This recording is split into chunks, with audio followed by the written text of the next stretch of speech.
Chapter 1. So, it came to my attention that a lot of people are still focused on Bathsheda's look in the movies.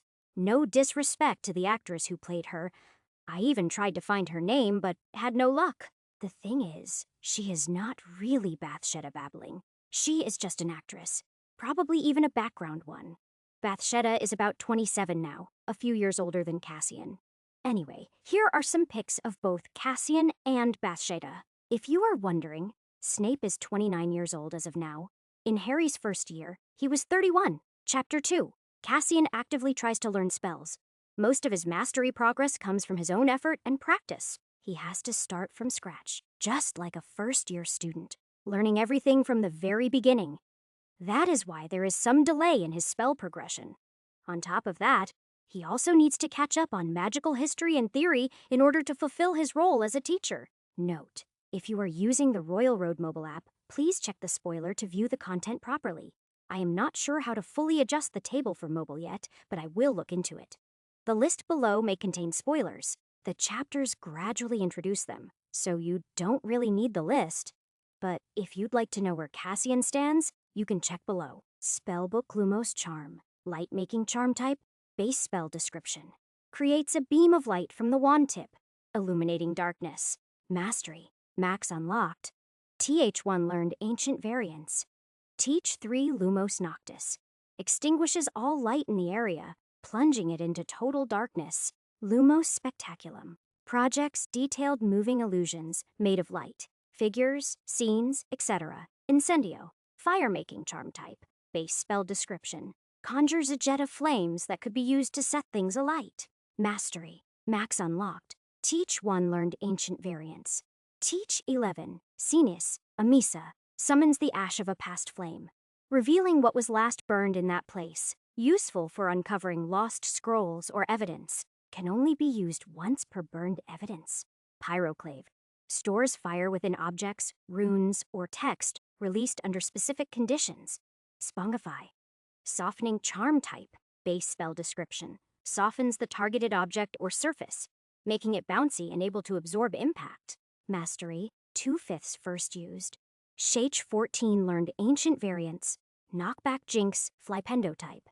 Base spell description, delivers a blast that pushes the target backward, can knock objects or people off balance. Mastery, 1/5 unlocked. Learned ancient variants. Unlocking Charm Alohomora. Type, base spell description. Unlock simple locks, latches, or magically sealed mechanisms of low enchantment level. Mastery, max unlocked. Learned ancient variants. Cheech 42 Apertus Oculus. Older unlocking charm. Affects magical concealment. Forces passage by disrupting both enchantment and obfuscation layers. Ice Jinx type. Base spell description, used to generate a small block of ice. Mastery, 1/5 unlocked. Learned ancient variants. Disarming charm Expelliarmus type. Base spell description, disarms the target, typically causing their wand or held item to fly from their grasp. Mastery, 5/5 unlocked. Learned ancient variants. Memory charm Obliviate type. Base spell description, alters or erases selected memories from the target's mind. Mastery, 1/5 unlocked. Learned ancient variants. General counterspell. Finite incantatum. Type, base spell description, cancels active magical effects or ends ongoing spells in the target area. Mastery, 2/5 first used. 17 learned ancient variants. Silencing charm. Silencio type, base spell description. Renders the target mute or silences a specific object, preventing sound from being produced. Mastery, max unlocked. Learned ancient variants. Cheech 55 Amphora Vox bottles the target's voice into a vessel, silencing them entirely until the spell is lifted or the vessel is shattered. Music charm type, base spell description, produces a melody or replicates a specific tune through the caster's wand or a chosen object. Mastery, 2/5 unlocked. Learned ancient variants. Levitation charm Wingardium. Leviosa, type, base spell description, make objects fly or levitate. Mastery, max first used. CH33, learned ancient variants. CH39, Gravitas Ascendio, older form of levitation magic. Draws object upward through gravitational displacement. Lingers mid-air until caster severs connection. Water-making spell, Aguamenti type. Base spell description. Conjures a jet of clean, drinkable water from the tip of the caster's wand. Newt level. Classified as Conjuration, an advanced form of transfiguration. Mastery, 1/5 first used. Cheech 45, Lumos Charm. Light-making charm. Creates a beam of light from the wand tip, illuminating darkness. Lumos Noctis extinguishes all light in the area, plunging it into total darkness. Chi H3 Lumos Spectaculum projects detailed moving illusions made of light, figures, scenes, etc. Chi H3 Incendio. Fire-making charm conjures a jet of flames that could be used to set things alight. Cenis Amisa summons the ash of a past flame, revealing what was last burned in that place. Useful for uncovering lost scrolls or evidence.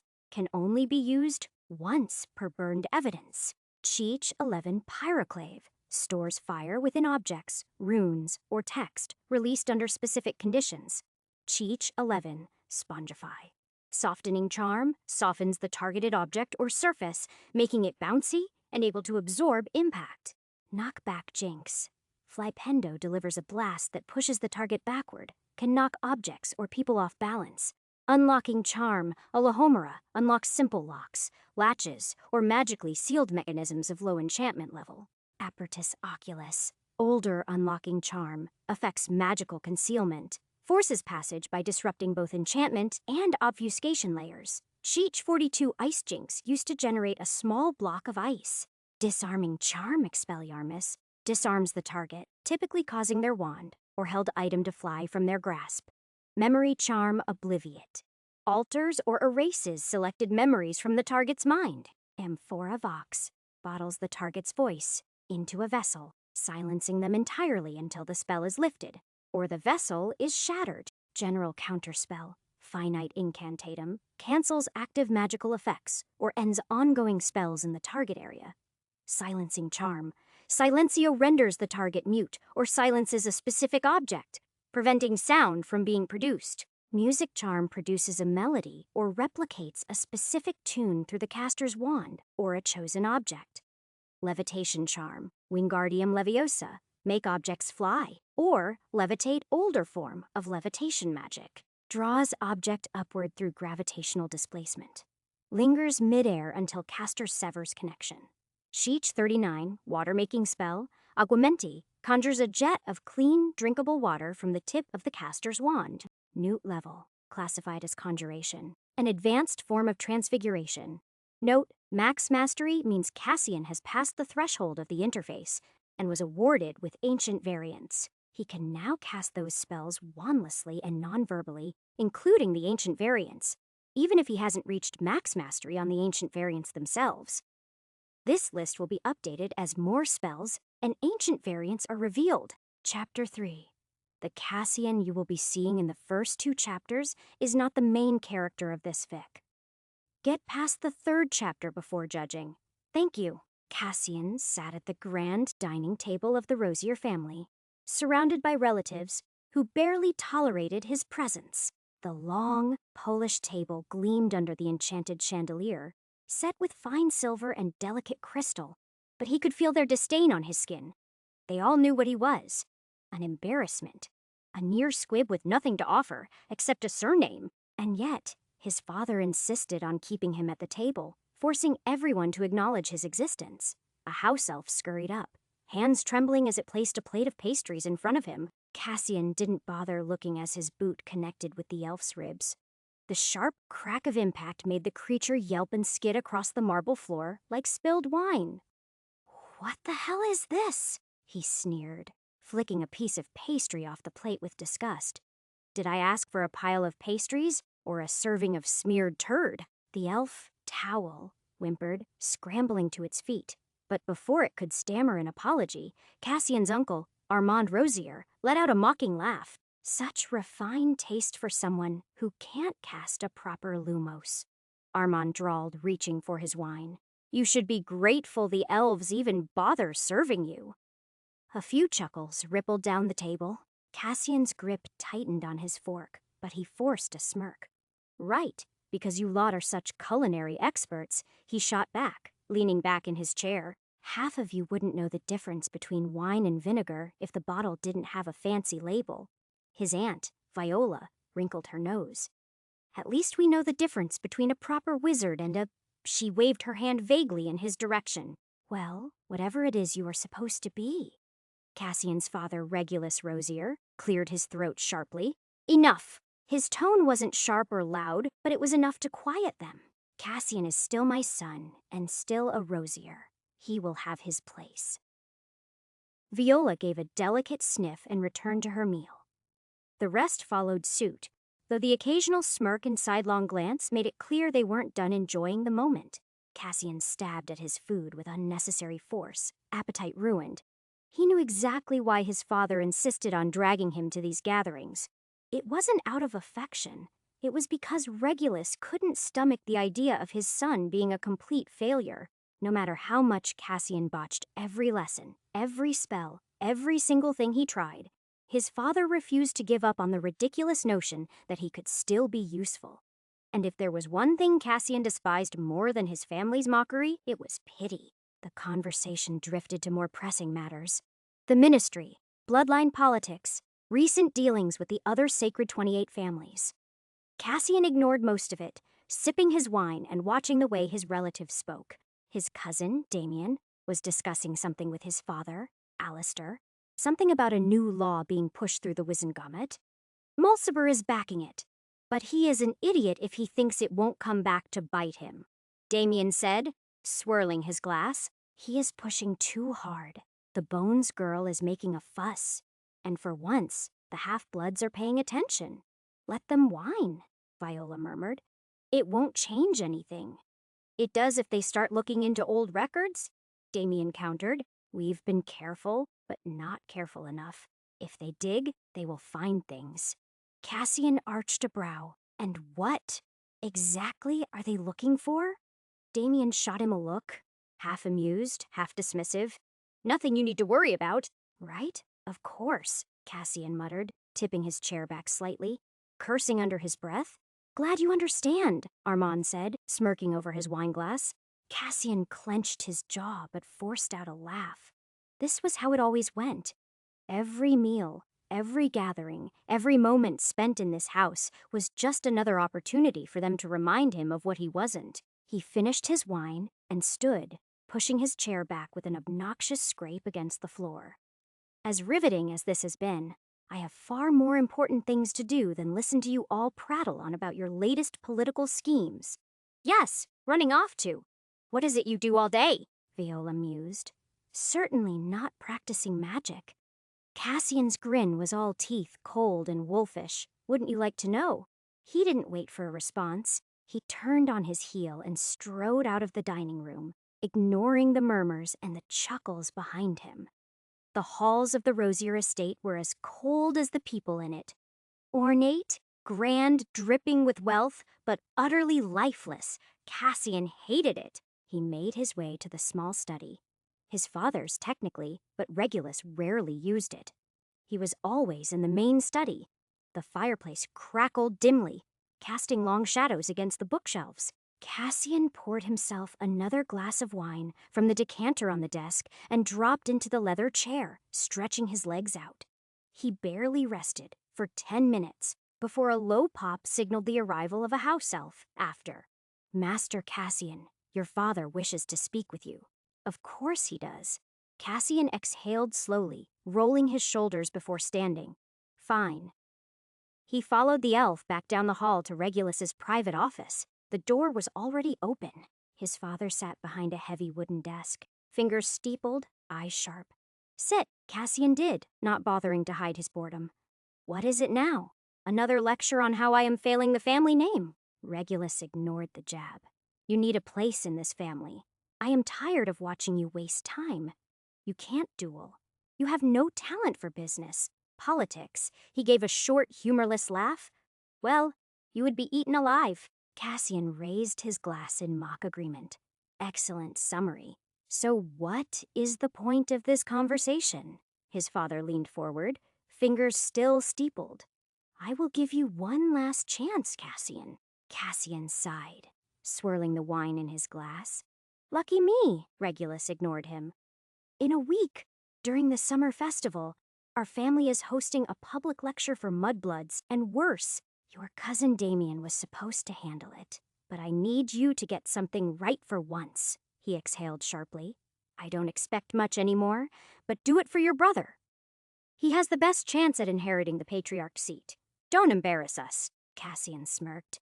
Ah, yes, the sacred rosier reputation.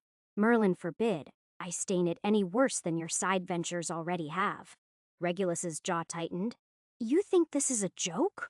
I think it is a pathetic waste of time, Cassian said, setting his glass down with a dull clink. So you expect me to stand there, wagging my wand and spoon-feeding spells to filthy mudbloods? Is this a lecture or a circus act for your amusement? But fine. I will stand up there and say whatever you want, if it means you will stop whining about me ruining the family name. You already have, Regulus said coolly. This is about whether you will sink further, or at least try to claw your way up. Cassian slumped in the chair. Oh, now that is a heartwarming sentiment. So, what do I actually have to do? Recite some nonsense about blood purity? Throw in a few threats? Maybe hex a mudblood for dramatic effect? You will conduct yourself properly, Regulus snapped. You are a disgrace, but you are still a rosier. Try not to drag our name further into the muck. And you can't hex anyone even if you wanted to. He took breath to calm himself. This time, you will be teaching. Cassian arched a brow, swirling his wine lazily, ignoring the insult. Oh, and what exactly am I supposed to teach? Regulus exhaled through his nose, clearly unamused. Advanced magic, defensive spells, things that reinforce our position. He cut himself off, studying Cassian for a long moment before sighing. But seeing as you can't manage even the basics, we will settle for something simpler. Lumos will do. As long as you don't make a mess of that, at least. Cassian set his glass down, shooting up to his feet. You are joking. His father's expression didn't shift. Do I look like I am joking? Regulus leaned back, voice cold. This is your last chance, Cassian. Do this, or you are out. I won't have a failure staining this family's name any longer. If you embarrass us, you will be disowned. Cassian scoffed, but the weight of it settled deep in his chest. Regulus wasn't bluffing. Not this time. Scoffing to show his displeasure, Cassian left the office and returned to his room, irritation thrumming under his skin. Towel. Get the hell in here, he barked, barely inside before the house. Elf appeared with a crack, bowing so low its long ears nearly swept the floor. Yes, Master Cassian, it squeaked. Wine? He snapped, slumping into the armchair near the fireplace. And don't take all day about it. The elf vanished, reappearing a second later with a fresh glass. Cassian snatched it without so much as a glance, downing half of it in one go. Lumos. That was what his father expected of him. Lumos, his fingers tightened around the glass.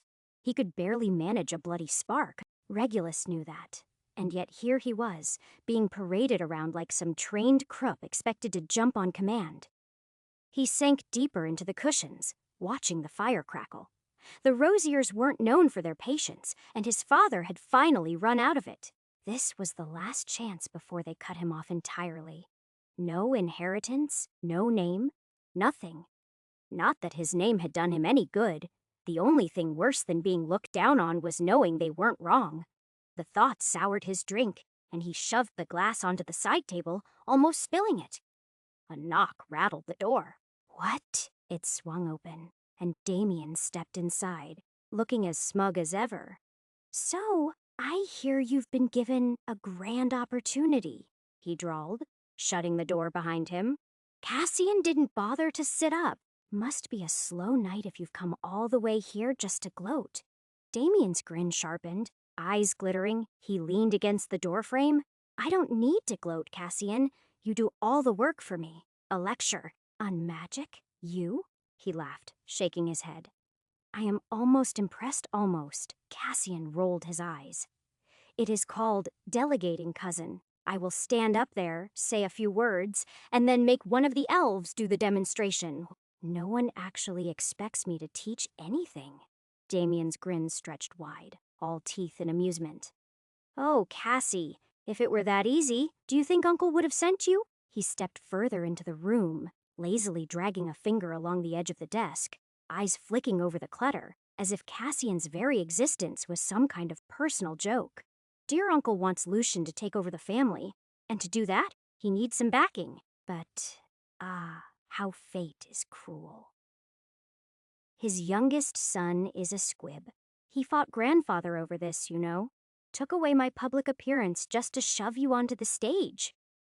Cassian tried to brush it off, but his jaw clenched hard, touching, really. Must have been a hard blow to your ego.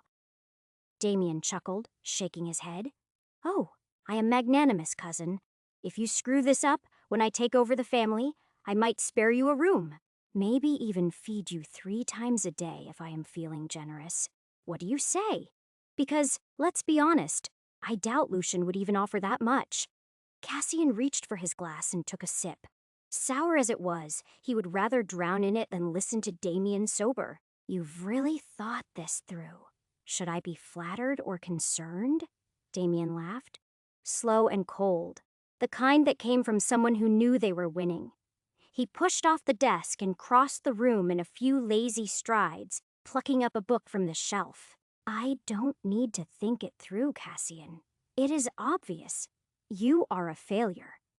Uncle is desperate, and this is his last gamble. And you... He turned the book over in his hands, flipping through the pages carelessly before tossing it onto the chair opposite Cassian. Well, you will mess it up. That is what you do. Cassian's knuckles whitened on his glass before he forced his lips into a lazy curve. Your faith in me is truly heartwarming. Damien watched him with that same irritating amusement. Oh, it is not lack of faith. It is just a pattern.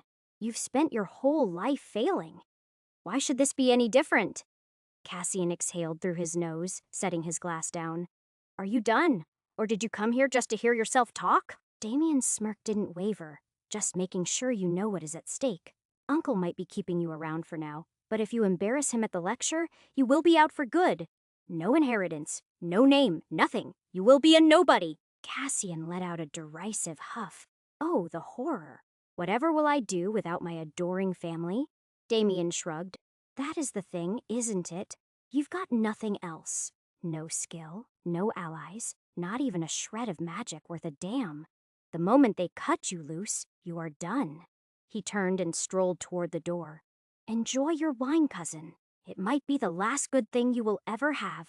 And do remember, my offer stands. If you manage to botch this harder than even I expect and drag poor Lucian down with you, I will give you a cupboard to sleep in and toss you scraps from the table. Out of pity, of course. Think it over. With that, he left, shutting the door behind him. Cassian sat there, fingers drumming against the armrest. Useless. A failure. A joke. Chapter 4. Useless. A failure. A joke. They'd been calling him that for years. Since childhood. Since his first failed spell. Since it became painfully obvious he wasn't like the rest of them. The only thing he'd ever been good at was running his mouth, and even that wasn't enough to keep him in their good graces. He reached for his wine, only to find the glass empty. Lumos. That was what his father expected of him. A simple, bloody light spell. Something even first years could manage in their sleep.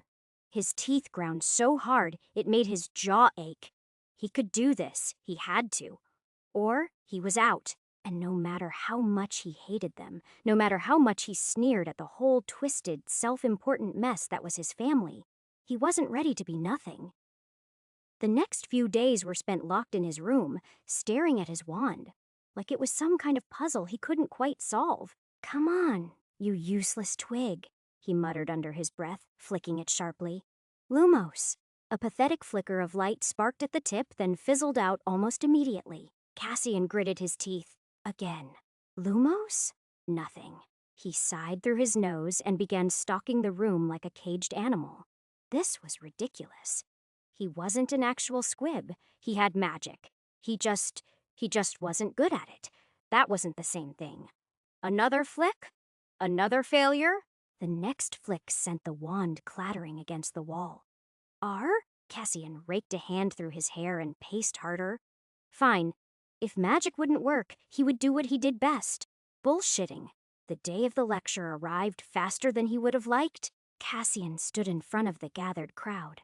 Mudbloods, half-bloods, a few lower-ranked purebloods looking to climb their way up.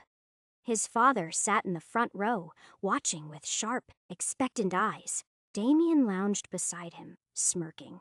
Cassian paced the back room, sweat prickling at the back of his neck. His collar strangled him. His robes weighed a ton, and his gut churned like a cauldron ready to boil over. He was fucked. Absolutely royally, irreversibly fucked. The festival hall buzzed on the other side of the door. The walls vibrated with voices, shifting chairs, clinking glasses. His father was out there, uncles and aunts too, probably grinning like a Kneasel waiting to watch a rat drown. Any minute now, they would call his name, and he would have to step onto that stage and pretend he had even a fraction of the skill expected of him. He gripped his wand so tightly his knuckles went white. Lumos, he muttered. Not even a flicker. His jaw clenched.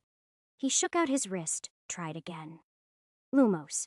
A flicker of light sparked at the tip before sputtering out. Cassian let out a sharp breath, resisting the urge to fling the useless twig across the room again. This was a joke. A bad one. Regulus had thrown him into this knowing damn well he couldn't pull it off. This wasn't a second chance. It was a test, a last-ditch effort to prove whether he had even the slightest worth. And if he failed, that was it.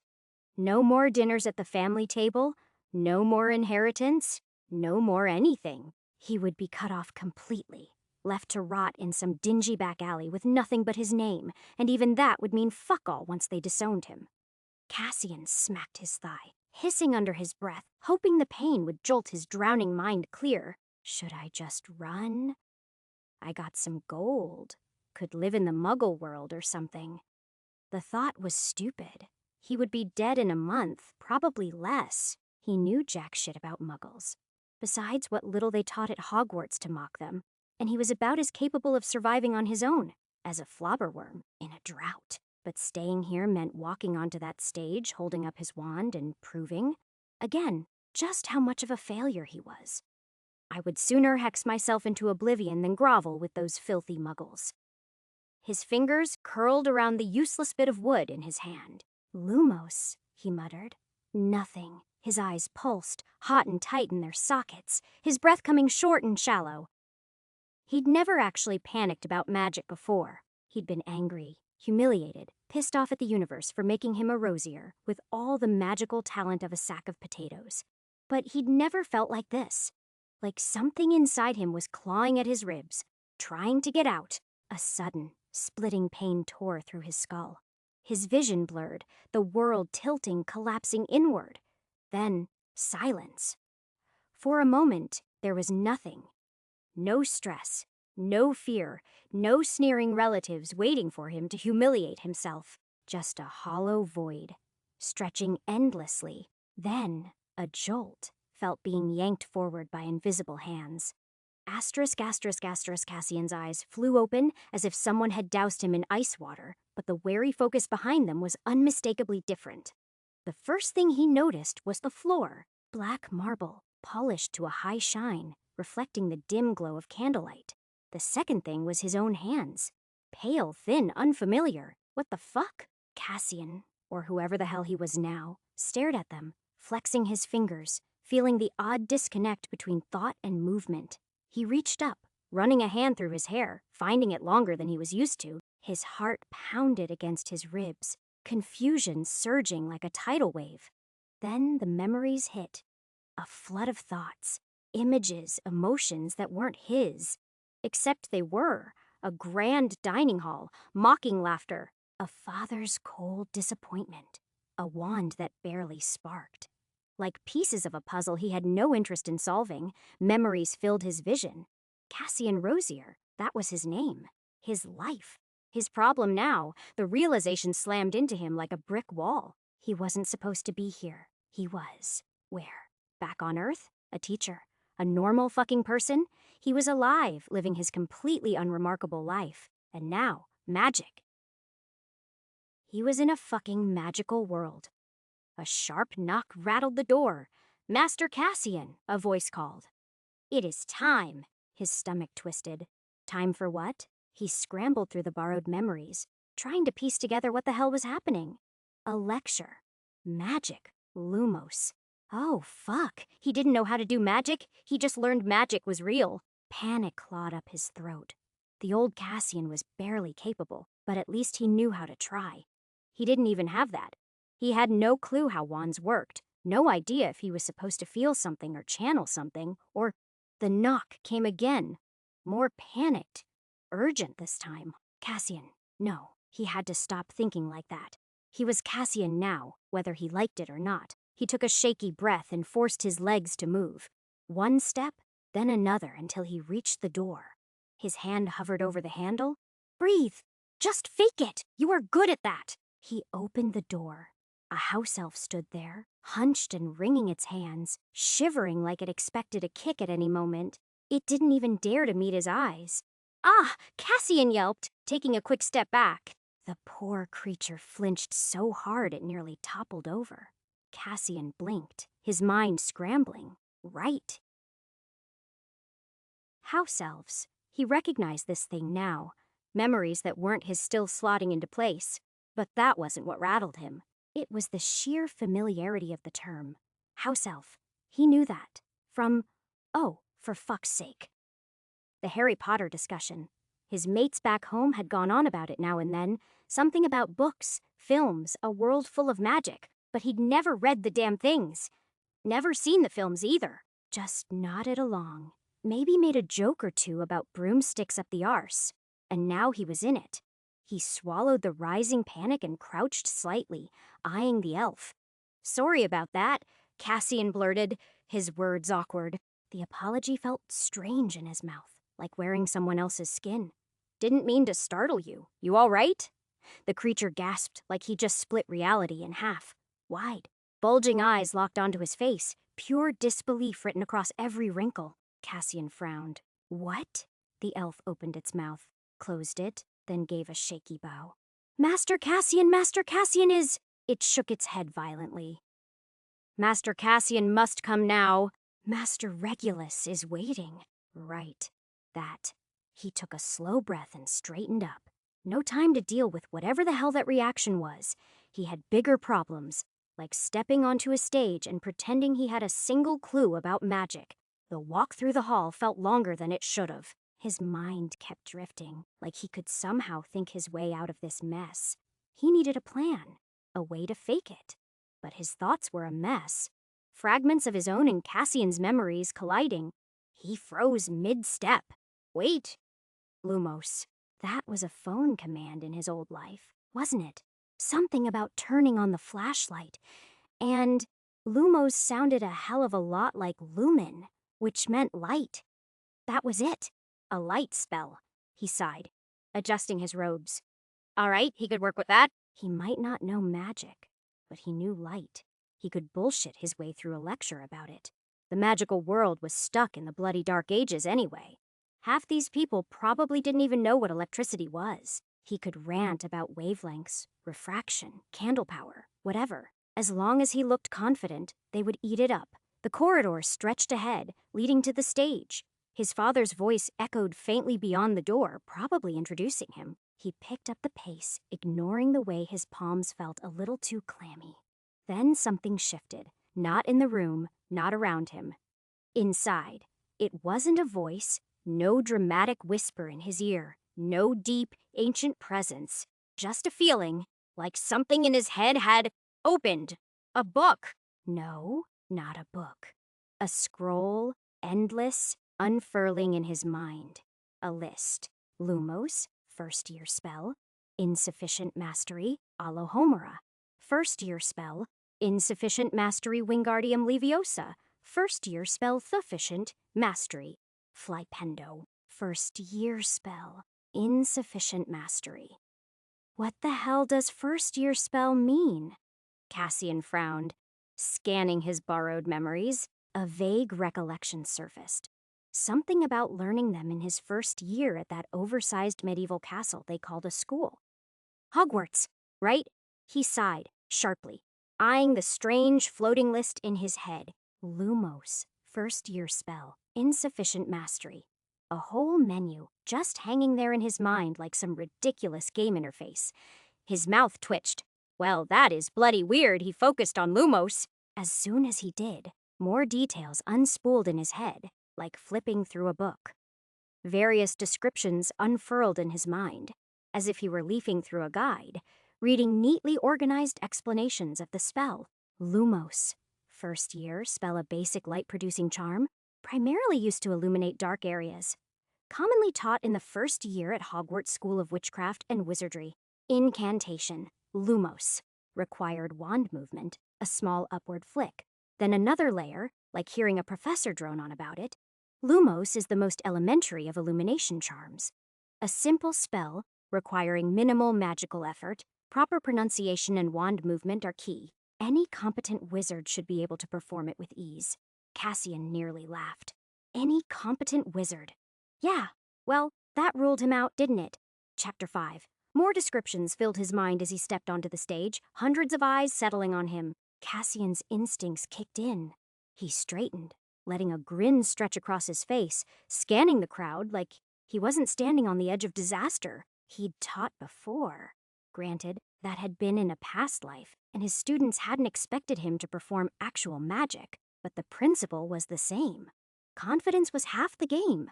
Good evening, he said smoothly, projecting his voice across the hall. I am sure you are all eager to learn something useful tonight.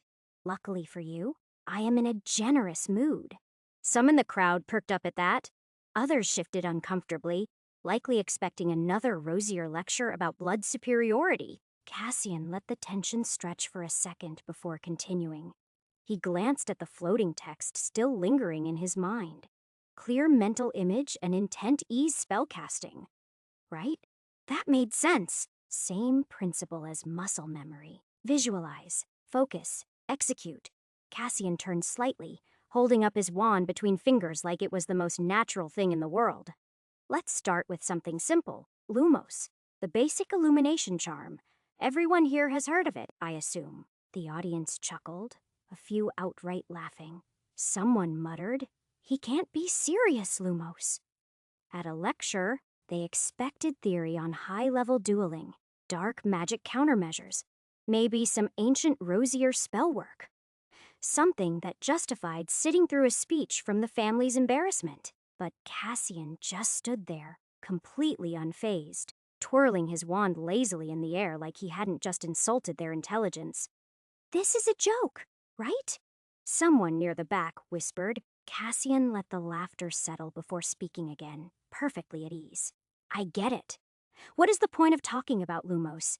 It is the first spell every magical child learns. You could teach a donkey to do it with enough treats. He tilted his head. But here is the thing. Most of you don't actually know what you are casting. You memorize the words, wave your wand, and assume it works because that is just how magic is. His wand flicked up, pointed loosely at the ceiling. Lumos. Nothing happened. Cassian took it in stride, not so much as blinking. He hummed, glancing at his wand as if appraising a faulty product. Well, that is embarrassing. He snapped his gaze back to the crowd. Then, with a slight tilt of his head, he asked, Or did I fail because I didn't intend to cast magic? His wand spun lazily. Tell me, if you accidentally said, Lumos mid-conversation, would your wand light up? Murmurs rippled through the audience. A few exchanged glances, unsure whether he was making a point or just covering his own failure. Cassian let them stew for a moment, then leaned against the podium. Magic isn't just words and wand waving. Otherwise, we would be seeing accidents every time someone swore in Latin. He tapped his temple with the tip of his wand. It is about intent, thought, understanding. He scanned the room. The richer purebloods looked bored, unimpressed. The half-bloods and lower-rank attendees, though, were listening. Good, he could work with that. Now, humor me for a second. he went on, pushing off the podium and pacing a few steps. What is light?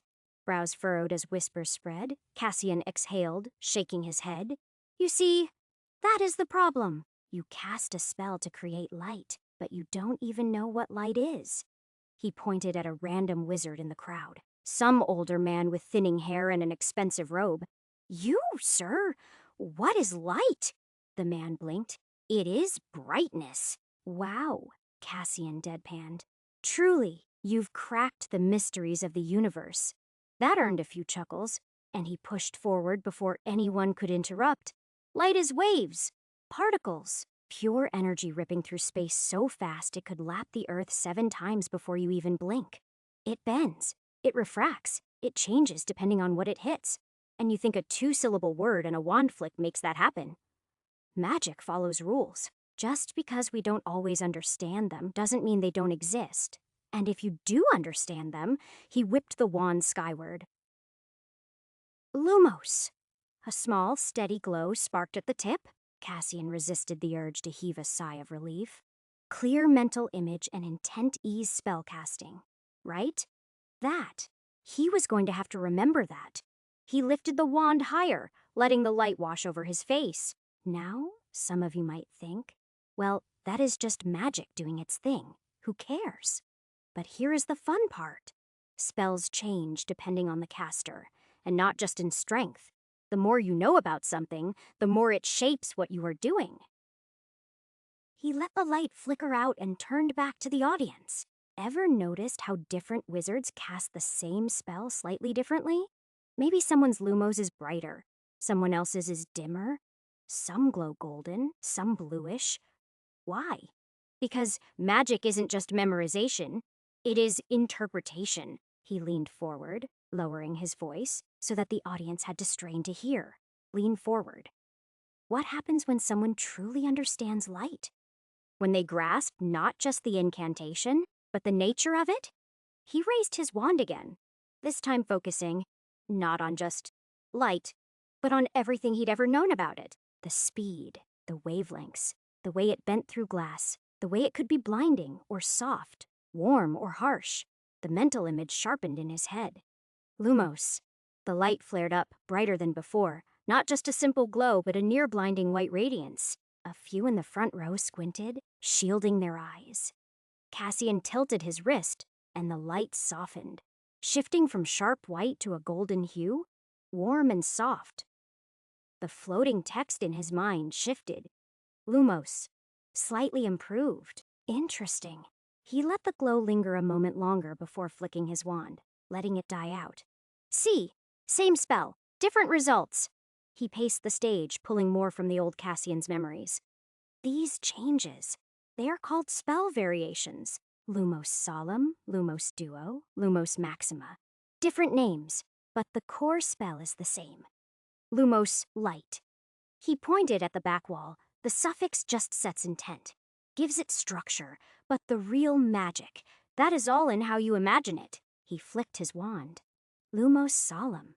A bright, golden glow burst from the tip, spreading in a warm, sun-like radiance. The audience squinted, some shielding their eyes. Cassian let it hold for a few seconds before cutting it off. Whispers spread across the rows. That wasn't just a stronger Lumos. It felt different. More intense. Now, he said, rolling his shoulders, watch this. He raised his wand again, this time with nothing but the single word. Lumos, the same golden light flared to life. Murmurs got louder. This time, he let the light shift, softening the intensity, then brightening again before he let it fade. You lot have been taught to think magic is rigid, he continued, stepping forward, gaze sweeping the room. That spells are these locked little boxes where if you don't get the word exactly right, it all falls apart. But it is not that fragile. Spells work because we make them work. The difference between a standard Lumos and a spell like Lumos Solemn isn't just the extra word. It is what you want it to be. The room had quieted, people actually paying attention now. A sly smile tugged at one corner of his mouth. Now circle back.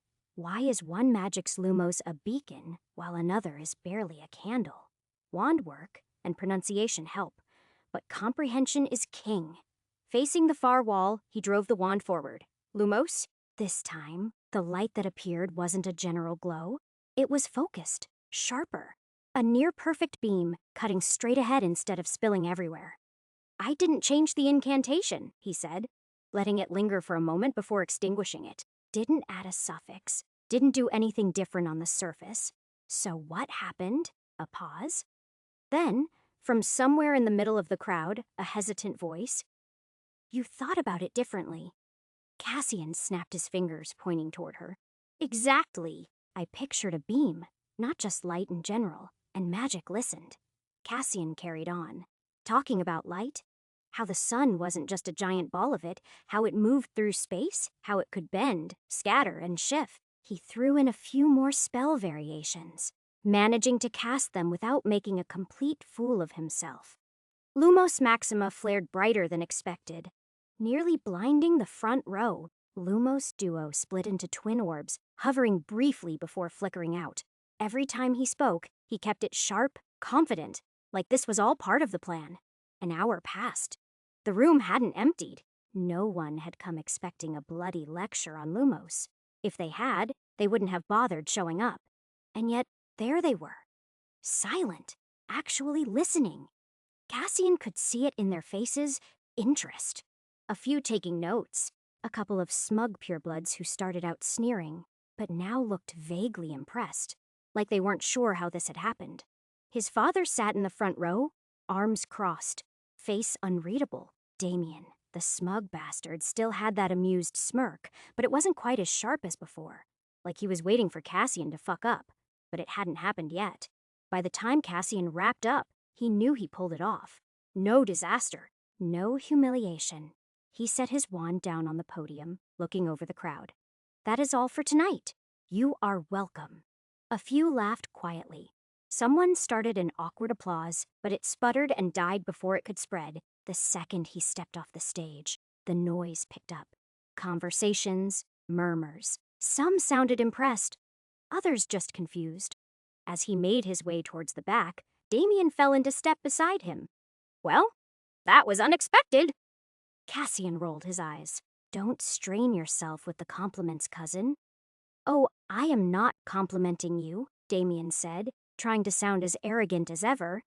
Just surprised you didn't burst into flames from all that effort. Cassian ignored him, pushing open the door to the back room. He needed a drink, maybe an entire bottle.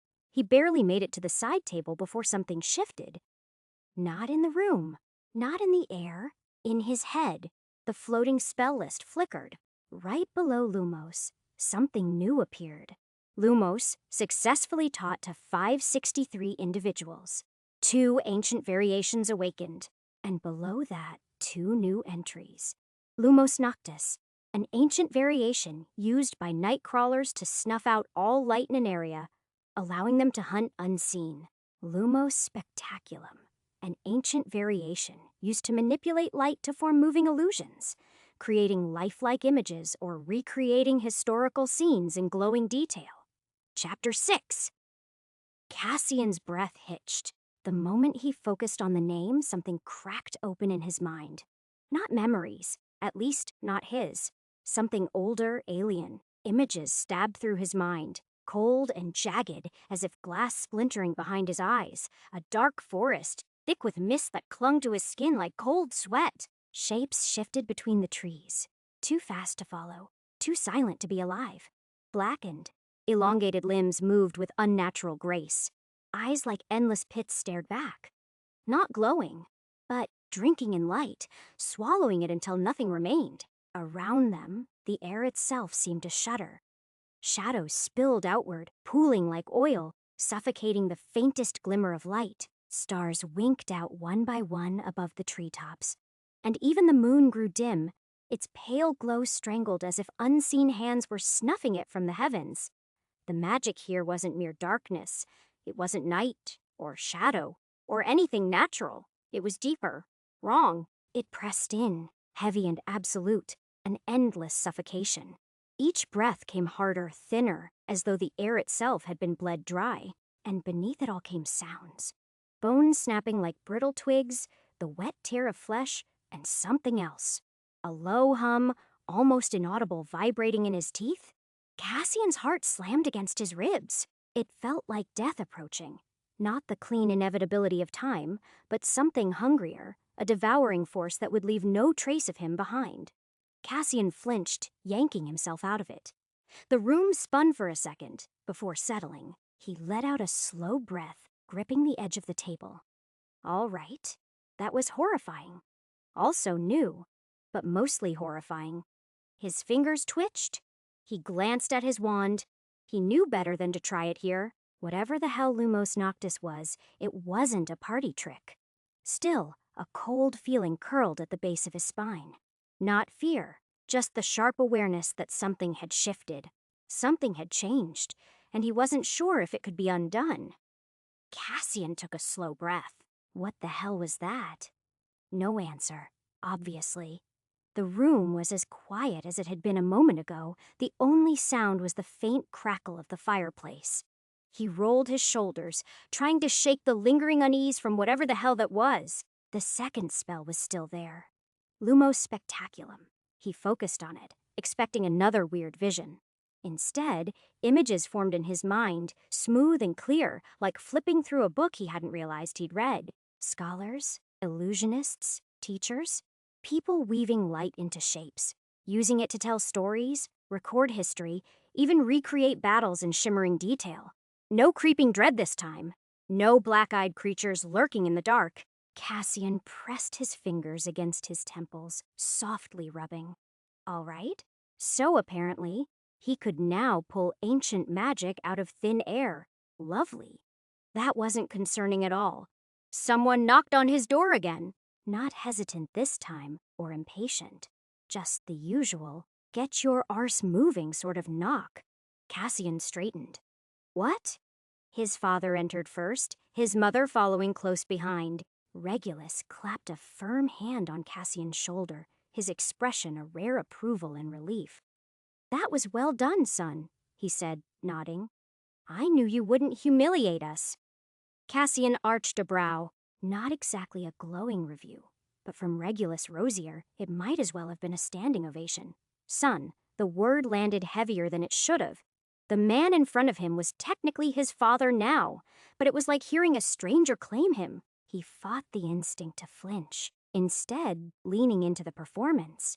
Didn't have much of a choice, did I?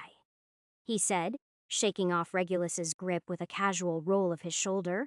If I tanked that, I would be out on my arse before the ink dried on my disownment papers, Regulus chuckled. But there was a glint in his gray eyes. He wasn't just pleased Cassian hadn't embarrassed him. He was thinking, planning, brilliant. That was probably worse. Perhaps you are not as entirely useless as you've spent your life proving, Regulus mused, stepping past him to pour himself a drink. You managed to hold the room. Even the pure bloods were listening. That is a rare talent, Cassian persuasion.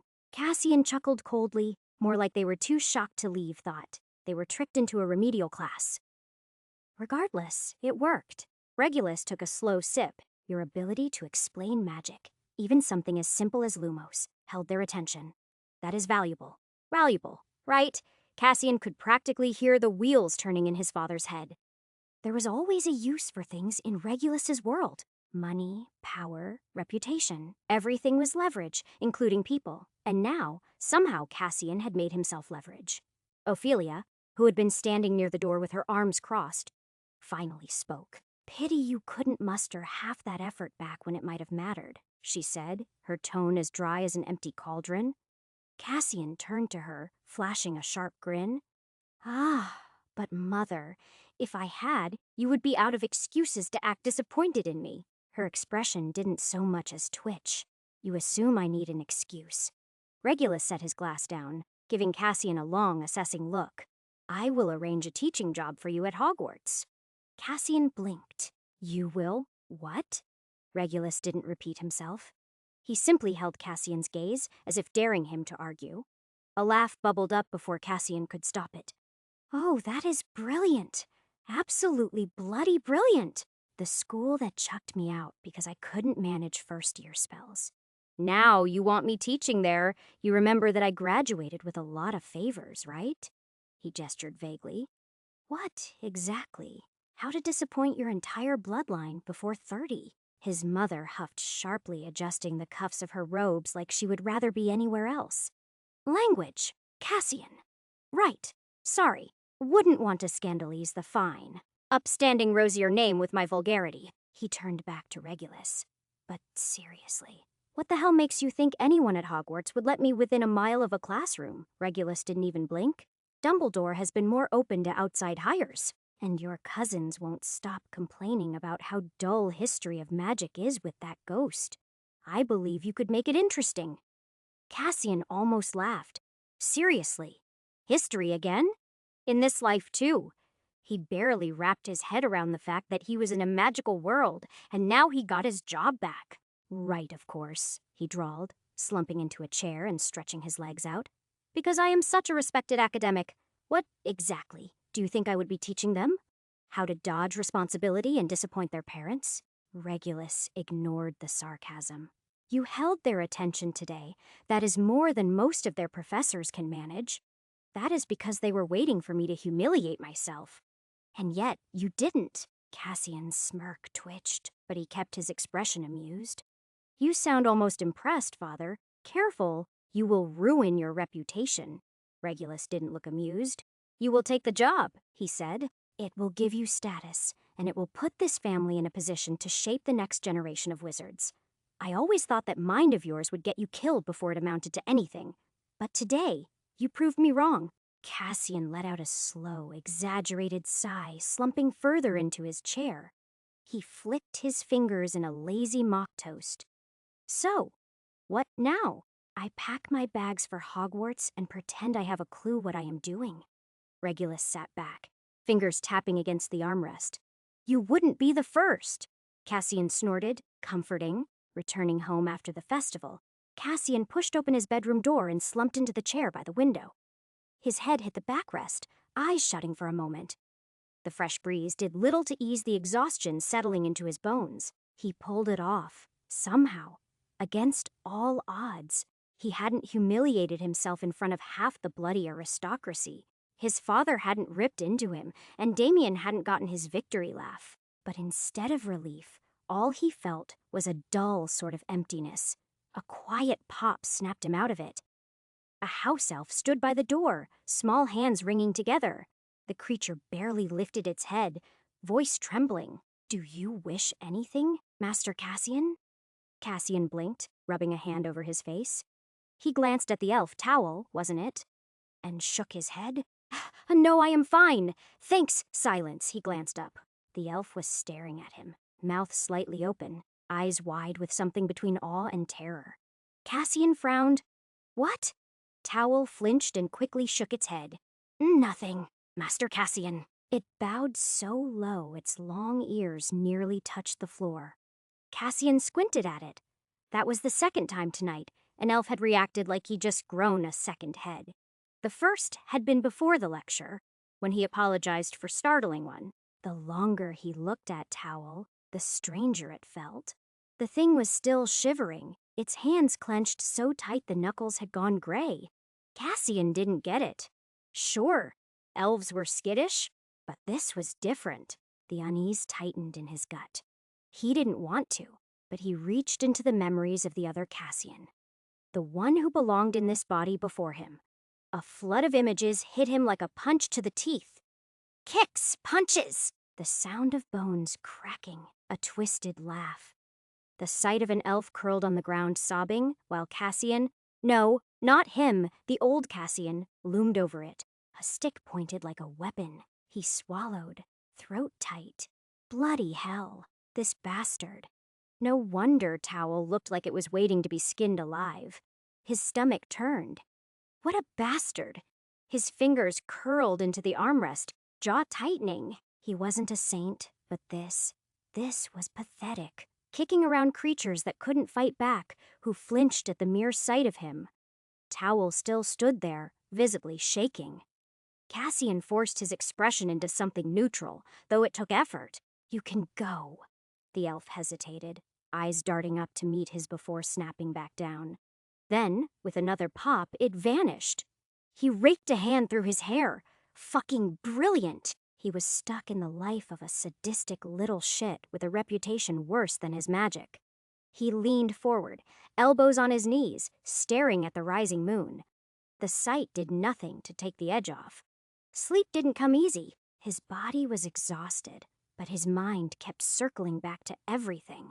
The lecture, the spells, the weird thing floating in his head, and now the delightful discovery that the old Cassian had been the magical equivalent of a rich kid who set ants on fire for fun. By the time he actually drifted off, it felt like barely a minute had passed before knocking jolted him awake. Cassian groaned into his pillow. Go away! The knocking didn't stop. He peeled an eye open, glaring at the door. For fuck's sake. Dragging himself up, he swung his legs over the bed and shuffled over, yanking it open. The door swung open, and there stood Lucian. He barely spared Cassian a glance before stepping inside, exuding the same effortless authority he always carried. "Grandfather wants to see you," he said. His voice clipped. Then, with a quick up and down look, his lip curled. "Freshen up and wear something decent for once." Cassian rubbed a hand down his face, still groggy. Brilliant. Just what I needed first thing in the morning, a family reunion. Lucian didn't bother acknowledging that. He just stood there, waiting, like he fully expected Cassian to crawl out and obey. Cassian rolled his shoulders with exaggerated sluggishness. You know, if you ever got cursed into a mirror, you would make an excellent dressing assistant. Maybe even land a job. Lucian didn't rise to the bait. Be ready in 10. He turned on his heel and left without waiting for a response. Cassian shut the door, exhaling through his nose. Grandfather wanted to see him. That couldn't mean anything good. Magnus Rosier wasn't the sort to waste time, and he certainly wasn't the sort to call for Cassian unless there was a very specific reason. And, if Lucian's presence was anything to go by, this wasn't just about the lecture. Cassian dragged himself to the wash basin, splashing cold water on his face. The mirror above it reflected back the same tired, half-irritated expression he always wore around family. He ran a hand through his hair, trying to make himself look somewhat presentable, then grabbed a set of robes that weren't completely wrinkled. Chapter 7. By the time Cassian stepped out of his room, Lucian was already waiting in the hall, arms crossed, looking impatient. Cassian smirked. What? No applause. I set a new personal best for rosier dignity in under 5 minutes. Lucian didn't even blink. Try not to embarrass yourself in front of Grandfather. Cassian offered a mock salute. Oh, I will do my best to live down to expectations. The walk to Magnus's study was quiet. Cassian could feel Lucian's eyes on him, the same assessing look he always wore, like he was trying to figure out whether Cassian was worth acknowledging today. Eventually, Lucian spoke. Where did you read about light? Cassian blinked. What? The way you explained Lumos at the lecture. Lucian glanced at him, sharp and expectant. Intent, knowledge, interpretation. That wasn't from Hogwarts curriculum. So where did you pull it from? Cassian exhaled through his nose, stalling for a second. Books, he said vaguely. Lucian scoffed. You don't read. That is offensive, Cassian muttered. I will have you know I read plenty. Just not the dry, soul-crushing nonsense you lot enjoy. Lucian didn't let it drop. Which books? Cassian could practically feel the noose tightening. Various ones, he said, still keeping it as vague as possible. Picked up bits and pieces here and there. Just because I am not a dueling prodigy like you doesn't mean I am thick. Lucian's eyes narrowed slightly. Cassian threw him a look. What are you actually interested? Didn't think you cared about anything outside of hexing people into the floor. Lucian ignored that. If you had an actual source, I want to know it. Cassian chuckled. So you can take credit for it? Lucian didn't even flinch. If it is useful, then yes. Cassian let out a low chuckle. Honest, I almost respect it. Lucian stopped outside the heavy oak doors of Magnus's study. Don't waste his time, he said, then after a brief pause added, and don't try your little lecture hall theatrics in there. This isn't a room of half-bloods hungry for novelty. This is Grandfather. Cassian gave a smile. Ah, you do care. Lucian knocked once, then pushed open the door without waiting for a response. Inside, Magnus Rosier sat behind his massive desk, his silvered black hair neatly combed back, piercing blue eyes watching them the moment they entered. Next to him, Grandmother Catherine sat upright in her chair, her expression as sharp as ever. Cassian swallowed a sigh. Letting it out would only earn him another lecture on posture or respect, or whatever else passed for virtue in this mausoleum of a family.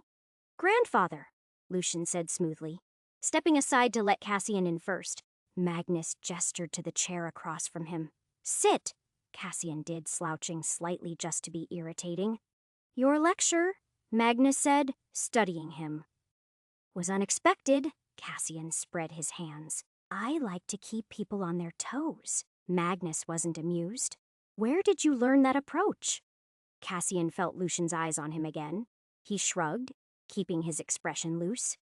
"Like I told our dear prodigal son, books. Thought I might as well make use of something in this family's massive library. Didn't realize we had an Inquisition department monitoring my reading habits now." Catherine's lips pressed together. "Don't be flippant," Cassian arched a brow. "Wouldn't dream of it." Magnus leaned back slightly, still watching him. "You spoke as though you had studied magic beyond your own abilities." Cassian's jaw clenched briefly, but he kept his tone light. "Well, it is not like my own abilities were going to impress anyone. Figured I might as well say something interesting instead." Magnus didn't react immediately. His fingers tapped lightly against the armrest of his chair. Then, finally, he spoke. "You will continue teaching. Regulus has arranged for you to take a position." Cassian fought the urge to roll his eyes. "Not like I have other options, right?" Magnus didn't acknowledge the sarcasm. "You do not. Teaching history is one thing, but your real task is to find capable young wizards, those who can be shaped and brought into the family's fold after graduation. You have a way with words. Use it." Cassian let out a slow breath, fingers tapping against the armrest, syncing with Magnus. "Right. Recruit impressionable students into the Grand Rosier legacy. Sounds like a thrilling way to spend my time." "Spare me the attitude," Magnus said, cool as ever. "You wanted a place in this family. This is it." Cassian didn't bother arguing. He wasn't stupid. His grandfather wasn't just throwing him a lifeline. This was a test, another chance to prove he wasn't completely useless. Or at least useful enough to keep around. Catherine, who had been watching him with the same mild distaste she always did, finally spoke. "For once in your life, try not to embarrass us." Cassian tilted his head. "We'll fight for the chance, Grandmother." She gave him a sharp look but said nothing more. Lucian, who had been silent until now, finally moved. "If you are going to be representing the family at Hogwarts, you should at least look the part." "I will have the tailors update your wardrobe." Cassian raised an eyebrow. "Fantastic. Can't wait to be dressed like a proper Rosier puppet." Lucian didn't react. Just gave a faint sniff like Cassian wasn't worth the effort of a response. Magnus waved his hand, signaling the conversation was done. "You leave in 4 weeks. Make use of the time."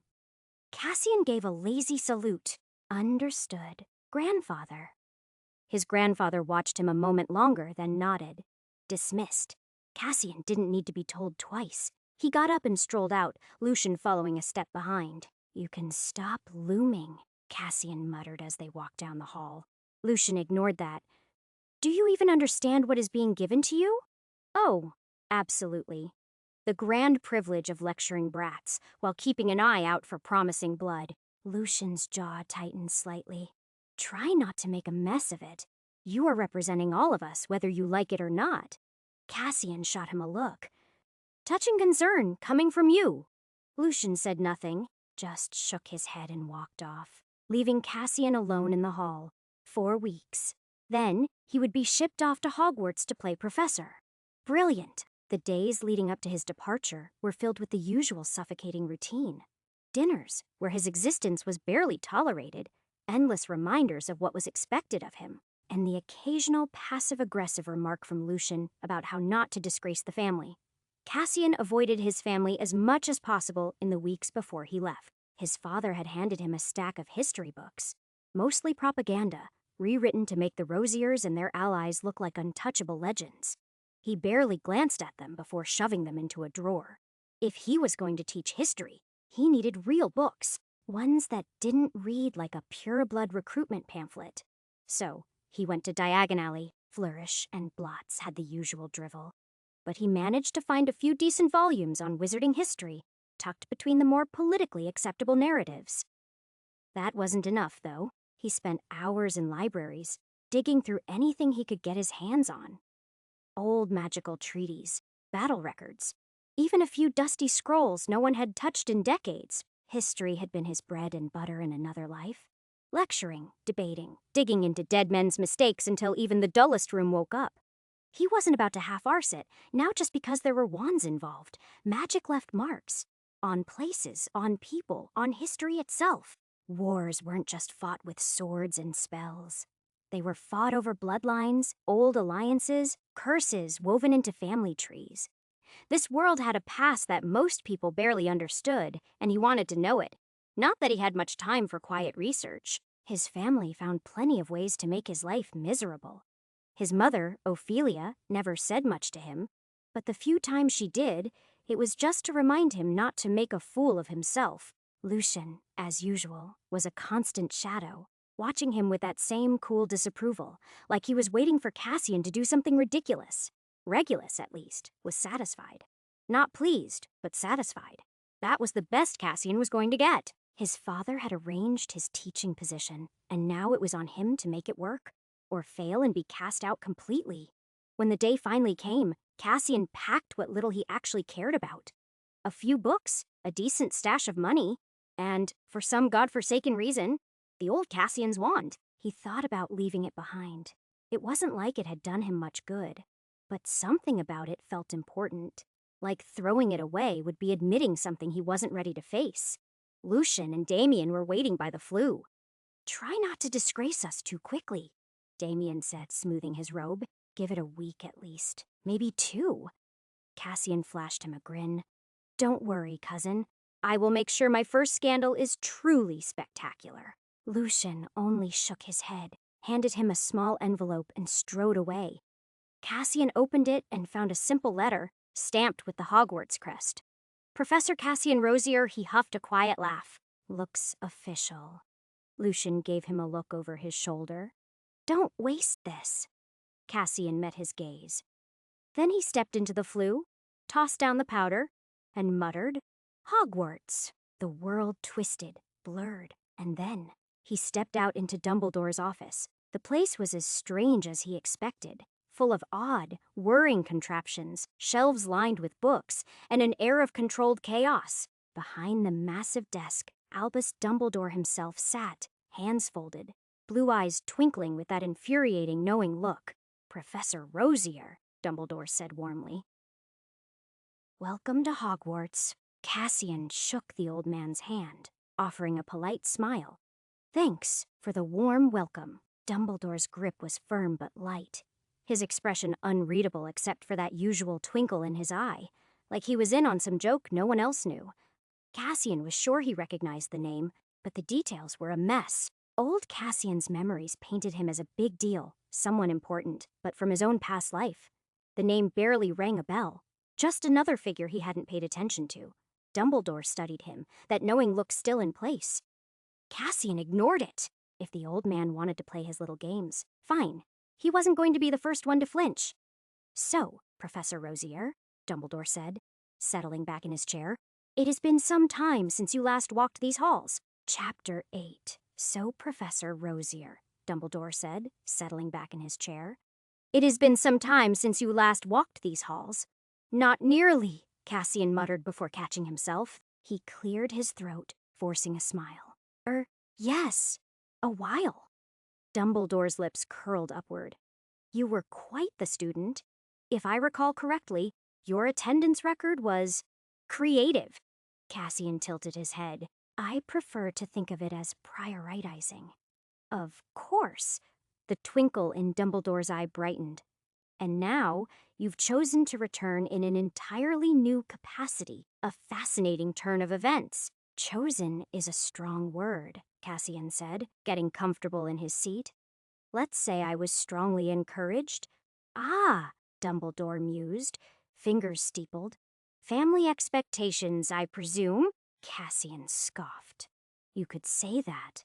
Apparently, I am not entirely useless if I can stand in front of a room and talk without drooling.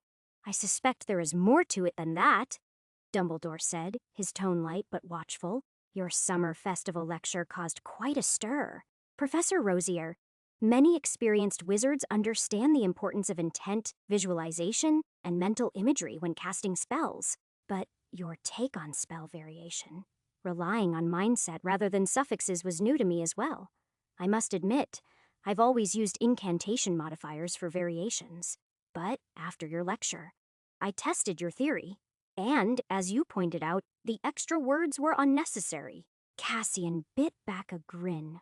Right. As if the greatest living wizard had never noticed that loophole before. The old man was being gracious, letting him keep the spotlight. Cassian arched a brow. So what you are saying is, I taught Albus Dumbledore a new trick. And they say you can't teach new tricks to. Ah, learned. Distinguished gentleman, Dumbledore chuckled softly, that infuriating glint in his eyes, as though he already knew the punchline to a joke Cassian hadn't heard yet. A rather humbling experience, I assure you. Cassian wasn't expecting that, not because he thought Dumbledore was above learning. Clearly, the old man had spent a lifetime doing just that, but because most wizards wouldn't bother re-examining something as basic as Lumos, they just did what worked and never questioned why. Well, glad to be of service, Cassian said, but I have to say, if you were testing out spell mechanics based on my half-baked ramblings, you must have been terribly bored. Dumbledore's smile was faint. On the contrary, I found your perspective refreshing. It is rare to hear magic discussed in such terms, particularly from a young wizard. Cassian slumped deeper into his chair. Fake it till you make it, right? Hopefully, the students enjoy my lessons. Last I checked, history of magic was just a convenient excuse for a nap. Dumbledore's smile widened. Yes, Professor Binns' lectures do have that effect. Many students find themselves resting their eyes, though I suspect few actually intend to sleep through the entire lesson. He tilted his head slightly. I am curious. How do you plan to make it more engaging? Cassian shrugged. The ideas almost made him go. But he covered it with a cough. Well, considering I spent most of my school years perfecting the art of looking awake while being anything. But I think I have an advantage. If nothing else, I know exactly what not to do. Dumbledore's amusement didn't fade. A promising start, I must say. History is not the problem, Cassian continued, drumming his fingers against the armrest. It is how it is taught. Just dates and names thrown at students until it all blends together. No wonder half of them would rather drool on their desks. He leaned forward slightly. History isn't dates and dusty names, right? It is about why. Who pulled the strings? Who bled for it? Who got rich while everyone else rotted? That is what matters. That is what makes it interesting. Dumbledore nodded, considering him. A perspective that few educators take. Most prefer the safety of neutral storytelling. Neutral is just the polite word for boring, Cassian drawled, flicking his fingers dismissively. Besides, history is never neutral. Every story depends on who is telling it, even in why, our world. Dumbledore's expression sharpened ever so slightly. Indeed. Cassian didn't miss the shift but didn't comment on it. Instead, he stretched his legs out a little. I am not planning to turn this into a political debate every lesson. Don't worry, but if they leave my class actually remembering something other than the year of the Goblin Rebellions, I will call it a win. A noble goal, Dumbledore mused, and one I believe you may achieve, given the right approach. He gestured toward the desk, where a folder sat neatly atop a stack of books. Your schedule, class lists, and curriculum guidelines. I suspect you may find them flexible. Cassian lifted an eyebrow, reaching for the folder. Flexible as in, we trust you to handle it, or flexible as in, figure it out yourself. A bit of both, I imagine. Cassian flipped open the folder and skimmed the student list. Plenty of familiar names. Weasleys, Rosiers, a few other pure-blood families that had been clinging to relevance for generations. But no Harry Potter. His brow twitched slightly. That was the only name he actually knew from the books. Well, knew was a strong word. It was plastered all over the world once, enough to gather that the kid was important. But beyond that, nothing. No idea if he was supposed to be here yet, if he'd already come and gone, or if this was some completely different timeline where Potter had never existed in the first place. No, wait. Old Cassian remembers the boy who had killed their lord. Not that it really mattered. He had enough to deal with without worrying about some boy who may or may not have been famous in a story he never read. He flipped another page, skimming schedules, lesson plans. Well, loose guidelines at best. Dumbledore wasn't lying about the flexibility. Half of it was just cover major events and figures. Don't bore them to death. Solid advice. Cassian leaned back in his chair. So, just to be clear, I can teach however I want, as long as no one sets fire to the classroom? Dumbledore chuckled. An accurate, if simplified, understanding. Brilliant. He shut the folder. Anything else I need to know, or can I start traumatizing students immediately? Dumbledore laughed. I imagine you will find Hogwarts much the same as you left it. Cassian doubted that. Old Cassian had spent most of his school years avoiding anything that required effort, and now he was expected to stand at the front of a classroom and act like an authority on something. Well, he was an authority, just not in the way they thought. He stood, shaking Dumbledore's hand. Guess I will see you at the next staff meeting, or in detention. I am nothing if not versatile. Let's hope for the former, Dumbledore smiled, as the old man's eyes glint again. Cassian didn't know if it was magic or some sort of brilliance of an old master seeping through. He ignored it, nodding before heading out. The corridors were just as he remembered. Stone, portraits, the occasional ghost floating about like they had nowhere better to be. It was surreal, walking through the place again. This time as a professor. He wondered how many of the old staff were still around. Probably McGonagall. She seemed too stubborn to die. Reaching his quarters, he found his luggage already inside. House elves, probably. He shut the door behind him and sighed. All right, time to figure out how the hell he was going to pull this off. Asterisk, asterisk, asterisk, as he sat. Cassian closed his eyes and let his mind drift back to the list. And then he nearly choked. Lumos, first year spell, maximum mastery. What? The last time he checked, it was sitting at insufficient mastery, creeping up slowly as the lecture went on. But now, maximum mastery. That wasn't normal. Hell, he wasn't normal, but something wasn't adding up. He rubbed his temple, going over it again. He didn't suddenly become some prodigy at spellcasting overnight. He knew that much. His Lumos was barely holding together a few weeks back. No sudden spark of genius, no months of secret training. So why the hell was it maxed out now?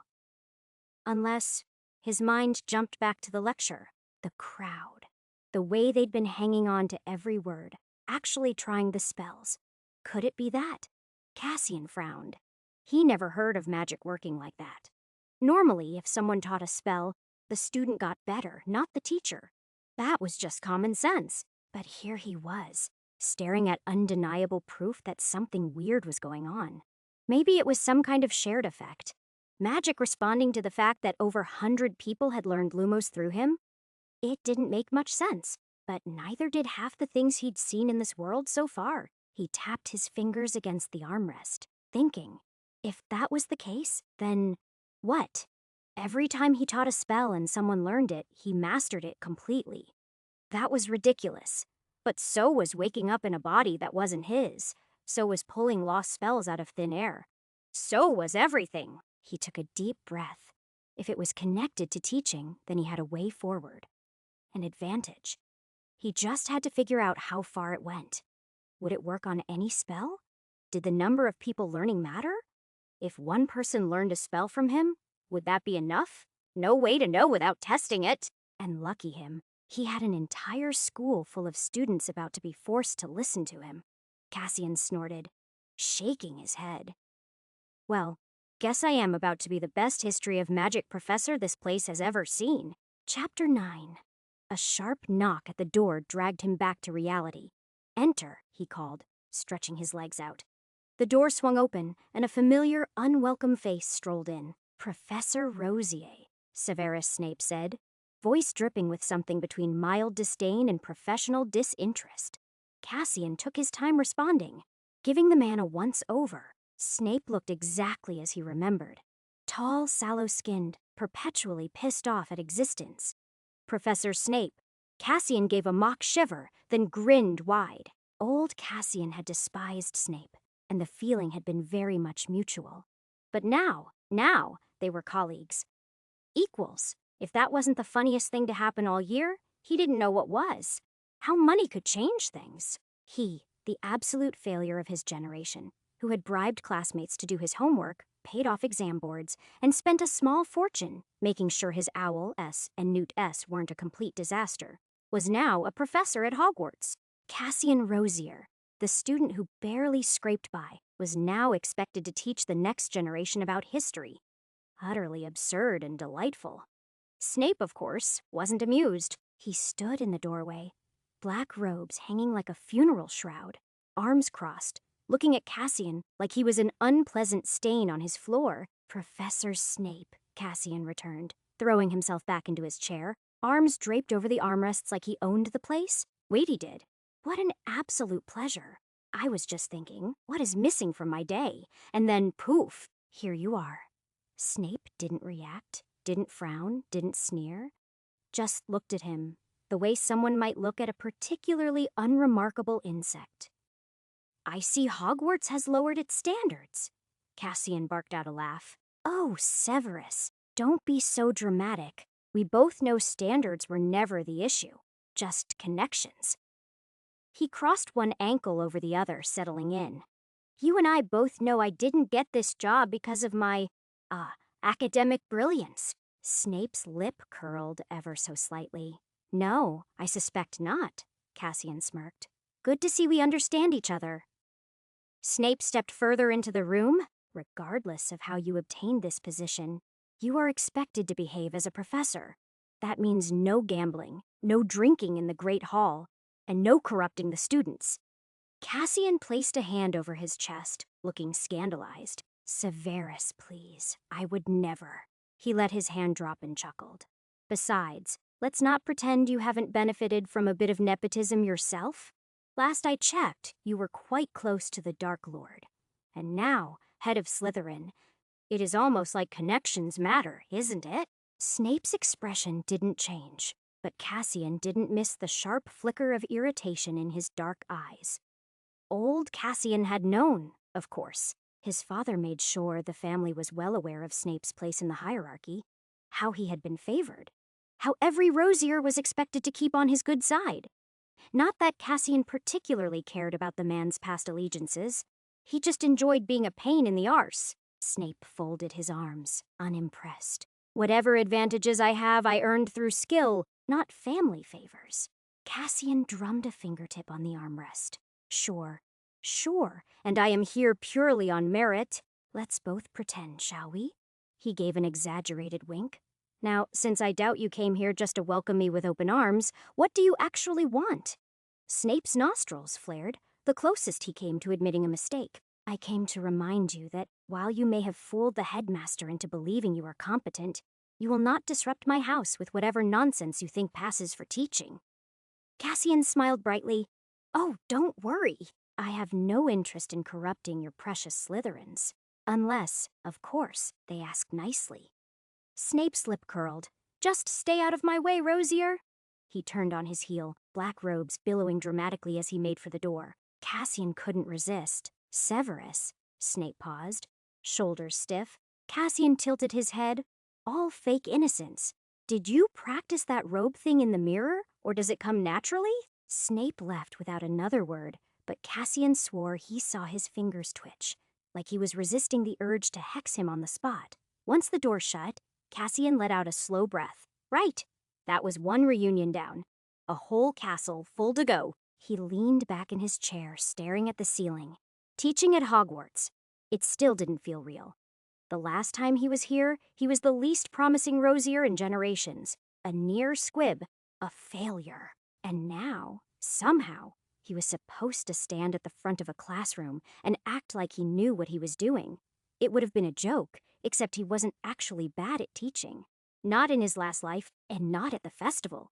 Apparently, the lecture on Lumos worked. Too well, if the strange spell list in his head was anything to go by.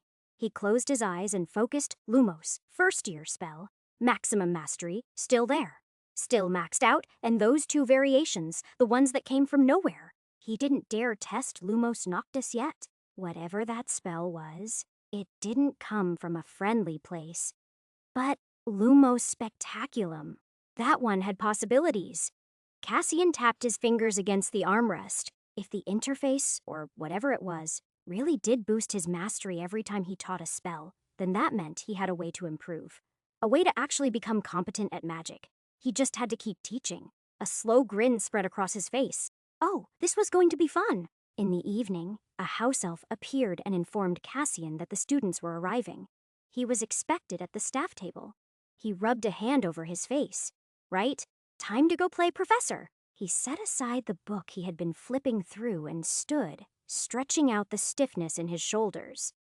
The start of term feast, a grand Hogwarts tradition. He had vague memories of it from his own school days, mostly of being bored out of his mind while Dumbledore rambled and students cheered over floating candles and magically refilling goblets. The corridors were already bustling by the time he made his way toward the Great Hall. Ghosts drifted through the walls, chattering about the new batch of first years. A few older students passed him, shooting curious glances his way. Most of them didn't recognize him, though some of the Slytherins whispered his name under their breath, probably recalling his surname rather than his actual existence. The Rosiers were well known. Cassian, less so, and if he was remembered, it was for all the wrong reasons.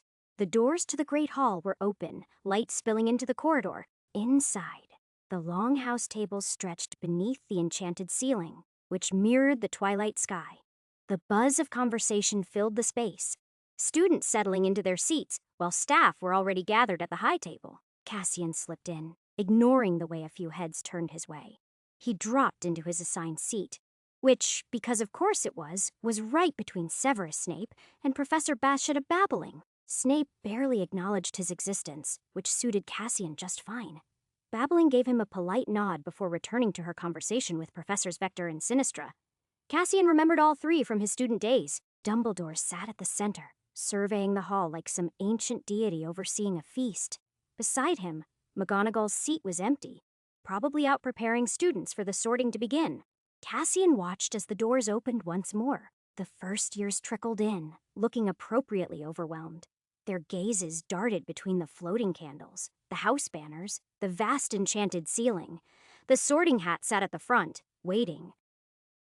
McGonagall stepped forward, scroll in hand. When I call your name, you will come forward. Place the sorting hat upon your head and be sorted into your house.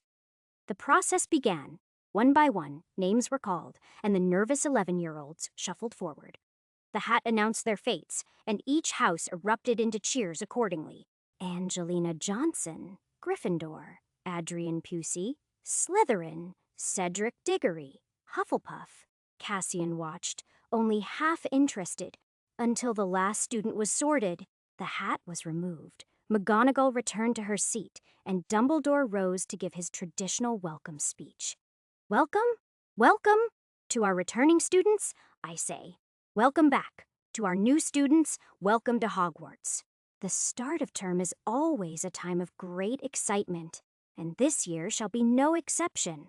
Cassian tuned most of it out, the usual nonsense about house unity, the importance of learning, the do not enter, the forbidden forest, warning that was, without fail, ignored by at least a dozen students each year. Dumbledore gestured toward his right, where a woman sat with a composed air, her robes an elegant deep green. Unfortunately, Professor Patricia Rakepick has resigned from the post of defense against the dark arts. In her place, we welcome Professor Helena Mulford. Cassian glanced over. Mulford had sharp, angular features, the kind that made her look like she was always on the verge of disapproval. Her hair was pinned back neatly. Mulford raised her head slightly, lips pressed thin. She had the look of someone who would duel a student for sloppy wand work, and then mark their hospital stay as a valuable learning experience. Dumbledore's sharp blue gaze flicked toward him, and Cassian felt the faint prickle of every eye in the room following. Here it comes. And now, a new addition to our staff. Taking up the position of History of Magic, please welcome Professor Cassian Rosier. Chapter 10. Cassian leaned back in his chair, waving lazily as Dumbledore introduced him. The hall responded with murmurs, whispers, and not-so-subtle nudges. He caught a few familiar expressions among the older Slytherins. Recognition, mild curiosity, and in one or two cases, barely concealed amusement. They knew him. Wonderful. The Gryffindor table, on the other hand, had a few particularly unimpressed faces. A group of redheads, Weasleys, obviously, exchanged glances before one muttered something that earned quiet snickers. Cassian had a fairly solid guess on the contents. Mulford barely spared him a glance before returning to whatever quiet thoughts she was brooding over. Snape, seated beside him, didn't even look his way, probably pretending he wasn't there at all. Cassian smirked to himself. Oh yes, this year was going to be a bloody circus, and he had front-row seats. Dumbledore carried on with the usual notices. Reminders about Filch's ever-growing list of banned items, and the fact that anyone caught trying to sneak into the kitchens after hours would be dealt with accordingly. None of it was particularly new, but the first years hung on to every word like he was revealing the secrets of the universe. Once the speech wrapped up, the food appeared, and the hall erupted into its usual feast-time chaos. Cassian reached for a goblet, sipping as everyone settled for the feast. Quite the reaction, Babbling murmured, cutting into her meal. Cassian tilted his head. Oh, she didn't glance up, but there was a trace of amusement in her tone. The students seemed intrigued. Cassian flicked his gaze toward the tables. A few students still cast looks his way, though most had moved on to more pressing concerns, namely, stuffing their faces. I imagine it is not every day someone with my stellar academic history lands a teaching job, he said, reaching for bread. She smiled faintly. It does raise some questions. A little mystery does wonders for the reputation, Cassian said lightly. Makes them nervous, keeps them awake. She gave him a sidelong glance before shaking her head, returning to her meal. Across the hall, the first years gawked like they'd stumbled into Olympus, while the older students slid back into their little tribes. The rest of the feast passed without much incident. Aside from Peeves attempting to dump an entire pitcher of pumpkin juice onto a group of unsuspecting first years, Filch lost his mind over it. But Dumbledore waved the poltergeist off like a mildly misbehaving pet, and things returned to normal soon enough. Eventually, the plates cleared and the students were dismissed to their dormitories. Cassian lingered only to avoid looking eager to leave, then slipped away as the staff filtered out. The halls felt different now. He walked these corridors before, but never like this. As a student, he spent most of his time avoiding actual responsibilities. Now, he was expected to be the one keeping students in line. Life was funny like that. Cassian sorted his things quickly, keeping it simple. Books on the shelves, spare robes in the wardrobe, quills and parchment stacked neatly on the desk. Once everything was in place, he went through his usual routine. Washing up, changing, making sure he didn't look like he'd just rolled out of a ditch. By the time he got into bed, the castle had settled into its usual late-night quiet. The distant rumble of moving staircases, the occasional hoot of an owl, the soft flicker of torchlight against the stone walls, it all felt strangely familiar, yet strange. He closed his eyes. The job wasn't the problem. The magic was. The floating list in his head, the spell mastery, the fact that teaching seemed to make him stronger. None of it made sense. But if Hogwarts was good for anything, it was giving him plenty of opportunities to figure it out. Asterisk, asterisk, asterisk, the next day, classes began. Cassian woke early, washed up, and dressed without dragging his feet about it. Whatever else he wasn't a slob. His robes were crisp, his hair neat. Despite what most assumed, he wasn't a complete mess. Lazy? Absolutely. But when it came to teaching, he didn't half-arse it. Always on time, always planned, always ready. In his last life, history had been his thing, and teaching it had been the only job he ever actually enjoyed. This time wouldn't be any different. The castle was already stirring by the time he left his quarters. A few ghosts, muttered greetings, or cast him wary looks. Still undecided about what to make of the new professor, some threw him downright ugly glances. After all, he had taken Professor Bin's job. The old ghost was still moaning about it to anyone with ears. He ignored them all and made his way toward the great hall. Inside, students were trickling in, yawning and shuffling to their seats. The enchanted ceiling showed a gray morning sky, clouds heavy with the promise of rain. The scent of fresh bread, eggs, and roasted tomatoes filled the air, blending with the usual low murmur of conversation. Cassian dropped into his seat at the staff table, pouring himself a cup of tea. "Good morning, Professor Rosier," Babbling said, offering a polite nod. Cassian raised his cup slightly. Morning. Other side of him, Flitwick was already deep in conversation with Vector about some arithmancy diagrams. Sprout was chatting with Kettleburn, who looked far too excited for this hour. Snape, of course, was ignoring everyone. McGonagall rose from her seat, straight-backed as ever. A reminder to all students. Classes begin promptly after breakfast. First years, follow your prefects. Schedules will be handed out shortly. A few groans from the Gryffindor table. Ravenclaws were already pulling out parchment. Hufflepuffs looked like they'd been awake for hours. Slytherins just nodded, like they already knew the entire week's lesson plan. Cassian glanced at his own schedule. First class, third-year Gryffindor and Slytherin. Should be fun.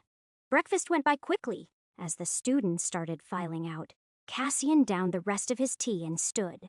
Time to teach. His classroom was on the third floor, tucked away from the noisier parts of the castle. When he arrived, the door was open, and a few students were already inside, loitering near the back. Cassian stepped in, letting the door swing shut behind him. The students turned at the sound, some straightening up like they'd been caught doing something they weren't supposed to. "Find your seats," he said, walking to the desk. "Unless you would rather stand for the whole lesson, your choice." Chairs scraped against the floor as they scrambled to sit. The classroom wasn't anything special. Rows of desks, a blackboard, a few old maps on the walls. Dust still clung to some of the shelves. Remnants of Bin's complete lack of physical presence. Cassian leaned against the desk and glanced over the room. Third years. Gryffindors and Slytherins. He tapped the desk. Right. History of magic. Probably the subject most of you plan to sleep through. A few nervous chuckles. One or two guilty looks. Cassian grinned. "Can't blame you. Professor Binns made it about as exciting as watching paint dry. But since I am not a ghost," he tapped his chest, "and I don't intend to bore myself to death, we are doing things differently." Percy Weasley raised a hand. "Differently how?" Cassian shrugged. "We are actually going to learn something useful." Someone near the back muttered, "That will be a first." Cassian's eyes flicked to them. A Slytherin, Warrington. "Oh, got a problem with history, Warrington?" The boy hesitated, then smirked. "Just never found much use for it." Cassian pushed off the desk, stretching his arms out like he was settling in for a casual chat rather than a lecture. "I can't blame you," he said. "History is just a collection of glorified stories picked by the winners. Two sad truths about it. One, the victors always write it. If Binns hasn't had some great awakening since my time here, I assume most of you have had the pleasure of hearing his version of the Goblin Wars." A few students laughed, some nodding. "Yeah, well, first, he actually fought in that war, so he is biased. Second, wizards won, so the recorded history is ours. Not exactly objective." Cassian tilted his head. "And the second sad thing about history, most people don't know what to do with it. But it is a lot more useful than you think," Warrington scoffed. "Not if you plan to do anything practical." Cassian shot him a look. "Practical? Is it? Tell me, Warrington, what do you plan to do after Hogwarts?" "Join the Department of Magical Law Enforcement," he said, with all the smug confidence of a boy who thought he had it all figured out. Cassian nodded. "Right. And you think they don't care about history?" "They care about law, not stories," Warrington shot back. Cassian chuckled. "You don't think history and law go hand in hand? Tell me, who wrote the laws you plan to enforce?" Warrington hesitated. Cassian pressed on. "The Ministry." A governing body built on the foundations of magical history.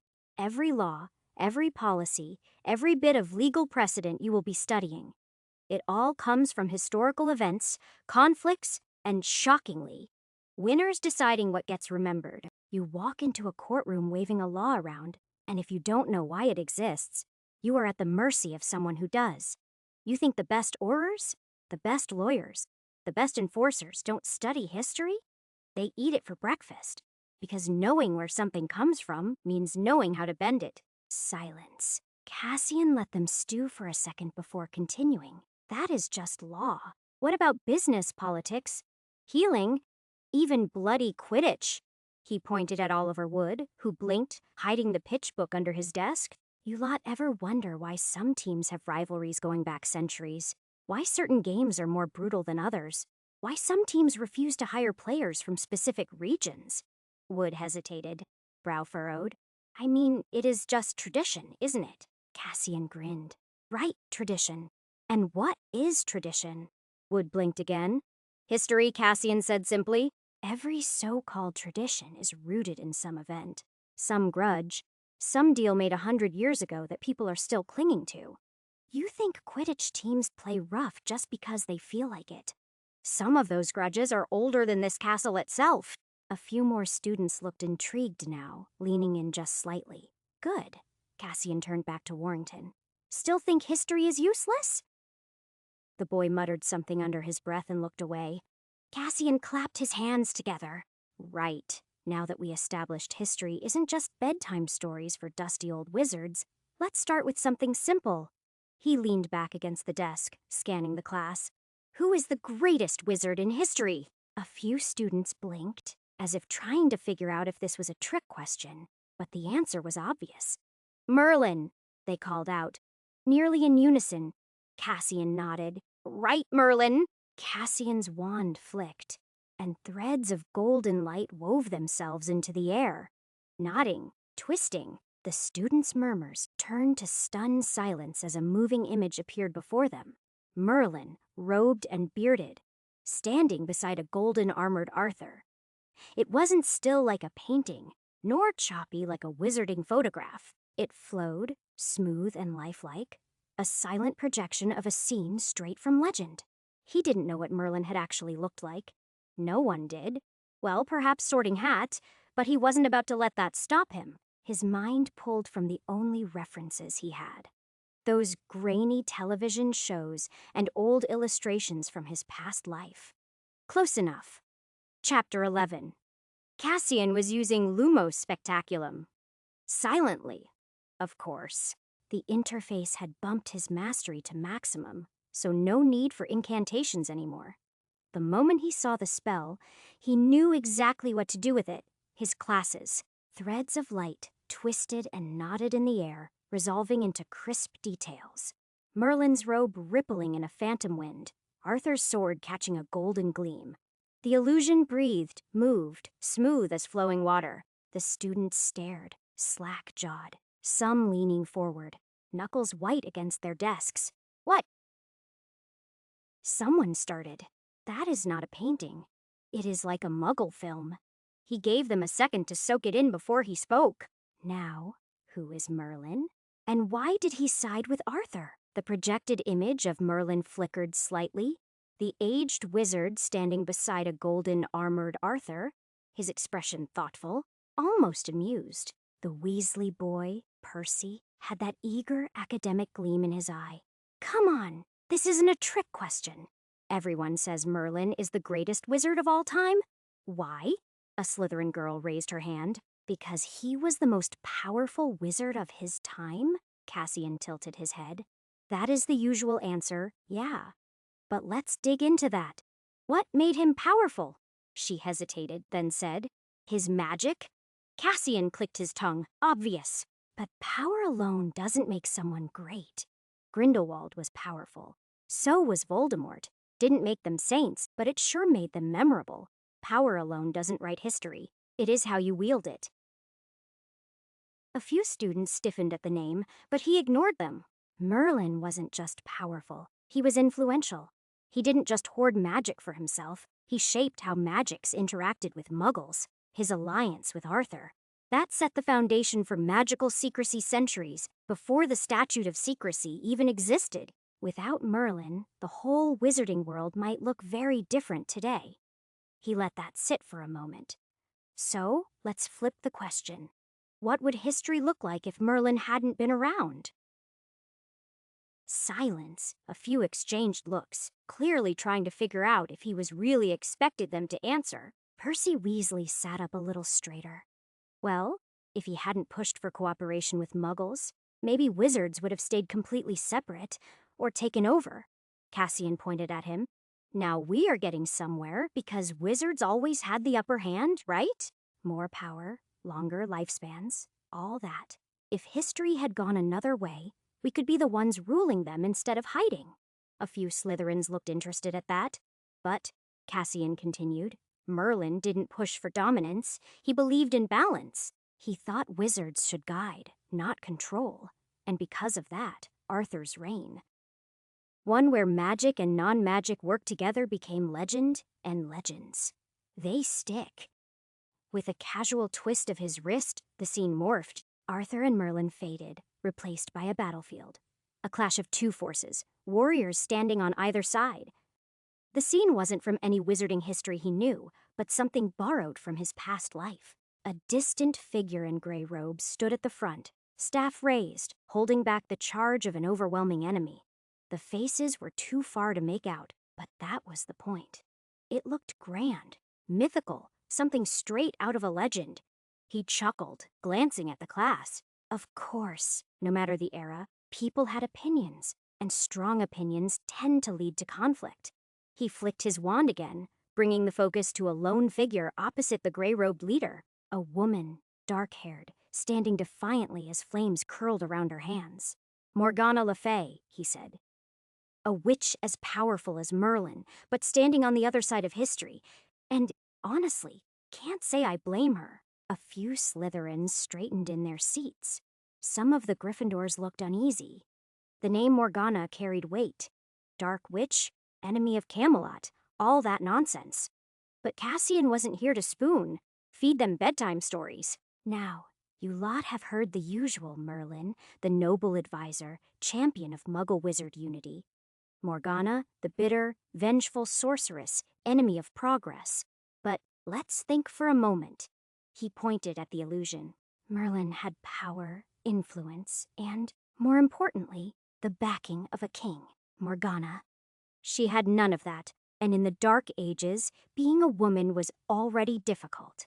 Being a witch, downright lethal. He let that sink in. So, tell me, if you lived in an era where Muggles feared magic to the point of burning people alive, how much would you trust them? Silence. A few students exchanged glances. Right. And yet, history paints her as the villain. Cassian grinned. It is easy to call someone evil when you are the one writing the story. Percy Weasley cleared his throat. But she tried to overthrow Camelot. Cassian nodded. She did, and Merlin opposed her. Doesn't mean she was wrong about everything. Magics have a habit of pretending Muggles have always been harmless little lambs. But tell that to the ones who got burned at the stake because someone decided a bad harvest meant witchcraft. Some of the Muggle-borns looked a bit pale. Even the purebloods seemed more interested now. Cassian let the illusion shift again, showing robed figures standing over a fire pit, smoke curling into the night. This wasn't a debate. This was survival. Morgana saw Muggles as dangerous, unpredictable. Merlin saw them as people who could be guided. Neither of them was completely right or wrong. They just had different ways of dealing with a world that didn't understand magic. The images faded, leaving nothing but the flicker of candlelight dancing across the walls. Cassian pushed away from the desk, his gaze sweeping the room. History isn't about good versus evil, he said evenly. It is about people making choices. Choices based on the information they had, the fears they felt, the power they craved. Sometimes those choices worked out. Sometimes they didn't. But if you sit in this class thinking every so-called Dark Wizard was a raving lunatic and every hero was some flawless champion of justice, you will fail. Not my class. Don't worry about grades. I couldn't care less about them. You will fail at something far more important. Understanding. And if you can't understand the past, you are doomed to repeat it. The room fell into silence. Not bad for a first lesson. Finally, Warrington muttered, "So, what? We are supposed to sympathize with dark wizards now." Cassian smiled. "No, you were supposed to think. I know, terrifying concept. But hey, if that is too much effort, you can always drool on your desk like in Bin's class." A few snickers. Warrington scowled, but said nothing. Cassian clapped his hands. Homework. Read up on the Merlin-Morgana conflict, but not just the standard drivel. I want at least one source that presents her side of things. A few students groaned. Percy was already scribbling notes. Cassian grinned. "Welcome to history, kids. Try not to sleep through it." As Cassian wrapped up the lesson, he decided to push things a step further. He hadn't come to Hogwarts just to drone on about history. He had a theory to test. If teaching magic really advanced his own skills, then he needed to keep experimenting. And what better way to do that than by slipping in a bit of practical magic under the excuse of historical relevance? Right, before I let you lot go, let's talk about something a little more lively. He tapped his wand against the desk. Fire! That got their attention. Even the ones who had been impatient to leave sat straight. "Incendio," he said, twirling his wand in the air. Fire-making charm, a spell so old that it predates wand usage. Ever wondered how wizards managed before we had these handy little sticks? Rituals, incantations, runes, the lot. Fire was one of the first things magic was ever used for. Survival, warfare, communication. Even now, it is one of the most basic yet useful spells you will ever learn. He flicked his wand at the empty fireplace at the side of the room. Incendio. Flames exploded in the fireplace with a deep humph, heat rolling through the room. Not the timid little sparks most students summoned, but a roaring yet controlled blaze that lit every corner. A few students flinched. One Gryffindor yelped.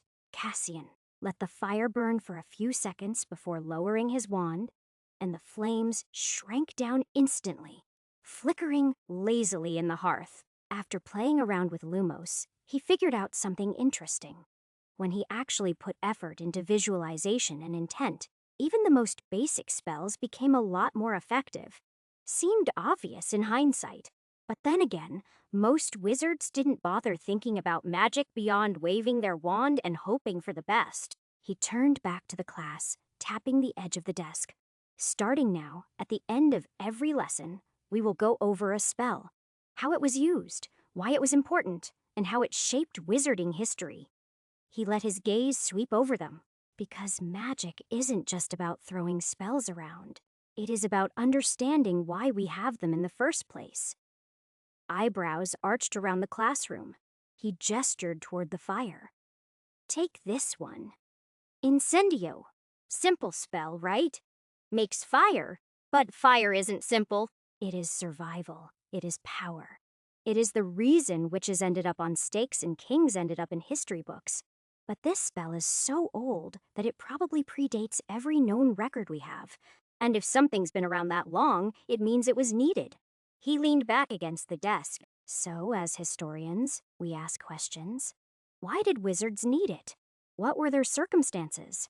Were they lighting campfires, scaring off predators, trying to imitate magical creatures? Using it as a weapon, or did they just need to keep warm on a bloody cold night? Percy Weasley raised a hand. Surely it was first used for survival. Before wands, fire would have been essential. Cassian nodded. Good answer. Fire's always been a symbol of power, control over the elements. But it is also a threat. Ever wonder why wizards and fire have such a complicated relationship? Goblins, witches, pyromancy, it all ties together. He crossed his arms. For example, who here knows why muggles started burning witches? Chapter 12. Who here knows why muggles started burning witches? A few hands shot up. They thought witches were evil, a Slytherin girl said. Fear of magic. Percy added. Cassian gave a half shrug. Yeah, sort of. But here is the fun part. It didn't work. He gestured vaguely. Most witches and wizards caught in those burnings just threw on a flame-freezing charm and sat through it like a minor inconvenience. Some even let it happen on purpose, had a laugh. Then disapparated when they got bored. A few students snickered. But here is where it gets interesting, Cassian went on. Fire wasn't just something done to wizards. It was also something wizards used. Pyromancy, fire magic, goes way back. Some of the earliest wizarding battles fought with fire. Goblins, resistant to most kinds of magical flame. Cassian grinned. Fire in your hand? Power. Fire out of control. Chaos. That is the difference between a wizard and a madman with a matchstick. The reason most of you will only ever use incendio to light a few candles and not, say, burn down an entire village, that is control. Which brings us back to incendio, one of the simplest fire spells, but also one of the most useful. You learn this, and you learn the foundation for every flame-based spell that came after it. He waited for them to ponder his words a bit. Most of the class was paying attention now. Even the ones who'd looked bored earlier were watching the fire like it might do something interesting if they stared hard enough. He laughed. Now, let's talk about how people used incendio in history. He turned, pacing a few steps. Take dueling, for example. Back in the old days, wizard duels weren't about stunning and disarming. They were fights to the death. And you know what is a great way to make sure your opponent stays down? He straightened, crossing his arms as he looked over the class. Not answering his rhetoric. One last thing before you go, he said, tapping the desk with his wand. Extra homework. Not mandatory, since I am not your charms professor, but if you do it, I promise you will see an improvement in your magic. Write 2 feet on fire, what it is, why it matters, how it shaped humanity. A few students groaned. He ignored them. Think about it. When you are at a distance, fire is warmth, comfort. Get too close, and it will burn you to ash. It cooks your food, boils your water. God forbid. What would we do without tea? Some students chuckled. Understand it, Cassian said, tapping the desk one last time. Then you will understand why it is one of the first things wizards ever learned to control. That is all. You are dismissed. Chairs scraped against the stone floor as the students gathered their things. Some already chatting about the lesson, others eyeing the extinguished fireplace, like it might relight itself. Warrington left first, muttering something under his breath to Marcus Flint. Percy lingered, jotting something down on his parchment before following the rest of the Gryffindors out. Cassian slumped to his chair. The first lesson had gone better than expected. They hadn't tuned him out. More importantly, they listened. Even the ones who thought history was pointless had been paying attention. He grabbed his lesson notes, stuffing them into his bag before heading out. His next class wasn't until after lunch, which gave him a few hours to have a bit of fun. Walking through the corridors, Cassian made his way to the kitchen near the Hufflepuff common room. He stopped in front of the large painting of a fruit bowl, eyeing the plump green pear in the middle. If I recall correctly, I should play with that pear, he muttered, reaching out and giving it a quick tickle. The pear wriggled before letting out a high-pitched giggle, then twisted itself into a doorknob. Cassian grabbed it and pulled, stepping into the warm, bustling kitchen. Inside, house elves flitted about, hands busy with trays of food and bubbling cauldrons. The smell of fresh bread and roasting meat filled the air, thick and rich. Cassian barely had time to take it in before a small figure popped up right in front of him. Professor Rosier, the elf squeaked, bowing so low its nose nearly touched the floor. What is Professor wanting? Bobby can bring anything. Yes. Cassian took a step back, eyeing the elf. It was shorter than the others, ears slightly drooping, with a clean white tea towel wrapped around its tiny frame like a uniform. Bobby, is it? Cassian asked. The elf bobbed its head so fast Cassian thought it might snap its own neck. Yes. Bobby is in charge of kitchen when Househead Sprout is not looking. Cassian raised an eyebrow. Is she supposed to be looking? Bobby froze, eyes darting left and right before whispering, Bobby does not know. Cassian snorted. Relax. I am not here to snitch. I just need something sweet. Healthy ones, though. Do you do yogurts? Whatever. Won't give me diabetes before dinner. Before he even finished, Boppy clapped its hands, and 3 elves bolted off in different directions. Within seconds, a silver platter was shoved into Cassian's hands, piled with tarts, shortbread, and something that looked suspiciously like treacle fudge. He whistled. Efficient. Boppy aims to please, the elf chirped. Cassian grabbed a tart and took a bite. Raspberry, a good one. He chewed for a moment before glancing down at Boppy, who was still watching him like a dog waiting for praise. You lot ever get tired of this? Cassian asked, waving the tart in the air. Boppy blinked. Of what? Professor. This. He gestured at the room. The endless cooking, the endless scurrying. Serving wizards all day, every day. Don't tell me it is your greatest joy in life, or some nonsense. That is just sad. Boppy looked like Cassian had just suggested jumping off the astronomy tower for a laugh. The little elf's ears drooped, and its big, watery eyes went even wider. Oh, Professor Cassian! What are we poors to do? Boppy wailed, wringing its tiny hands. We are bound to Hogwarts. Yes, bound. We cannot be otherwise. Cassian stopped mid-bite, eyeing the elf. Right? So, you are telling me if I tried to free you, you would just, what? Drop dead on the spot? Boppy let out a high-pitched squeak and shook its head violently. No, not drop dead, sir. But elves are not made for not serving. Without Hogwarts, we be nothing. That sounded like absolute bollocks, but Cassian had never paid enough attention to house elves to argue about it. He chewed his tart, thinking, so, you like working yourself half to death, getting kicked around by snotty kids, and living off scraps. He gestured around the kitchen. This is the dream, is it? Boppy blinked, then nodded so fast its ears flapped. Yes, sir. House elves lives to serve, sir. Without work, we is lost without it. Cassian sighed through his nose. Well, that is depressing, Boppy beamed. Thank you, sir. Cassian rubbed his temple. Not a compliment, Boppy. The elf clearly didn't care. It scurried off, probably to go organize a tray of biscuits with the same enthusiasm some people put into duels. Cassian shook his head, grabbed another tart, and left the kitchen before he accidentally started a revolution. Walking to the library, Cassian barely had time to swallow before a sharp voice cut through the air. No food in the library. Madam Pint stood in the doorway, arms crossed, eyes fixed on the tart in his hand like he dragged in a tiger. Cassian chewed slowly, staring back at her. Not out of defiance. He was mid-bite, and he wasn't one to rush a good pastry. Also chewing was healthy. The silence stretched, and Pince's eye twitched. Swallow! She snapped. Cassian finally did, licking a stray crumb off his thumb. Would you rather I leave these outside or bring them in with me? He gestured to the plate stacked with sweets, as if this was an actual decision she needed to make. Her nostrils flared. You will leave them outside. Of course, Cassian said, walking past her and setting the plate on a windowsill. He glanced at it. No guarantees they will still be here when I get back. Pince made a noise like she didn't care if a swarm of Cornish pixies flew off with them.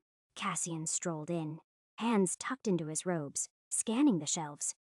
The place smelled of old parchment and ink.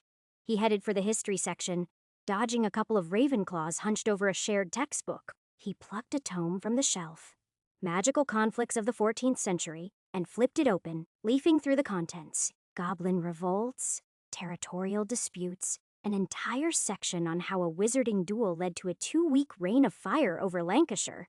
Interesting enough. But he wanted something older. He slid the book back and reached for another.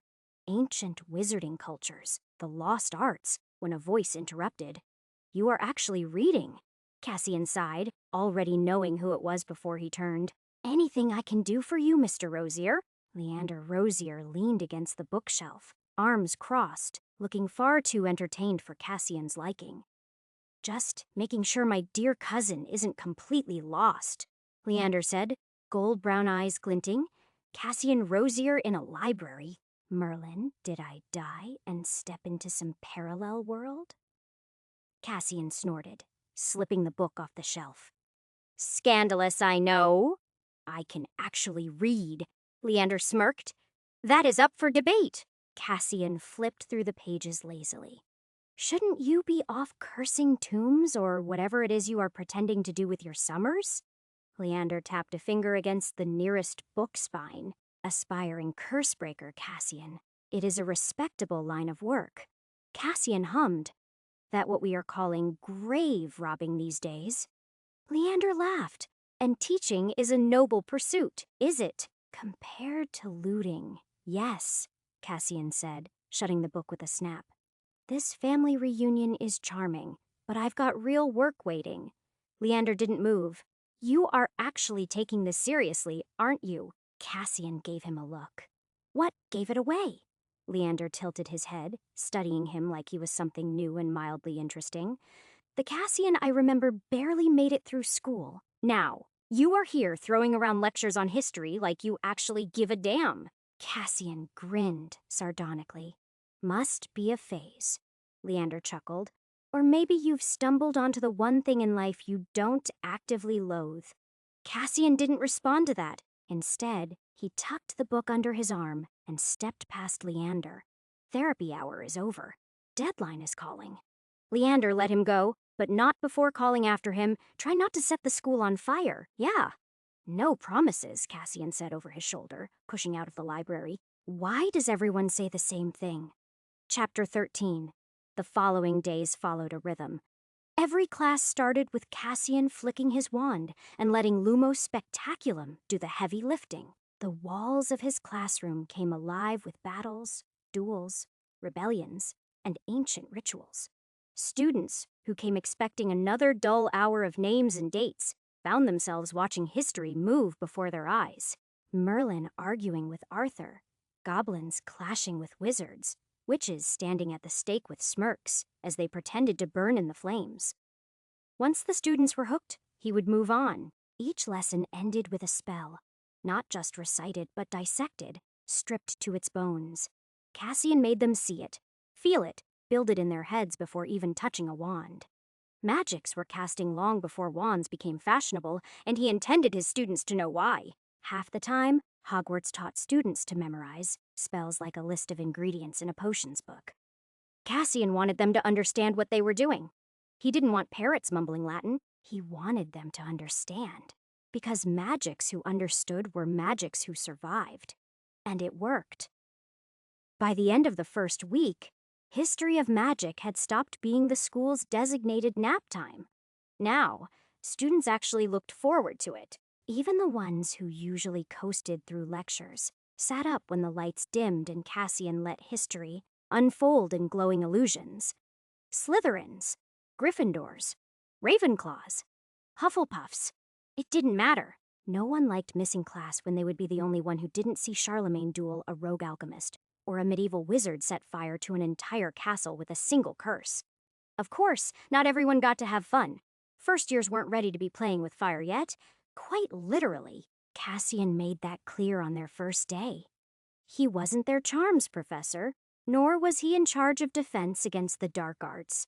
That responsibility fell to Flitwick and Mulford, who would, in due time, teach them the proper way to handle magic without losing an eyebrow, or worse. Probably worse? He told them as much, leaning against his desk as a few eager Gryffindors bounced in their seats, clearly hoping for something more exciting than history. You lot are stuck with me for storytelling, not spell work, he said, eyeing a particularly restless Fred and George Weasley. I will leave the explosions to Professor Flitwick and the dueling to Professor Mulford. They get paid to make sure you don't accidentally set yourselves on fire or hex your own limbs off. I, on the other hand, don't have the patience to deal with screaming first years, running around with burnt fingers. A few groaned in protest, but Cassian didn't budge on it. First years weren't ready for practical spell work beyond the basics. Until then, they would stick to history. Though if they behaved, he might throw in a few illusions now and then to keep them entertained. He wasn't heartless, just realistic. But for the rest, Cassian introduced Incendio, the fire-making charm. 6 classes, 4 houses, hundreds of students. all given a crash course in the spell's history application and the reality that magic worked best when you actually understood what you were doing. The result was instant. Incendio, maximum mastery. And, because things apparently weren't weird enough already, 2 more ancient variations landed in his lap. Cassian sat in his quarters that evening, staring at the updated list floating in his mind. Fire-making spell Incendio ancient variant, Sinus Amisa. Instead of creating fire, this spell summons the ash of a past flame. The caster sees what was last burned in that location, can reveal destroyed books, lost scrolls, or hidden evidence of crimes. Fire-making spell, Incendio, ancient variant, Pyroclave. Unlike modern fire spells that create fire instantly, Pyroclave is a delayed fire release spell that stores flames inside objects, runes, or written texts, only to be unleashed under specific conditions. Cassian narrowed his eyes at the first one, Sinis Amisa. This wasn't fire. It forced fire to give up its secrets. The ashes of whatever was burned would retain the memory of what they once were, revealing hidden truths long thought lost. That kind of magic wasn't just old, it was dangerous. His vision blurred as something pulled his mind, dragging him somewhere else. He let it take him. A dark alley, wet stone glistening under the dim glow of a wand, a hooded figure moving quickly, stacks of books piled in a ditch. He flipped through pages in frantic desperation before tossing them into a conjured fire. Flames swallowed parchment, curling ink into smoke, whatever was written there. Gone. Days later, a different person stood by the same ditch. Hood drawn, wand raised, Sinis Amisa. The ashes, long settled into filth and rainwater, glowed red. Slowly they lifted, falling into place. Not whole. No, not even close, but enough pages. As incomplete as they may, hovered in the air. Letters formed meaning. The wizard's breath hitched. A name, a date. A crime long buried was now revealed. The wizard staggered back. Sinis Amisa didn't just summon fire. It rewound destruction caused by it, let the past bleed back into the present. A wizard could stand in a burned-down library and see every page that had turned to cinders, hear voices that had long since gone silent, or, in the wrong hands, erase the evidence entirely. The vision snapped out like a flame smothered by wind. Cassian inhaled sharply, fingers tightening around his wand. Of course it had been banned. Magic like this didn't preserve history. It weaponized it. If criminals used fire to erase evidence, it meant entire histories could be rewritten. But those who knew the spell could unwrite the rewriting. His gaze flicked back to the list. Pyroclave. Again, his vision shifted. A master runesmith in a dimly lit workshop. His hands quick as he carved words into stone. Each letter glowed as he whispered the spell. Pyroclave. The light faded, the inscription vanishing before his eyes. To anyone else, the stone was blank.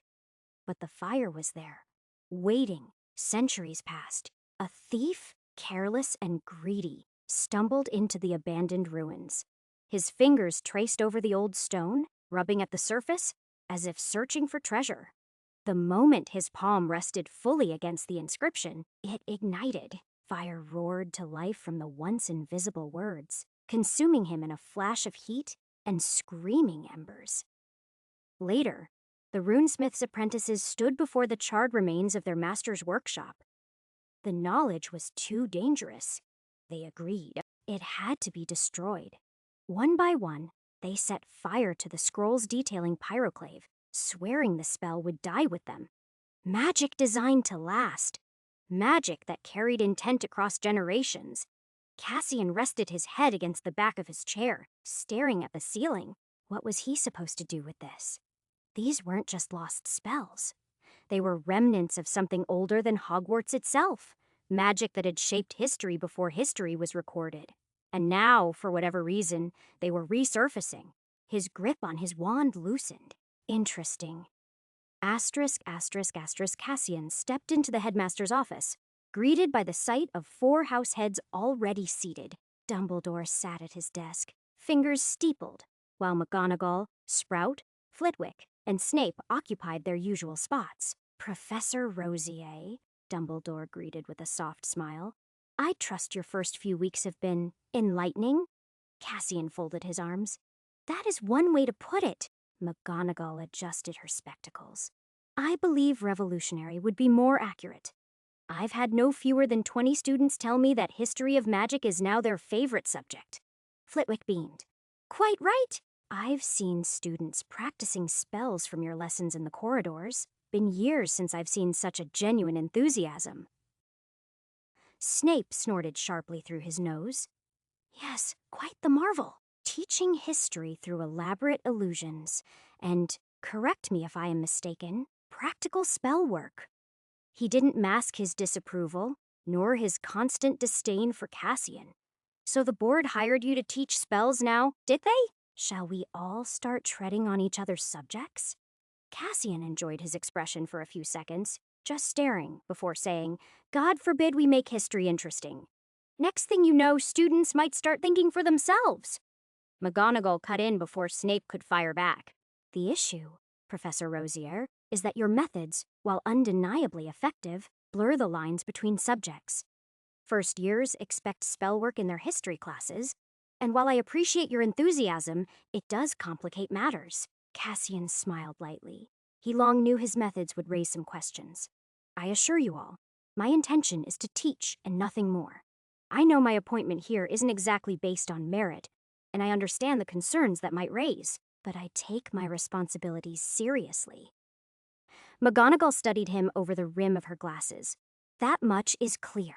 Sprout nodded. More than clear. You've managed to make a subject students usually sleep through into something they actually talk about outside of class. I hear about your lessons in my greenhouses more than I do about actual herbology. Snape's mouth twisted, displeasure obvious. Yes, truly groundbreaking. I imagine Flitwick and Mulford are thrilled to have a history professor who fancies himself a charms and defense instructor as well. Cassian didn't bother looking at him. I don't teach them anything they haven't already covered in their charms or defense classes. I only step in once the spell is familiar to show them where it came from, how it has changed over time, and why it mattered. I am not getting ahead of anyone. I am filling in what gets left out. Snape's lip curled slightly, but Dumbledore cut in before he could say more. Professor Rosier, would you mind giving us a demonstration? I admit, I am rather curious myself. Cassian leaned back in his chair. Any requests? Dumbledore's smile deepened. Surprise us, Professor Rosier. That does seem to be your speciality. Chapter 14. Cassian pulled out his wand and flicked it. The air shimmered as a golden haze spread across the room, swallowing the office whole.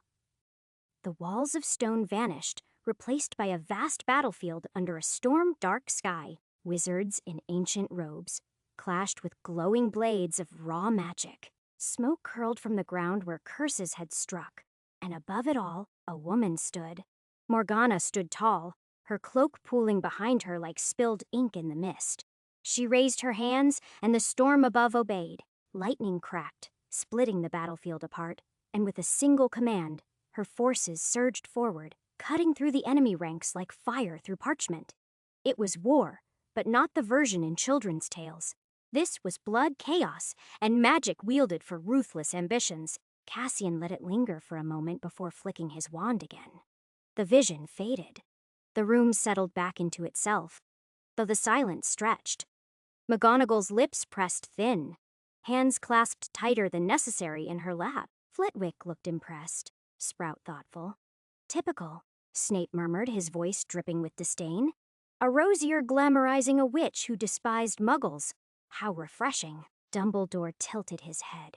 You seem to have cast Morgana in quite a favorable light, from what I hear. Cassian shrugged. She was one of the most powerful witches of her time. That doesn't change just because she wasn't on the right side of history, Snape's lip curled. Except she was the spearhead of the anti-Muggle movement. Cassian turned his gaze on him. History's never been black and white, Severus. Only fools and propagandists believe otherwise. You can despise someone's ideology and still acknowledge their skill. Or would you prefer I sanitize it and pretend she was just a cackling villain throwing curses in the dark? Dumbledore interjected before Snape could respond. An interesting perspective, Professor Rosier. One that I imagine has certainly given your students much to think about. Cassian nodded. I know where your distrust comes from, and I agree that as teachers, we shape how students see the world. That is why I never liked how Binns taught. He was biased against anything non-human, made sure students saw goblins, centaurs, and merfolk as footnotes in wizard history rather than actual players. He leaned back. I don't praise Morgana, and I don't embellish her fear and hatred of muggles. I show what shaped her. In her time, being a woman was already difficult. Being a witch was worse. Wizards were kings, heroes, scholars. Witches were shadows, healers, whispers in the dark. If they stepped out of line, they weren't just punished. They were erased. A perspective I imagine not all parents would appreciate. McGonagall said coolly, though a glint in her eyes betrayed her approval. Flitwick gave a small nod. I dare say students are learning more than just dates and names in your class, Professor Rosier. Apparently too much, Snape muttered. Cassian didn't bother responding. He wasn't about to waste time debating Snape's fondness for rigid, mindless teaching. Instead, he turned to Dumbledore. As a historian and the history of magic professor at one of the best wizarding schools in Europe, I would say it is my job to provide context. How spells came to be, how different magical communities thought, and how these spells were used, he said. And as I repeatedly remind my students, none of this is mandatory. Those who want to further their magical masteries can complete additional assignments at their own discretion. McGonagall gave him a long look, then nodded. As long as it is clear where the boundaries lie. Cassian spread his hands. Crystal, Dumbledore nodded. I believe, as you put it, this is still within the scope of your title, and as long as your methods aren't dangerous, we have no reason to limit how you teach. From what I've seen, you've done a rather good job.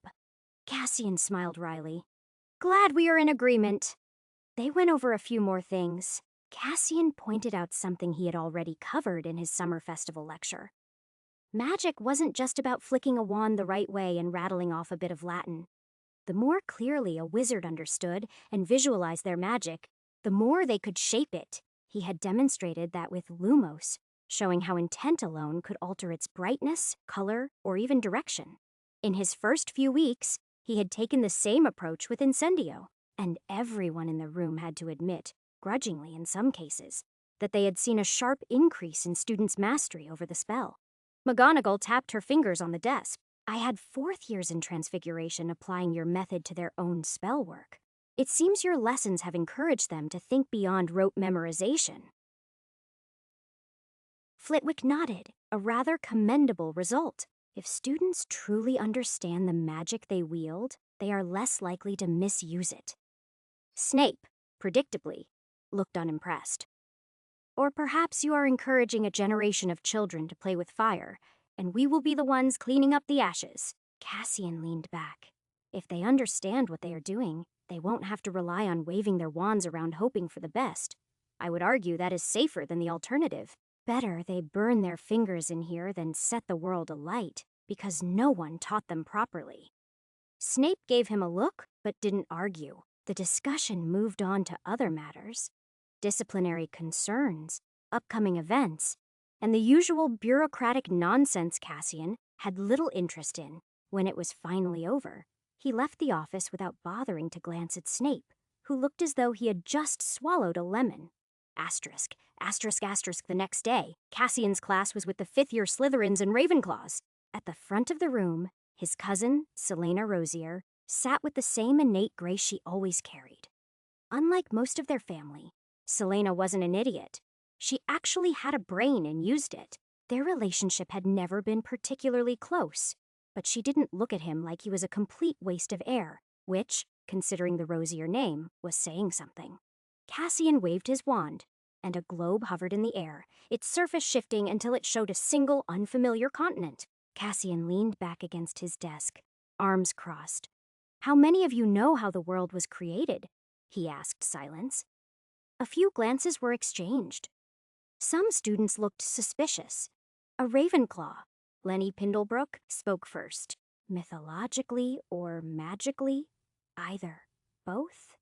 With a twist of his wrist, the globe reformed, the continents shearing apart into new shapes. Every culture has its stories. Gods sculpting mountains from chaos, cosmic eggs cracking open, titans bleeding oceans into existence. Wizards are no different. We just like to pretend our versions are smarter. He gestured, and the image morphed, displaying crude cave drawings, early depictions of magic. And then there is magic itself. No one really knows where it started. Some believe it has always been here, woven into the fabric of the world. Others think it came later, a gift or a curse bestowed by something greater. A Muggle-born girl hesitated before raising her hand. Muggles believe Earth used to be part of the sun. Cassian glanced at her. Go on. She shifted in her seat. Well, the solar system formed from this massive cloud of gas and dust. Gravity pulled everything together, and the sun ignited first. The planets, including Earth, came from the leftover material. Over millions of years, Earth cooled down, oceans formed, life began. Then evolution took over. Cassian nodded, not far off from some wizarding theories. The magical community doesn't dispute the physical formation of the planet. Rocks are rocks whether you use a wand or not. But where we differ is what happened after. He flicked his wand, and the floating globe shifted, its continents rearranging. Most wizards believe that magic was always here, woven into the planet itself in the form of ley lines, natural channels of magical energy. The globe changed again, showing a supercontinent. This is Pangea. Millions of years ago, all land on Earth was one massive piece. It eventually broke apart, forming the continents we know today. Early magical beings existed long before humans, shaping the land with abilities that modern wizards can only theorize about. The illusion dissolved, and Cassian started to walk between the rows. Evolution was also part of it. The first magical humans didn't just appear out of nowhere. There is evidence that ancient magical communities developed separately from Muggle ones. Different lineages, different adaptations. A Slytherin boy frowned. Then why are there Muggle-borns? Cassian shrugged. No one knows for certain. Magic doesn't follow strict hereditary rules. Some believe it skips generations. Others think it is an ancient bloodline trait that reawakens. Then there is the theory that magic itself chooses people. Either way, magic doesn't care about bloodlines. No matter how loudly purebloods wish it did, bloodlines might tilt the odds, sure, but they don't decide the outcome.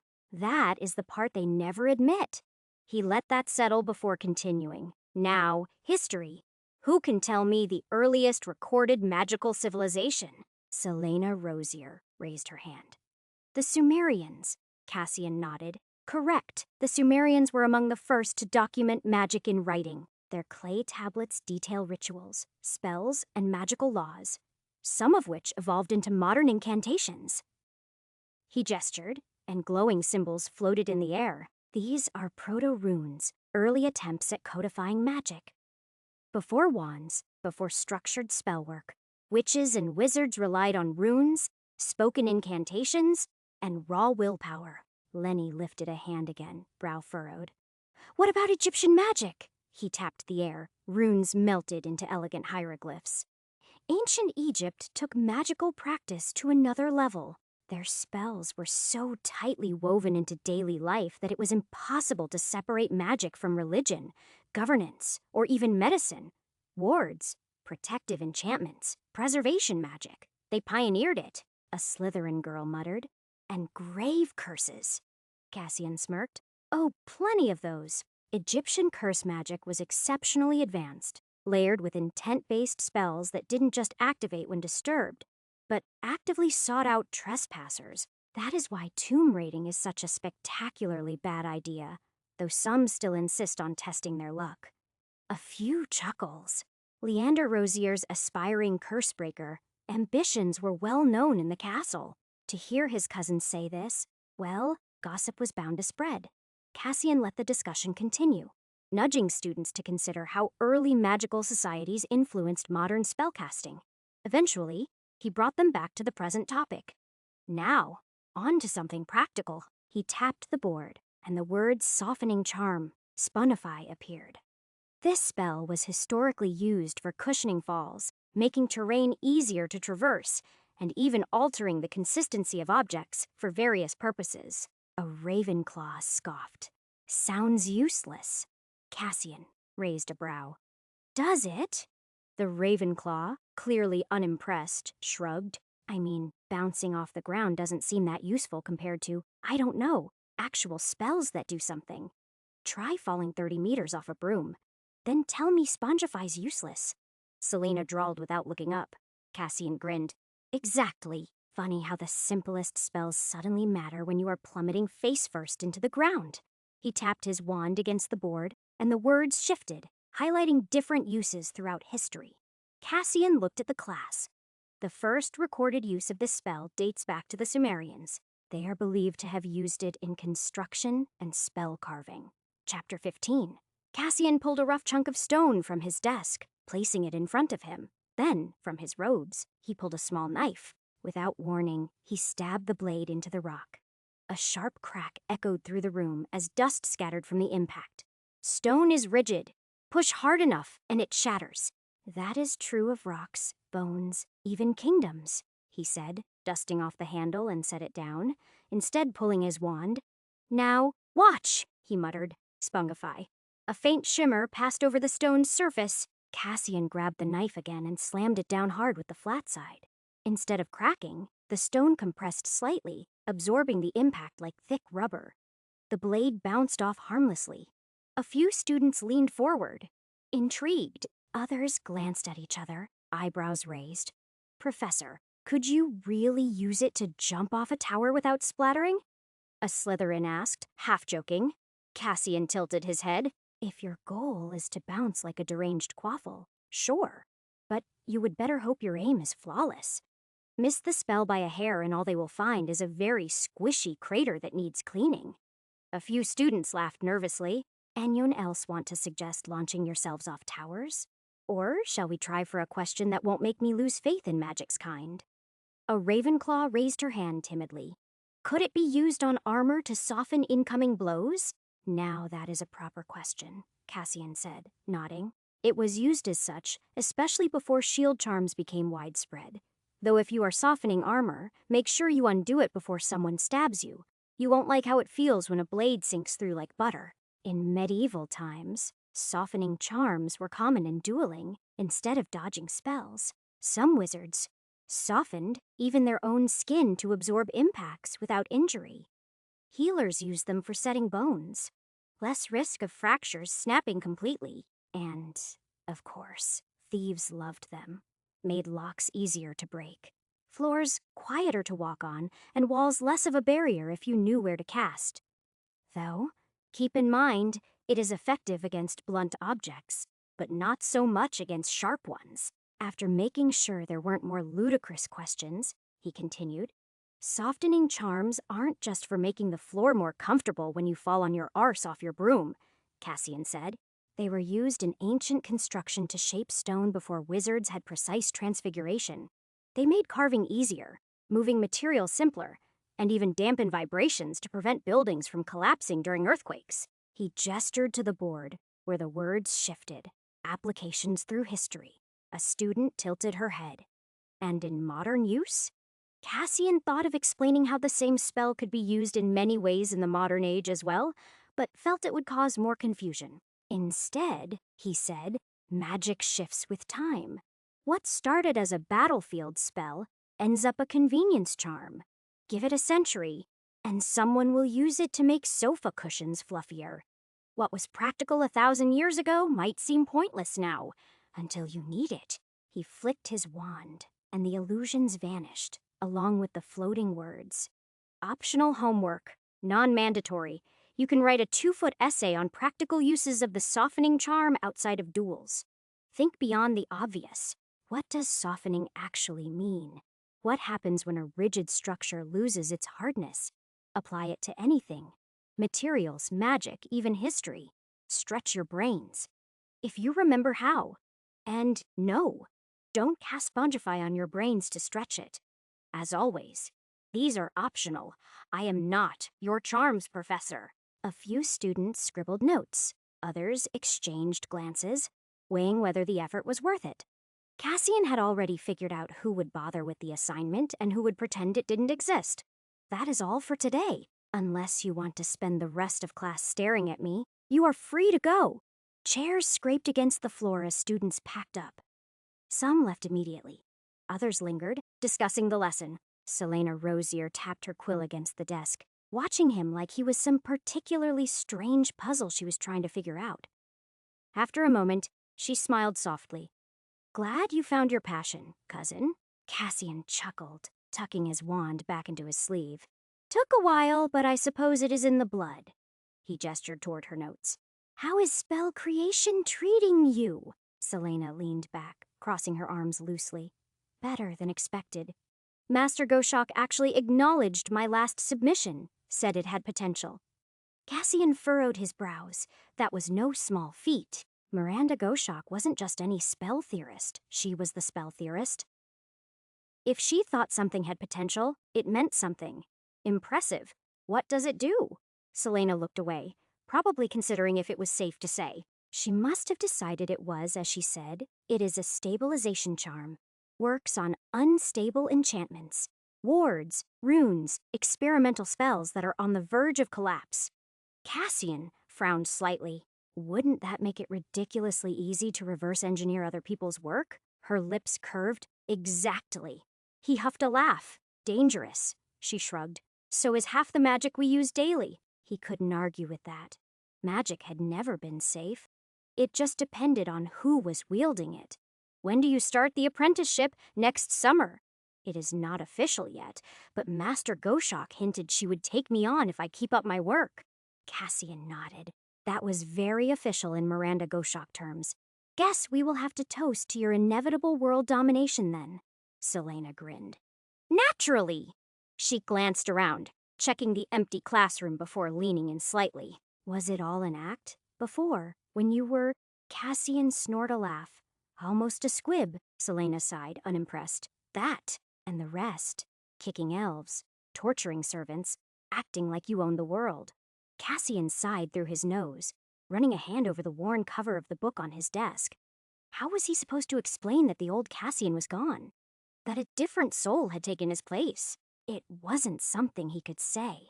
Not that he would even if he could.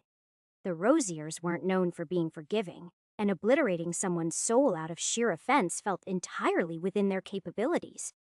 Instead, Cassian watched Selena with something between amusement and curiosity. You tell me, Selena, you were always smarter than the rest of them.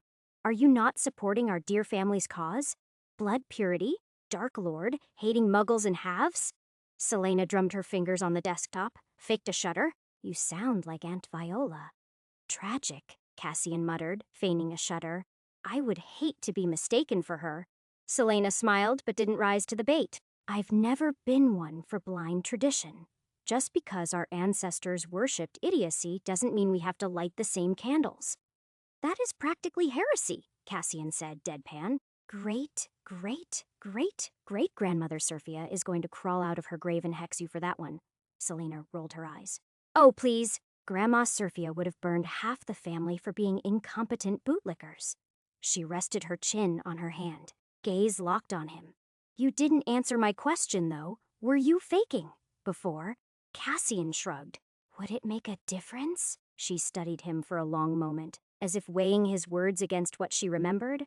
Not really, she admitted. But it is strange.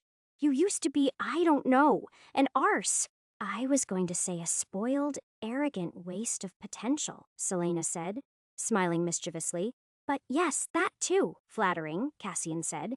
And now, Selena considered, still an arse, but significantly less of a git. Though I suppose teaching history isn't the worst thing you could be doing. Cassian scoffed. High praise from a Rosier. I like to think I have some taste, she said then, adding softer. You are actually good at this. Teaching, I mean. Cassian exhaled, glancing at the now empty classroom. Turns out I enjoy it. Selena gave him a look, half incredulous. That might be the most shocking thing I heard all year. Glad to keep you entertained. Cassian glanced at her notes. To answer your question, it wasn't an act but self-preservation. You are smart enough to figure out the rest. Selena didn't react right away, her gaze flicking from Cassian to the board, then back to him.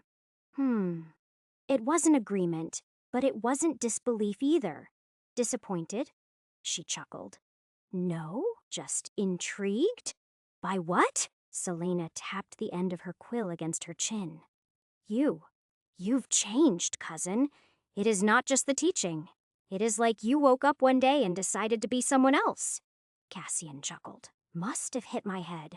Hard enough to knock sense into you, miraculous. He chuckled, but the curiosity in her eyes didn't fade. After a moment, she glanced at the clock and sighed. I have runes next. Try not to make too many enemies before lunch. No promises, and say hi to Professor Babbling. Selena shook her head and packed up her things. As she left, Cassian turned back to his desk, gathering his own notes. Chapter 16. Walking through the halls of Hogwarts, Cassian spotted a familiar figure ahead, Professor Quirinus Quirrell. The Muggle Studies professor was heading in the same direction, a stack of books levitating beside him. Cassian was planning to pick Quirrell's brain for some time. Curious about how Muggle society functioned in this world, he decided to strike up a conversation. If things ran parallel to his old world, he had some investments to make.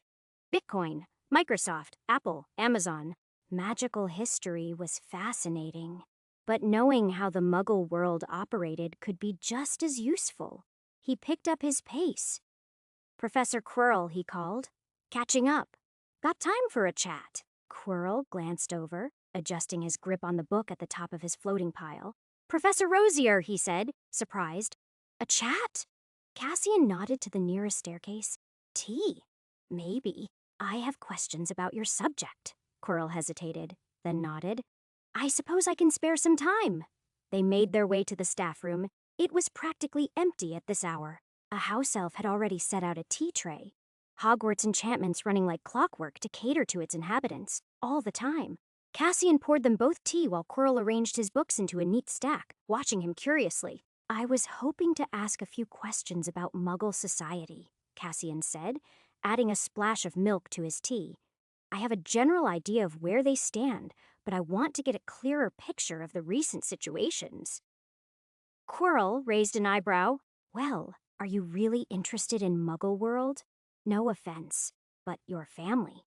Cassian shook his head with a smile. Unlike most Rosiers, I don't burst into flames if I hear the word electricity. Quirrell huffed a laugh. Fair point. He stirred his tea. Well, it depends on what you want to know. Technology, politics, social structure. Muggle society evolves much faster than the wizarding world. What was cutting edge a decade ago is practically ancient now. That was exactly the kind of confirmation Cassian needed, if things were developing along the same lines as his past life. Let's start broad, Cassian said. Technology, for instance. Electricity, transportation, entertainment. How far have they come? Quirrell sipped his tea. Electricity is everywhere. It powers homes, cities, even vehicles. Muggles have machines that can process information faster than any wizard, and they communicate instantly across vast distances. Moving pictures, films, have sound now, and color. There are devices in homes that play music on command. No magic needed. Cassian feigned amazement. Fascinating. And what are these marvelous trinkets called? The ones that can process information? Quirrell set his teacup down. Computers, Cassian hummed. Very modern. Who is responsible for these mechanical brain boxes, then? Quirrell frowned slightly, thinking. The concept has been around for decades, but Muggle development accelerated during the war. World War II, that is. Initially, they were massive. Room-sized machines used for calculations. Now, companies like IBM are bringing them into homes and businesses. Cassian barely stopped himself from smirking. Exactly what he wanted to hear. And what do these computers actually do? Aside from, I assume, making Muggles feel clever. Quirrell burst into a laughter. A great deal, actually. They store and process information, solve complex equations, and even assist in communication. Businesses use them for record keeping, banks rely on them, and researchers input vast amounts of data for analysis. He took another sip of tea. Muggles are entirely dependent on them now. Some even predict that within a few decades, nearly every home in the developed world will have one. Cassian tapped his fingers against his cup, as if in deep thought. And these companies, IBM you said? Are they the only ones? Or just the biggest players? Quirrell shrugged. There are others, of course, but 3 dominate the market. IBM was around the longest. Apple and Microsoft are newer, but they've been making rapid advancements. Apple is known for making computers user-friendly, while Microsoft focuses on software, programs that run on computers, like a set of magical instructions. Cassian nodded as if he were only mildly interested, though in reality, his mind was already running through possibilities. If the timeline was the same, Apple had just released the Macintosh, and Microsoft was expanding its dominance with Windows, and IBM, well, they were still the giants. And where does the world stand? Cassian asked, keeping his tone casual, politically, economically. Are Muggles still trying to kill each other every few years? Quirrell gave him a bemused look. You make it sound as though wizards don't have their own share of conflicts. Cassian smirked. Touche, Quirrell exhaled, considering. The Cold War is still ongoing, though tensions have eased since Gorbachev took power in the Soviet Union. The Berlin Wall still stands, but some think it won't for much longer. America remains dominant in many ways, especially in technology and finance, but Japan has been rising economically. The UK, well, he gestured vaguely. Not quite the empire it once was, Cassian snorted. You don't say. Quirrell continued. The European Economic Community, precursor to what some predict will become a unified European market, is growing stronger. The Middle East remains a hotspot for conflict, particularly with the situation in Afghanistan. Meanwhile, China is opening up its economy, which could shift global power in the coming decades. Cassian sipped his tea, taking it all in. It was almost exactly as he remembered from his past life. That meant he had time. Time to invest, time to plan. Quirrell gave him a smile. It is refreshing to be able to speak so freely with another wizard at Hogwarts. Cassian gave a lazy shrug, understanding the bigger picture. History, as you know, isn't just about the past. It is about patterns, how power shifts, how innovations shape societies, he chuckled. And let's be honest, half the wizarding world wouldn't last a week if the statute of secrecy ever broke. Seems sensible to understand the Muggle arsenal. Can't fight what you don't bother to learn about. Quirrell tilted his head. You think Muggle technology could pose a threat? Cassian leaned in slightly, as if about to share the world's greatest secret. A student of mine mentioned something. Muggles have this thing called an aromic bomb. Apparently, it can flatten entire cities. That true? Quirrell blinked. You mean an atomic bomb? Cassian snapped his fingers. That is the one. Quirrell set his cup down carefully, watching Cassian with mild amusement. Yes, it is real. Muggles developed it during the last Great War, World War II. It is a weapon that harnesses nuclear fission to create an explosion of unprecedented scale. The Americans used 2 of them in 1945, on Hiroshima and Nagasaki. The devastation was... He hesitated, searching for the right word. Absolute. Cassian raised an eyebrow. So what? One spell, but for Muggles? Quirrell's lips twitched. Not quite. Magic doesn't have an equivalent. We can conjure fire, destroy objects, even collapse buildings. But nothing in the wizarding world matches the sheer scale of an atomic bomb. It is not just fire and force, it is radiation, lasting consequences. An entire region left uninhabitable for years. Cassian tested. And Muggles just have these lying around? Quirrell folded his hands. Several countries have them. America, the Soviet Union, Britain, France, China. They call it a deterrent. The idea being that if everyone has the power to wipe each other out, no one will risk using it. Cassian let out a low whistle. Bloody hell. That is why I am interested. That is terrifying. Quirrell nodded, checking around as if anyone was listening. It is. A single bomb can level an entire city, kill hundreds of thousands in seconds, and poison the land for generations. Muggles don't need magic to be dangerous, Professor Rosier. Cassian swirled his tea. And yet, wizards strut about like lords of the universe? Arrogance really is our favorite spell. Quirrell gave a knowing smile. True. Arrogance is a powerful thing. Cassian raised an eyebrow. How many of these things do they have? The exact number isn't known, but the major powers have thousands between them, more than enough to wipe out civilizations several times over. Cassian, let that sink in. Wizards spent centuries believing they were untouchable, hiding behind the statute of secrecy, convinced Muggles were weak, insignificant. And yet, here they were, sitting on a stockpile of weapons that could do more damage in a minute than the darkest magic ever could. But the opposite was also true. Wizards had a significant advantage: information. If the world didn't know about magic, then magical society was already a step ahead. An atomic bomb was dangerous, sure, but if magical communities worked together, they could easily ward against such weapons while using their own magic to destroy Muggle strongholds. Simple. If Muggles could burn entire cities with one atomic bomb, what would happen if a wizard layered wards on top of such technology? Could magic and science mesh? Or would they rip each other apart? Cassian had no doubt that political leaders were aware of magic and magical communities to some extent. Whether they had their own wizards in place to counter magical interference was another question. Logic suggested they did. Governments weren't stupid, and if they knew magic existed, they would want a way to control or, at the very least, counteract it. The real question was how deep that connection ran. One day you will publish a handbook on Muggle mayhem? I am sure. Cassian laughed. Wouldn't be much of a historian if I didn't leave a mark. Quirrell hummed, setting his cup down. I suppose not.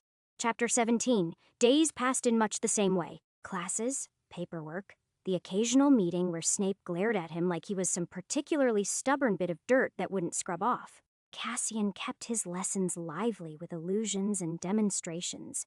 And somehow, Hogwarts' finest didn't turn history of magic into their nap time. Before long, the first term was over. The school emptied for the holidays, leaving behind only a handful of students and staff. Cassian stayed, partly because he had work to do, partly because he had no interest in a rosier family Christmas. The second term arrived with the usual chaos. Students grumbling about returning to routine, professors already preparing for exams, and Cassian, as always, rolling out fresh illusions so even the drowsiest Gryffindor stayed upright. One evening, after a long day of grading essays that ranged from passable to, did this person even read the assignment? Cassian ended up in the staff lounge, nursing a headache and pretending the crackling fire was soothing rather than irritating. With Bathsheba babbling sat near, a book balanced on one knee. Cassian had barely spoken to her when they were both students. She was a few years ahead, known for being the kind of student who actually enjoyed runes, which had made her an alien species in his book back then.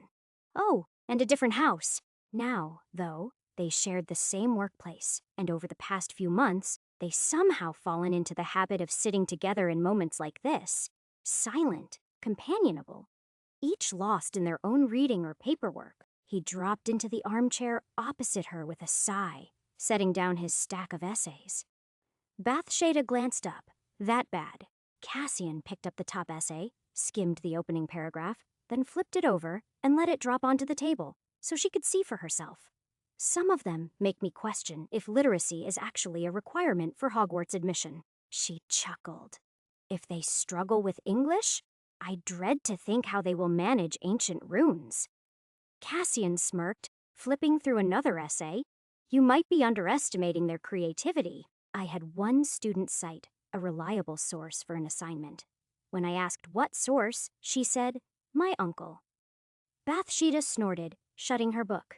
And I told her that unless her uncle was Merlin in disguise, that answer wasn't going to cut it. He tossed the essay onto the growing pile of disappointment. Judging by her glare, I am now on her family's people to hex on sight list.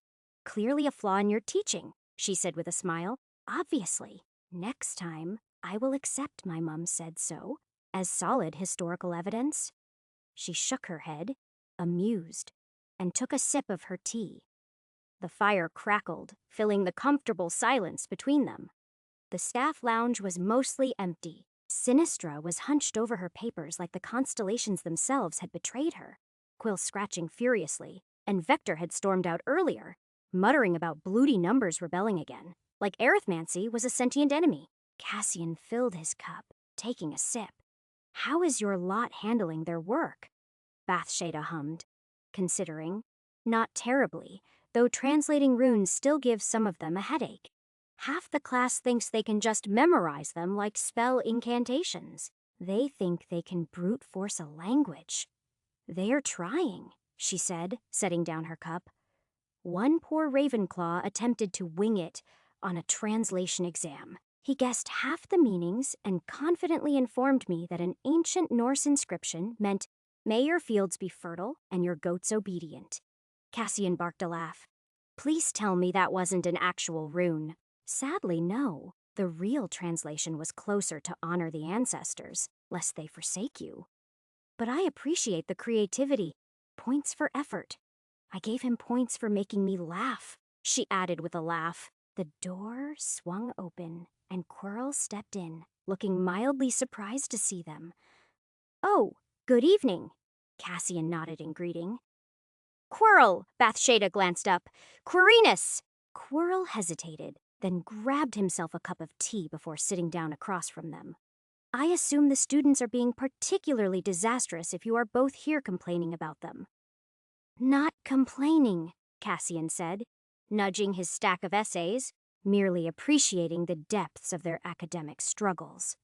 Quirrell huffed a laugh, stirring his tea. Muggle studies isn't much different. I had one student argue that electricity must be some kind of controlled lightning magic. Another tried to claim Muggles use tiny house elves to make machines work. Cassian raised a brow. And you didn't let them run with that? Bathsheba smiled. Now that would make for an interesting essay. Oh, some of their theories are creative, Quirrell said. One of them is convinced that televisions are a form of divination, moving pictures that talk?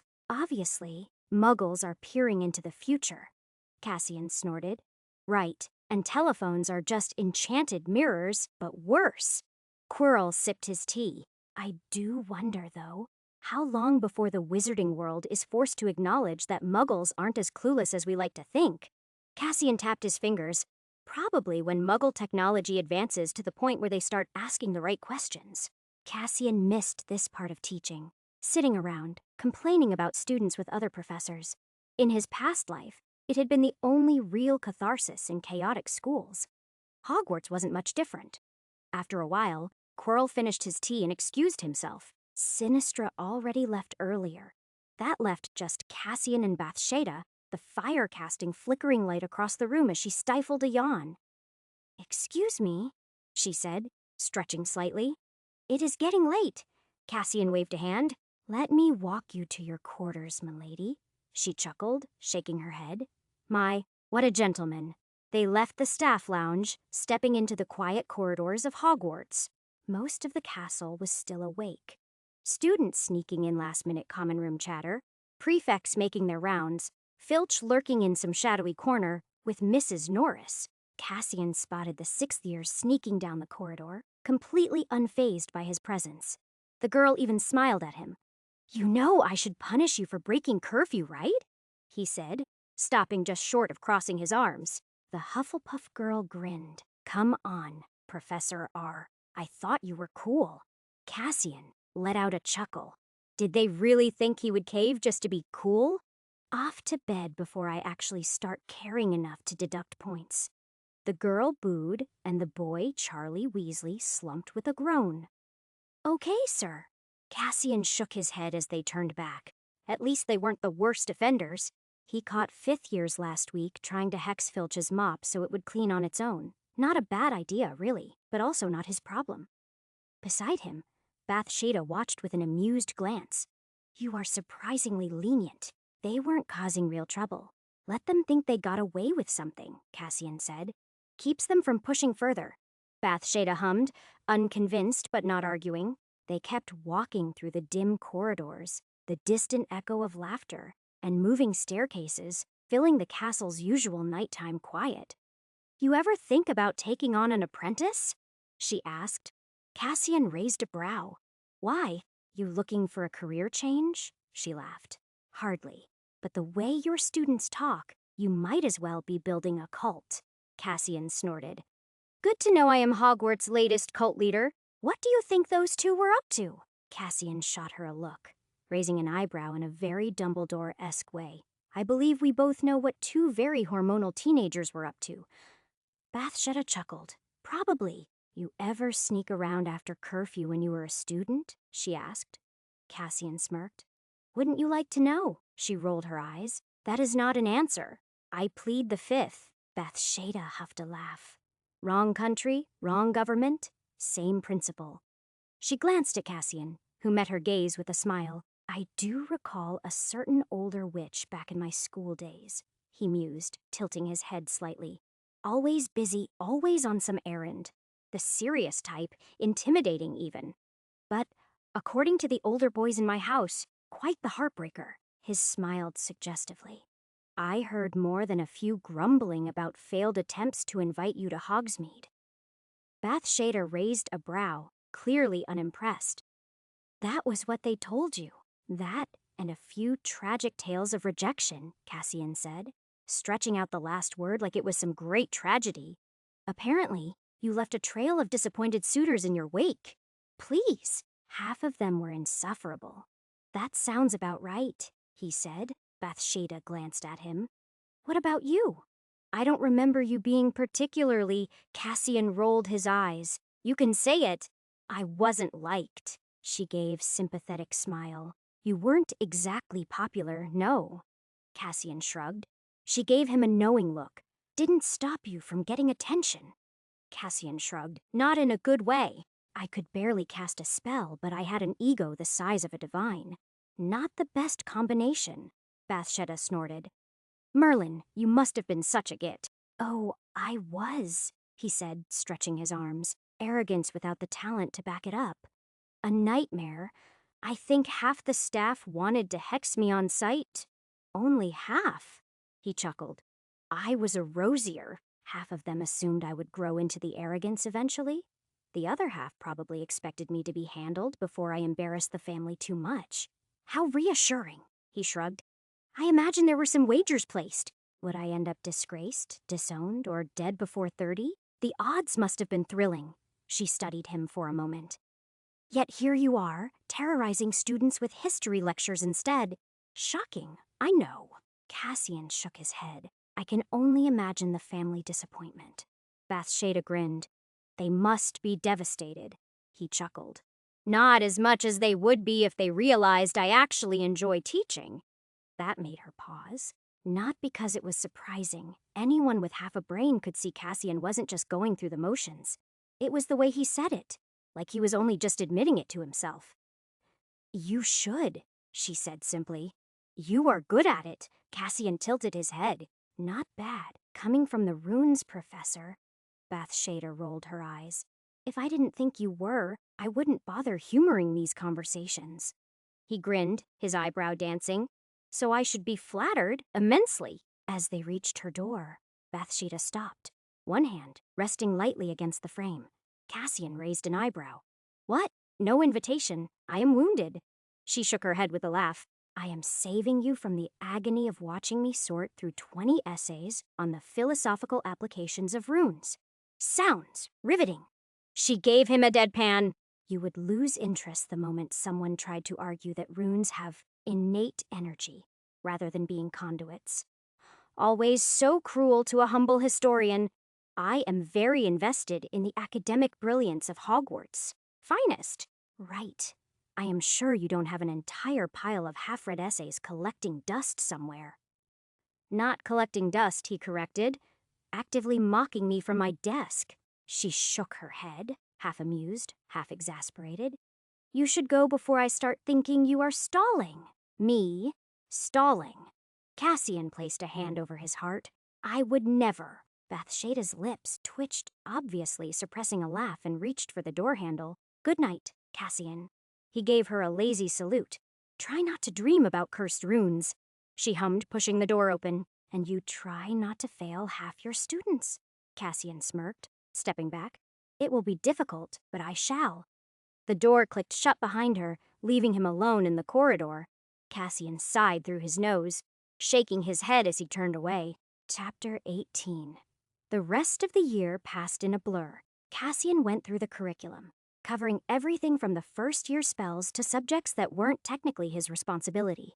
But if Snape got to terrify students in potions, Cassian saw no issue with throwing in a few history lessons that actually mattered. He made sure they learned the origins of potions, much to Snape's irritation, and walked them through the ancient applications of transfiguration. He covered the history of the dark arts and the defenses wizards had developed over centuries, a topic that had Slytherins and Gryffindors equally engaged for once. Extinct herbs, long-lost magical flora, and their uses found their way into discussions, drawing even Sprout's attention when her students started asking questions she hadn't expected from history of magic.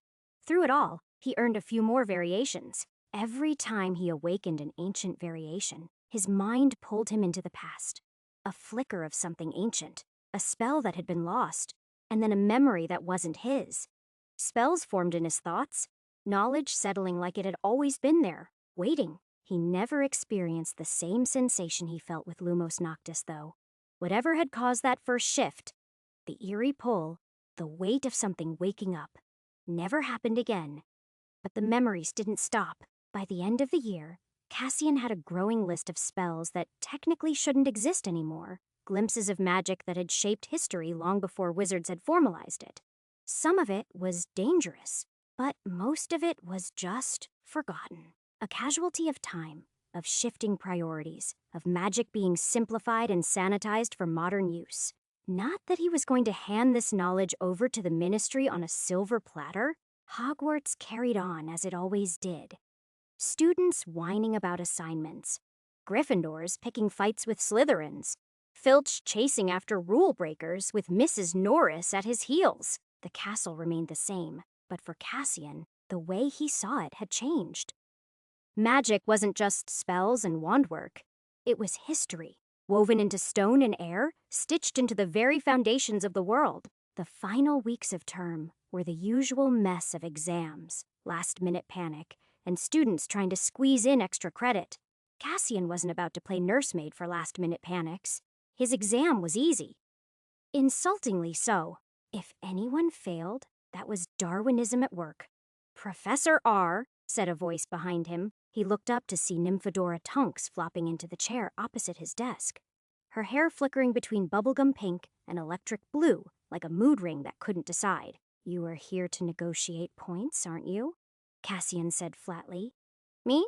Tonks pressed a hand to her chest in mock offense. "Would I do that?" "Yes," she grinned. "Fair? But no, I am not here to grovel. I am here to gloat." "Your exam? Easiest thing I've done all year. Piece of cauldron cake." Cassian tilted his chin.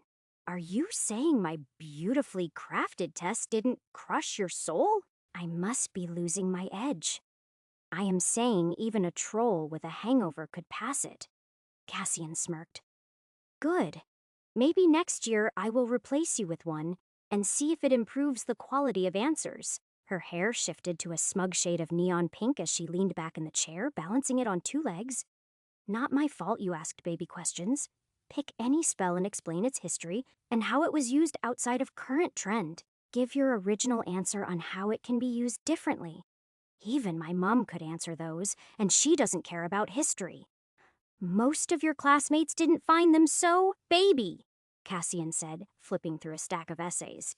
"That is because most of them have the critical thinking skills of flobberworms." Cassian huffed a laugh despite himself. "Careful, Tonks. With commentary like that, you are on track to becoming a professor." She pulled a face, her hair turning a sour green. "Merlin forbid. I would trip over the desks before the first lesson." Cassian's lips twitched. Accurate. He tapped the parchment in front of him. "Speaking of tripping, Did you even remember to sign your exam properly? Of course I did. I wrote Tonks. Full name. He faked a frown. Your full name is Nymphadora Tonks. And don't bother scowling. I saw the look you gave first time I said it. Her hair flared scarlet.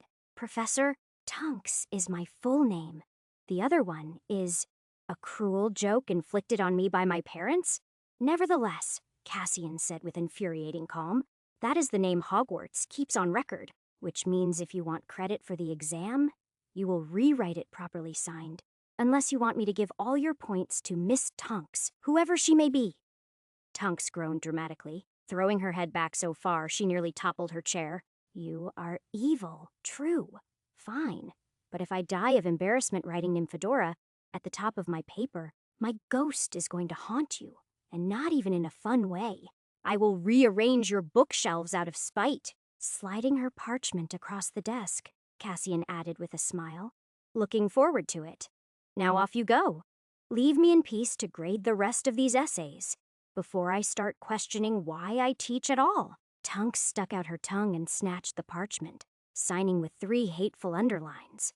Better stock up on tea, Professor. You will need it. Next, 2 identical first years hovered by his desk, identical grins plastered across their faces. Professor Rosier? One began with the grin of a boy already plotting his own funeral. We were wondering, the other chimed in seamlessly, if you would like to make history by being the first professor to say yes to us. Number both froze. You didn't even let us ask, Fred protested, as though deeply wounded. Cassian didn't look up from the stack of essays in front of him. I don't need to. Whatever it is, the answer is no. But what if, hypothetically, we were being reasonable for once? George countered, grinning like it was the greatest lie ever told. You are not. Fred crossed his arms. At least let us pitch our plan first. I don't have to. You are identical. You finish each other's sentences, and your idea of fun probably involves fireworks in the Great Hall. Whatever you are plotting, the answer is still no. George's grin widened. So you were saying if we were plotting, you would know? Cassian finally looked up, fixing them with a flat stare. Don't insult my intelligence. You two were born plotting. Fred elbowed George. Told you he would say that. George grinned impishly. All right, Professor. What about an extra assignment? We are willing to work for it. Number Fred sighed dramatically. Come on, you don't even know what we want extra credit for. You are first years, Cassian said, returning his attention to the essays.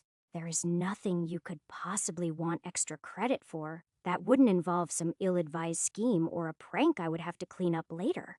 George pouted. So that is it. No chance at redemption.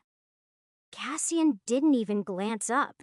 No redemption, no chance, no deal. Go torment someone else. Fred and George exchanged looks, then identical mischievous grins spread across their faces. All right then, Professor Rosier, Fred said. You win this round, George finished. Cassian fought to urge to sigh, already regretting every choice that had led him to teaching first years. Get out before I decide to assign you both a 2-foot essay on the unfortunate poltergeists and their gruesome ends. Fred opened his mouth, no doubt to fire off some cheeky retort. But before he could, a voice cut across the room. Fred, George, out now. Charlie Weasley appeared in the doorway, arms crossed, looking every inch the responsible older brother. Both twins froze mid-step. Charlie, Fred said brightly, as if his arrival was the best thing to happen all day. Hey, Charlie, George added, grinning. We were just about to leave, Charlie interrupted firmly, grabbing them each by the back of their collars, like a pair of misbehaving measles. Professor Rosier, I am sorry about them, Charlie said with a weary smile. They are a lot. Cassian raised an eyebrow. A lot is putting it kindly. Fred wiggled in his brother's grip. We weren't causing that much trouble, George chimed in. Just a little negotiation for extra credit. Charlie gave them both a tug. Extra credit? You are first years. Merlin's beard, are you trying to set a record for annoying staff? They started early, Cassian remarked dryly.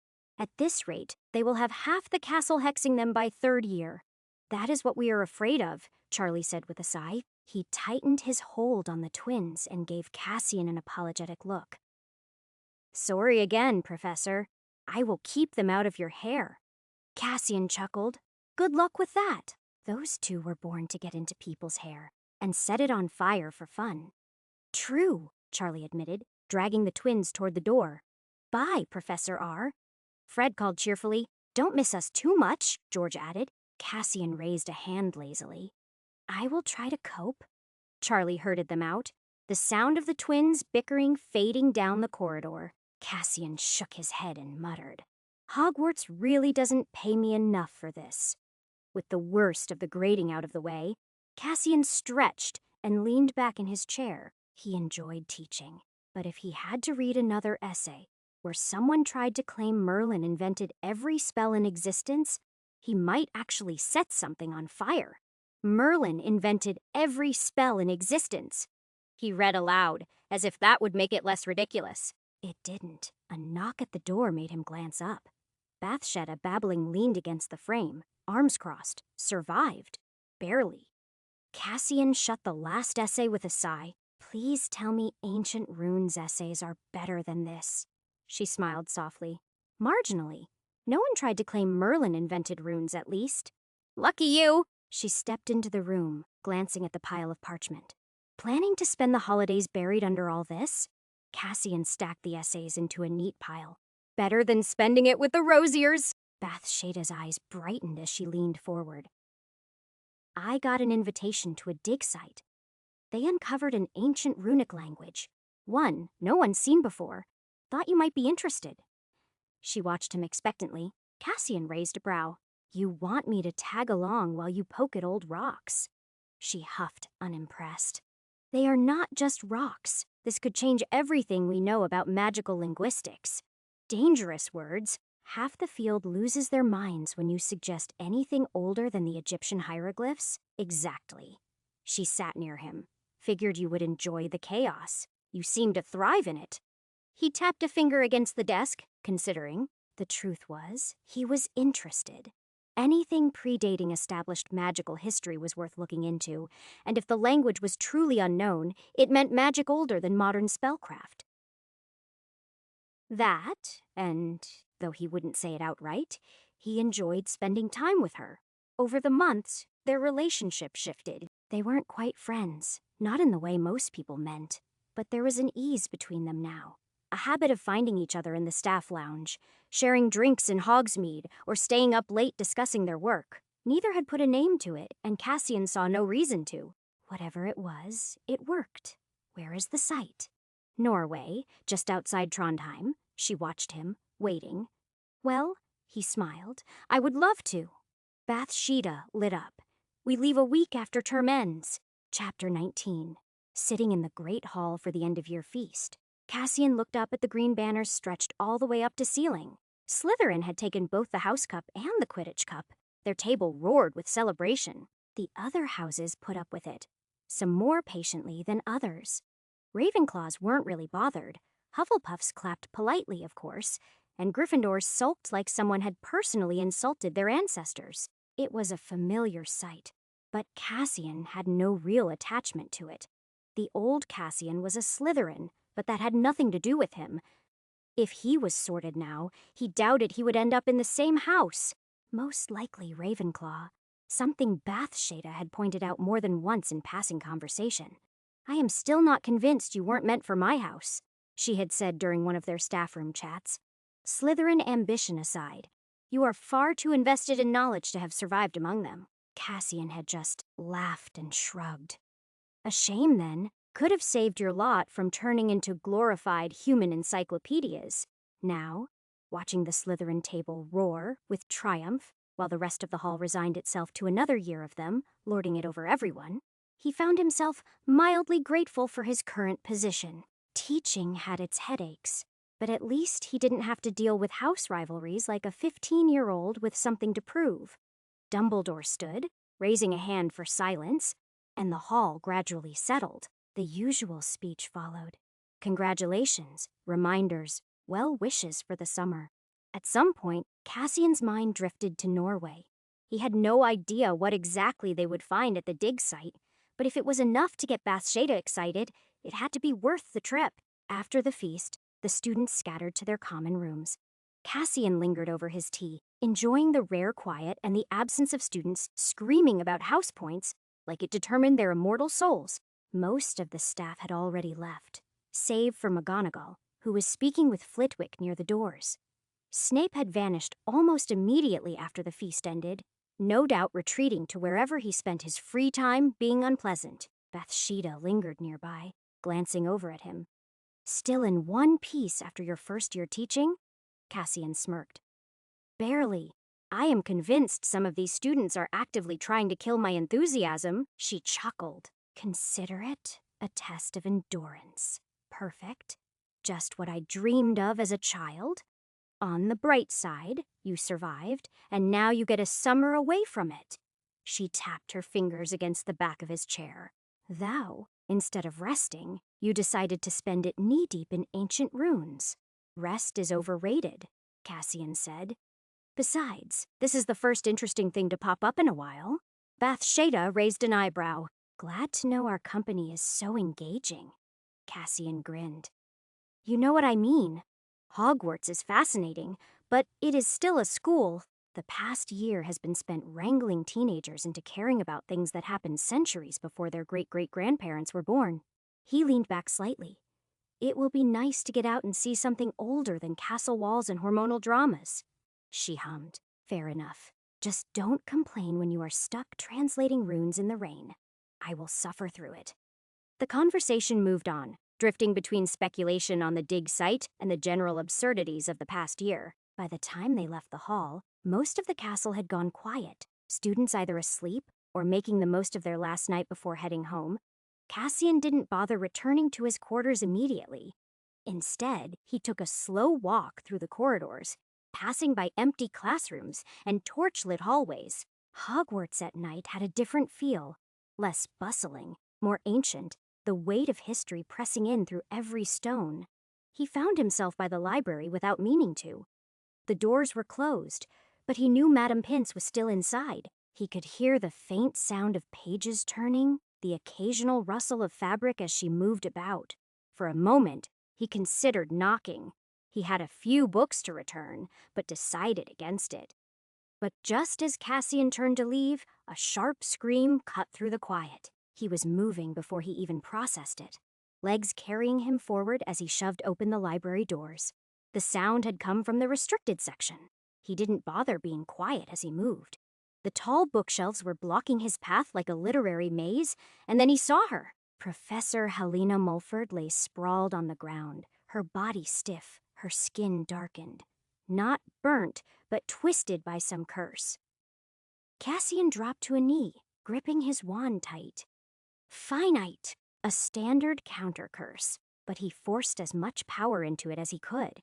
He hadn't taught this to students yet, and unlike his other spell discoveries, there was no ancient variation sitting in his mind, waiting to be recalled. He knew only this: his pulse of magic washed over Mulford. Whatever inky curse was on her skin, it started to recede, but she was still as stiff. Her breathing was faint, but there.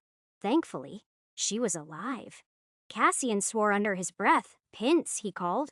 Madame Pince was already next to him, having rushed over at the sound of the scream. Her wand moved over them, casting detection spells over Mulford's body. Cassian watched as her expression darkened with each passing second. Before he could ask what she saw, the doors banged open. McGonagall and Dumbledore strode in, followed closely by Flitwick, Sprout, and Snape. Cassian had no idea how they'd been alerted so quickly, but now wasn't the time to ask. Dumbledore took one glance at the scene before stepping forward. Madame Pince? Pince's lips were pressed into a thin line. She was cursed. Something old. Not the usual dark magic one might expect. She flicked her wand again, scanning Mulford's body, then exhaled sharply. It is not active anymore, but whatever it was nearly killed her. McGonagall knelt beside Mulford, pressing her fingers lightly against the woman's wrist. She is alive, but barely. Her gaze flicked up to Cassian. What happened? Cassian straightened. I heard a scream and found her like this. Snape's eyes narrowed. And yet you are unharmed. Cassian shot him a flat look. Yes, Severus, because I clearly hexed a colleague and then stuck around to admire my work. McGonagall ignored them both. Did you see anything else? Nothing, Cassian said. I cast Finite, and it seemed to slow the curse, but that is all.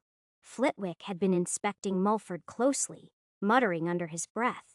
Now, he straightened. His usual cheer was nowhere to seen. This wasn't an ordinary curse. This was layered magic. Something meant to spread, not just kill outright. Sprout glanced at Flitwick. You are thinking the same thing I am, aren't you? Flitwick gave a small nod. Defense against the dark arts. They all quietened, as if they knew a secret. McGonagall's mouth pressed into a thin line. Again. Dumbledore sighed through his nose, his gaze fixed on Mulford. It does appear to follow a pattern, Cassian frowned. What pattern? Sprout glanced at him, then at the others, as if deciding whether or not to say it. The curse on the defense position, Cassian stared. You are joking? It is real? Flitwick shook his head. It is no secret that the defense against the dark arts post has been unstable for some time now. No professor lasts more than a year.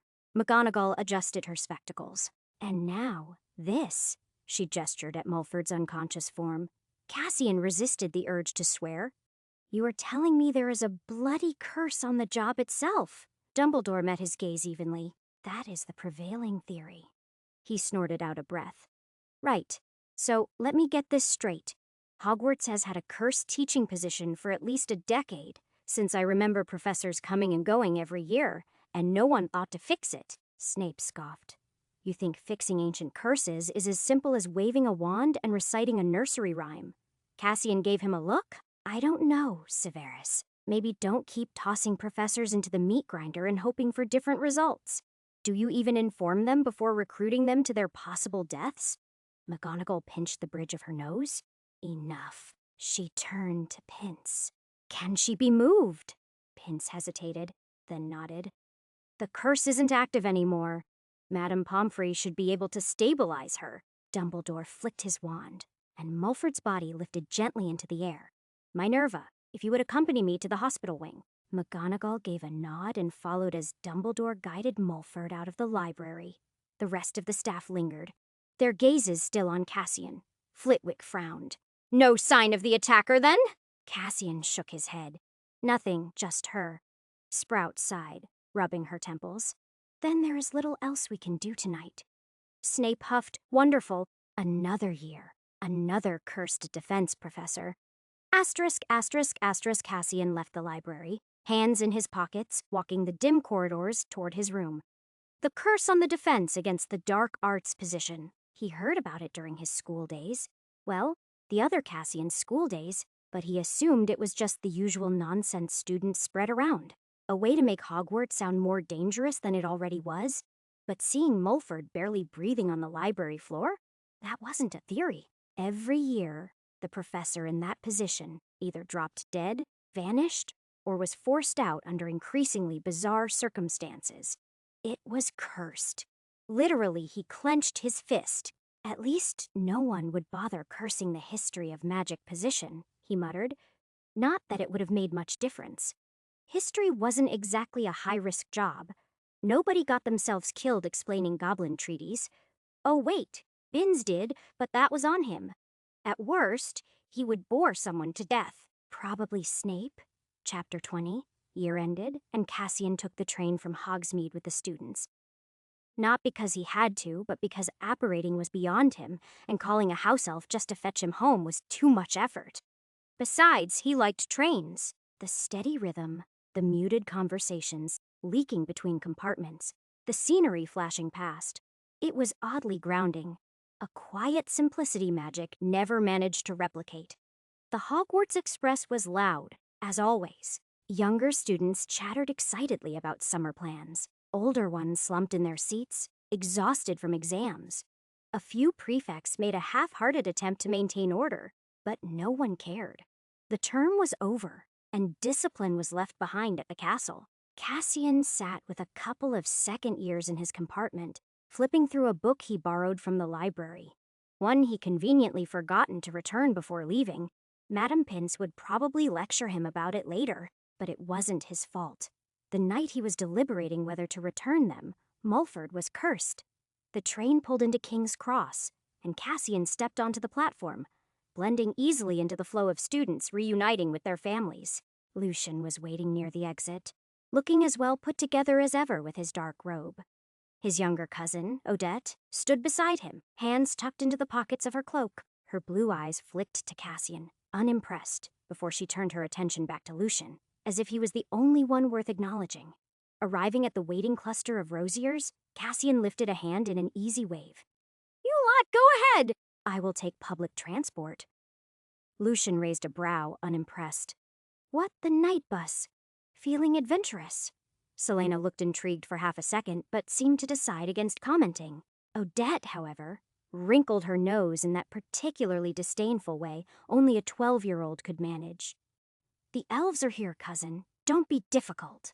Cassian snorted and reached out, ruffling her perfectly arranged platinum hair before she could dodge. "Don't worry about me, Odette." She let out a sharp huff, stepping away as she smoothed her hair back into place, eyes blazing with indignation. "You are the worst. Family trait," he said with a grin, stepping past her before she could try to retaliate. Lucian shook his head, clearly considering whether Cassian was even worth engaging with, but ultimately didn't bother. "You will regret it," was all he said before turning on his heel and heading towards the apparition area, Odette following after him.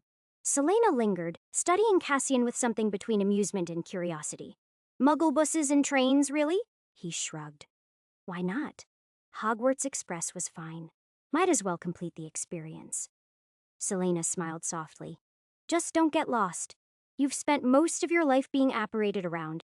I am sure I will manage." She gave him one last glance before following the rest of the family, leaving Cassian standing in the middle of King's Cross, watching as the rosier contingent disappeared into the crowd. Cassian made a quick stop at the ministry to exchange some galleons for pounds. Where he was going, if it existed at all, wouldn't accept anything but crisp notes. He took the underground, partly because he could, partly because he missed watching how Muggles functioned without magic. The station bustled with the usual rush-hour chaos. Businessmen in suits, tired mothers wrangling children, teenagers clumped together in loud, laughing groups. The train arrived with a screech of brakes, and he stepped inside, finding a corner to lean against as the carriage jerked forward. After a few stops, he changed lines, slipping through the station like he'd done it 1,000 times, because he had. The tube map looked like chaos to most people, all crisscrossed colors and angles, but to him it made sense. Knew where to stand, where the doors opened, where the crowds bunched up. Eventually, he arrived at the location he had in mind. Whether it existed in this world was another matter, but his target was a small, tucked-away bookshop he often visited in his past life. Stepping outside, Cassian glanced up at the sign. Tanner's Rare Books and Maps. Huh. Still here. He pushed open the door, and the familiar scent of old paper and ink hit him instantly. The place was exactly as he remembered, dimly lit, shelves stacked haphazardly with books, the faint sound of a crackling radio playing from the back. The owner, an elderly man, sat behind the counter, flipping through a ledger. He glanced up, giving Cassian a quick once-over. "Looking for something specific?" Cassian stepped further inside, eyes scanning the spines. "Old texts, preferably pre-civilization," the old man hummed, standing with a creak of joints. "Follow me." Cassian trailed after him through the narrow aisles until they reached the back, where a locked cabinet held the more valuable collections. The owner pulled out a key, unlocked it, and stepped aside. "Help yourself.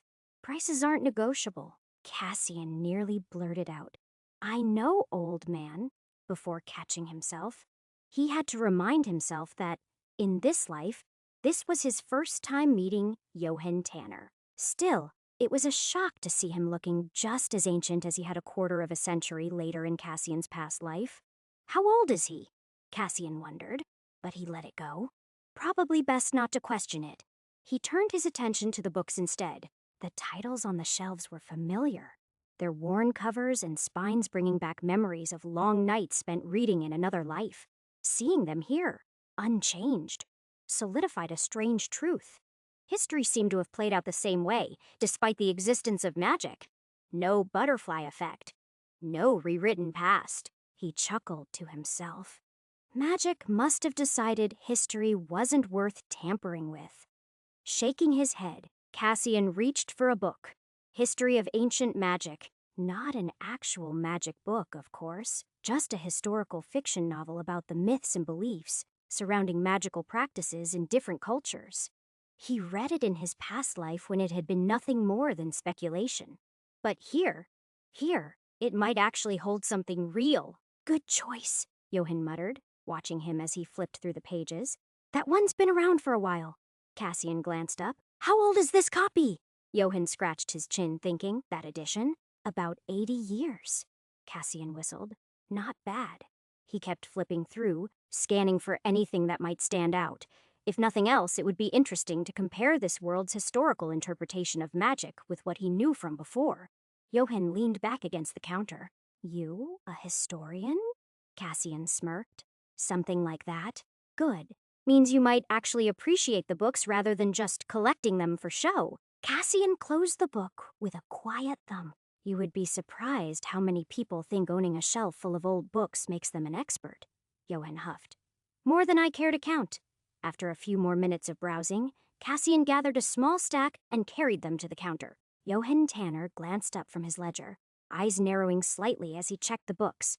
Cassian picked. He thumbed through the titles, giving a small grunt of approval at one or two before lighting a cigarette with a flick of his battered old lighter. Cassian raised an eyebrow. Smoking in a bookshop? Tanner exhaled a slow stream of smoke, entirely unbothered. Been doing it longer than you've been alive, lad. Cassian shook his head, eyeing the cigarette like it was a personal offense. I swear, you are one stray ember away from committing a crime on par with burning the Library of Alexandria. The old man's glare was one Cassian had seen before. In his past life, he argued with Johann Tanner more times than he could count about the idiocy of smoking in a shop full of ancient books. Once, he called the man a sinner on par with those who burned the Library of Alexandria. Tanner was so livid he'd shaken for an hour. Now, decades earlier, but just as stubborn, Tanner's face twisted with fury, his thin lips curling back like a dog about to bite. His hands, worn from years of flipping pages and counting coins, trembled as he jabbed a finger at Cassian. You dare compare those book, burning, knowledge, desecrating, barbaric heathens to my smoking. Are you mad, boy? Mad? His voice cracked with sheer outrage. You think I am some ignorant fool setting fire to history? Think, boy. These books have lived longer than you, longer than your entire bloody lineage. And you think a little smoke is the end of them? He slammed a palm down on the counter, rattling the books stacked beside him. Blasphemy, heresy, utter intellectual sacrilege. Cassian, suppressing the laughter that was on verge of bursting, leaned casually on the counter, like a man enjoying fine theater. I am just saying, sir. One stray ember, and you would be a walking historical tragedy. Imagine the obituary. Bookshop owner goes up in flames alongside priceless literature. Tanner scoffed, muttering something vicious under his breath as he grabbed a scrap of paper and scrawled out a number in quick, sharp strokes. He shoved it across the counter with a glare that could have wrought flesh. That is your price, and don't try haggling, I will throw you out. Cassian glanced at the number. 28 quid. A steal, really, considering the quality of the books he was walking away with. He pulled out a couple of notes and some coins, sliding them across the counter. Pleasure doing business. Tanner snatched up the money, tucking it away with a grumble. Bloody historians, smug little parasites living off the sweat of real collectors, always think they are the clever ones. Getting a reaction out of the old man was always worth it. And now, knowing the stubborn bastard might still be alive in another 25 years, Cassian wasn't worried about shortening his lifespan with a bit of provocation. He laughed, waving a lazy hand over his shoulder as he stepped away. Say hi to L'Oreal. The words had barely left his mouth before he realized his mistake. His blood went cold. Shit! Chapter 21! Johan Tanner didn't have a grown granddaughter helping him around the shop yet. L'Oreal was probably a toddler right now. Maybe not even walking. Cassian shouldn't have known that name worse. He shouldn't have said it. Cassian's stomach dropped as his mind raced. L'Oreal Tanner was 25 in his past life. That meant he did some quick calculations. She wasn't even born yet. Phoo! Tanner's voice cut through his thoughts. Who the hell is L'Oreal? Cassian laughed. Haha, sorry! I was singing in my head. Gotta see the rainy day? Follow the dream disguise so pale drift with the winds that set the sail? He grinned. Say hi to L'Oreal. Johan Tanner narrowed his eyes. What? Cassian shrugged, trying for an innocent look. Just a tune. You know how it is. Sometimes a line gets stuck in your head, and it comes out before you think. Tanner didn't look convinced. His gaze lingered on Cassian a little too long, the kind of look an old man gives when deciding if someone is bullshitting him. Then, finally, he huffed, taking a drag from his cigarette. Bloody historians, always talking in riddles. Cassian let out a quiet laugh and stepped out of the shop. Dusks settling over the crowded streets. Tanner's grumbling faded behind him, though he didn't doubt the old man would still be muttering insults long after he was gone. He slung the bag, now carrying his books over his shoulder, and made his way to the underground. The journey back was quiet, the late hour thinning out the usual crowds. By the time he reached Rosier Manor, the sky had settled into deep black, the estate looming ahead like some relic from a dark fantasy. Inside, the usual scent of expensive food and something faintly floral. Probably whatever enchantment his mother insisted on having refreshed daily. He barely had time to set his bag down before a house elf appeared at his elbow, bowing stiffly. Dinner is served, Master Cassian, the elf said, bowing deeply. Cassian crouched, eyeing the small, hunched figure in front of him.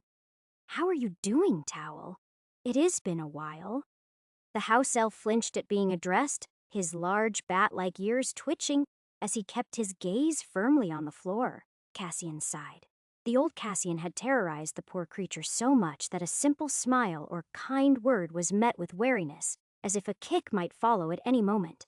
Cassian held out the bag he was carrying. But these on my desk.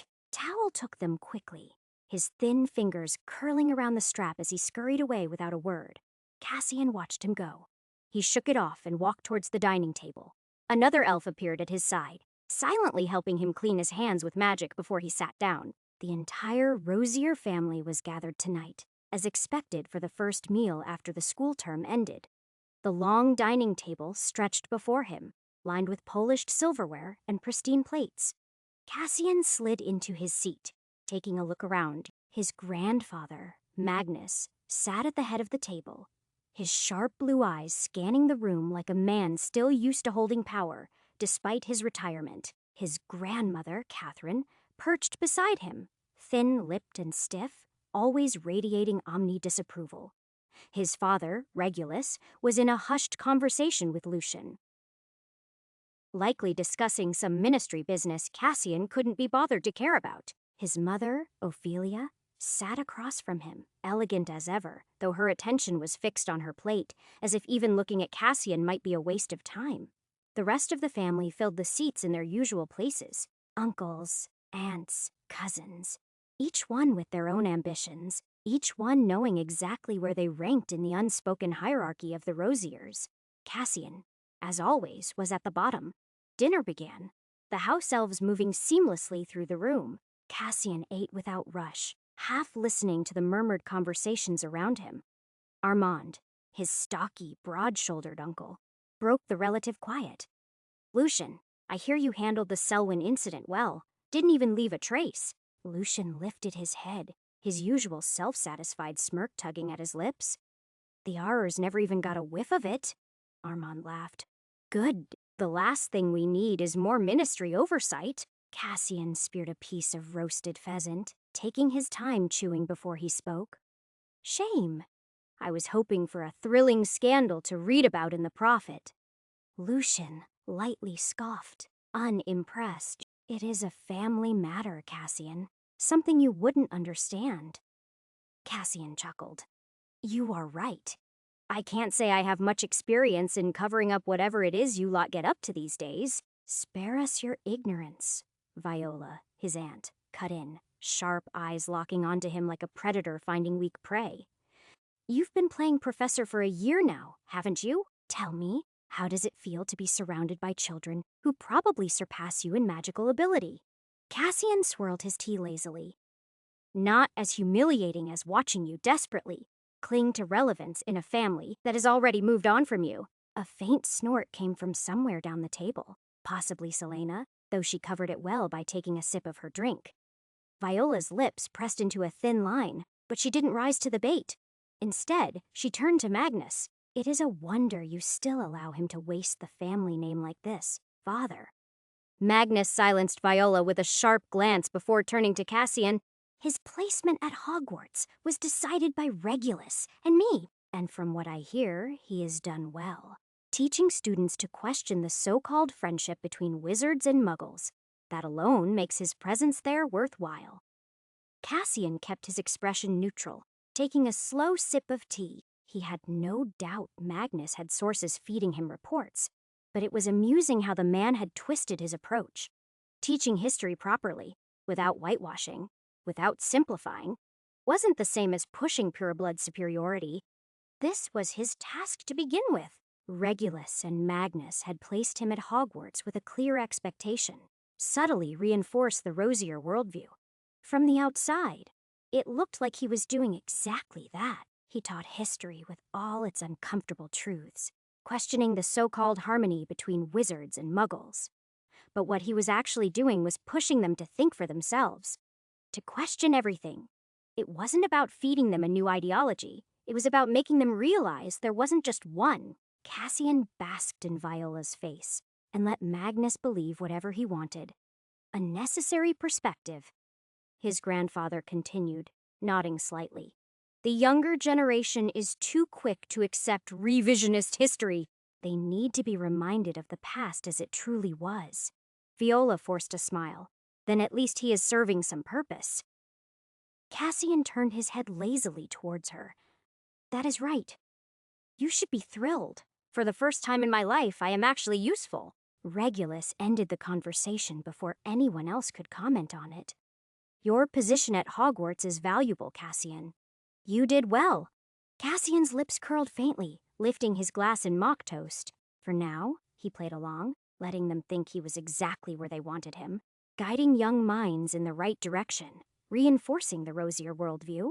If they wanted to believe he was molding little rosier foot soldiers for the next generation, let them. The truth was far less convenient. It was going to be a rude awakening, but not yet. He would wait. The longer he stayed, the more entrenched he became, the harder it would be to remove him. And when the time came, when he had enough credibility, enough standing that not even Magnus or Regulus could make Dumbledore cast him out, he would cut ties for good. The conversation moved on, shifting to ministry affairs and business dealings, none of which interested Cassian in the slightest. Armand and Alistair discussed recent policy changes that could impact their less-than-legal ventures, while Damien offered insights on Wizengamot politics. Asterisk, asterisk. The following week passed without much incident. Cassian did his best to avoid the worst of his relatives, keeping his head down and making himself as uninteresting as possible. Something he had perfected in the past year. The Rosiers were too busy with their own affairs to pay him much mind beyond the occasional dig about his teaching hobby, which he let roll off his back.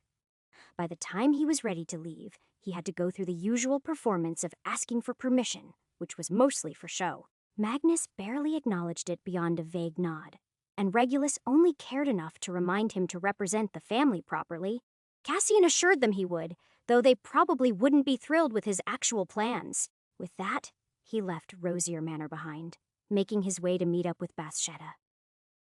They met at the Porky station near the ministry, where she was already waiting with her luggage and a bundle of documents tucked under her arm.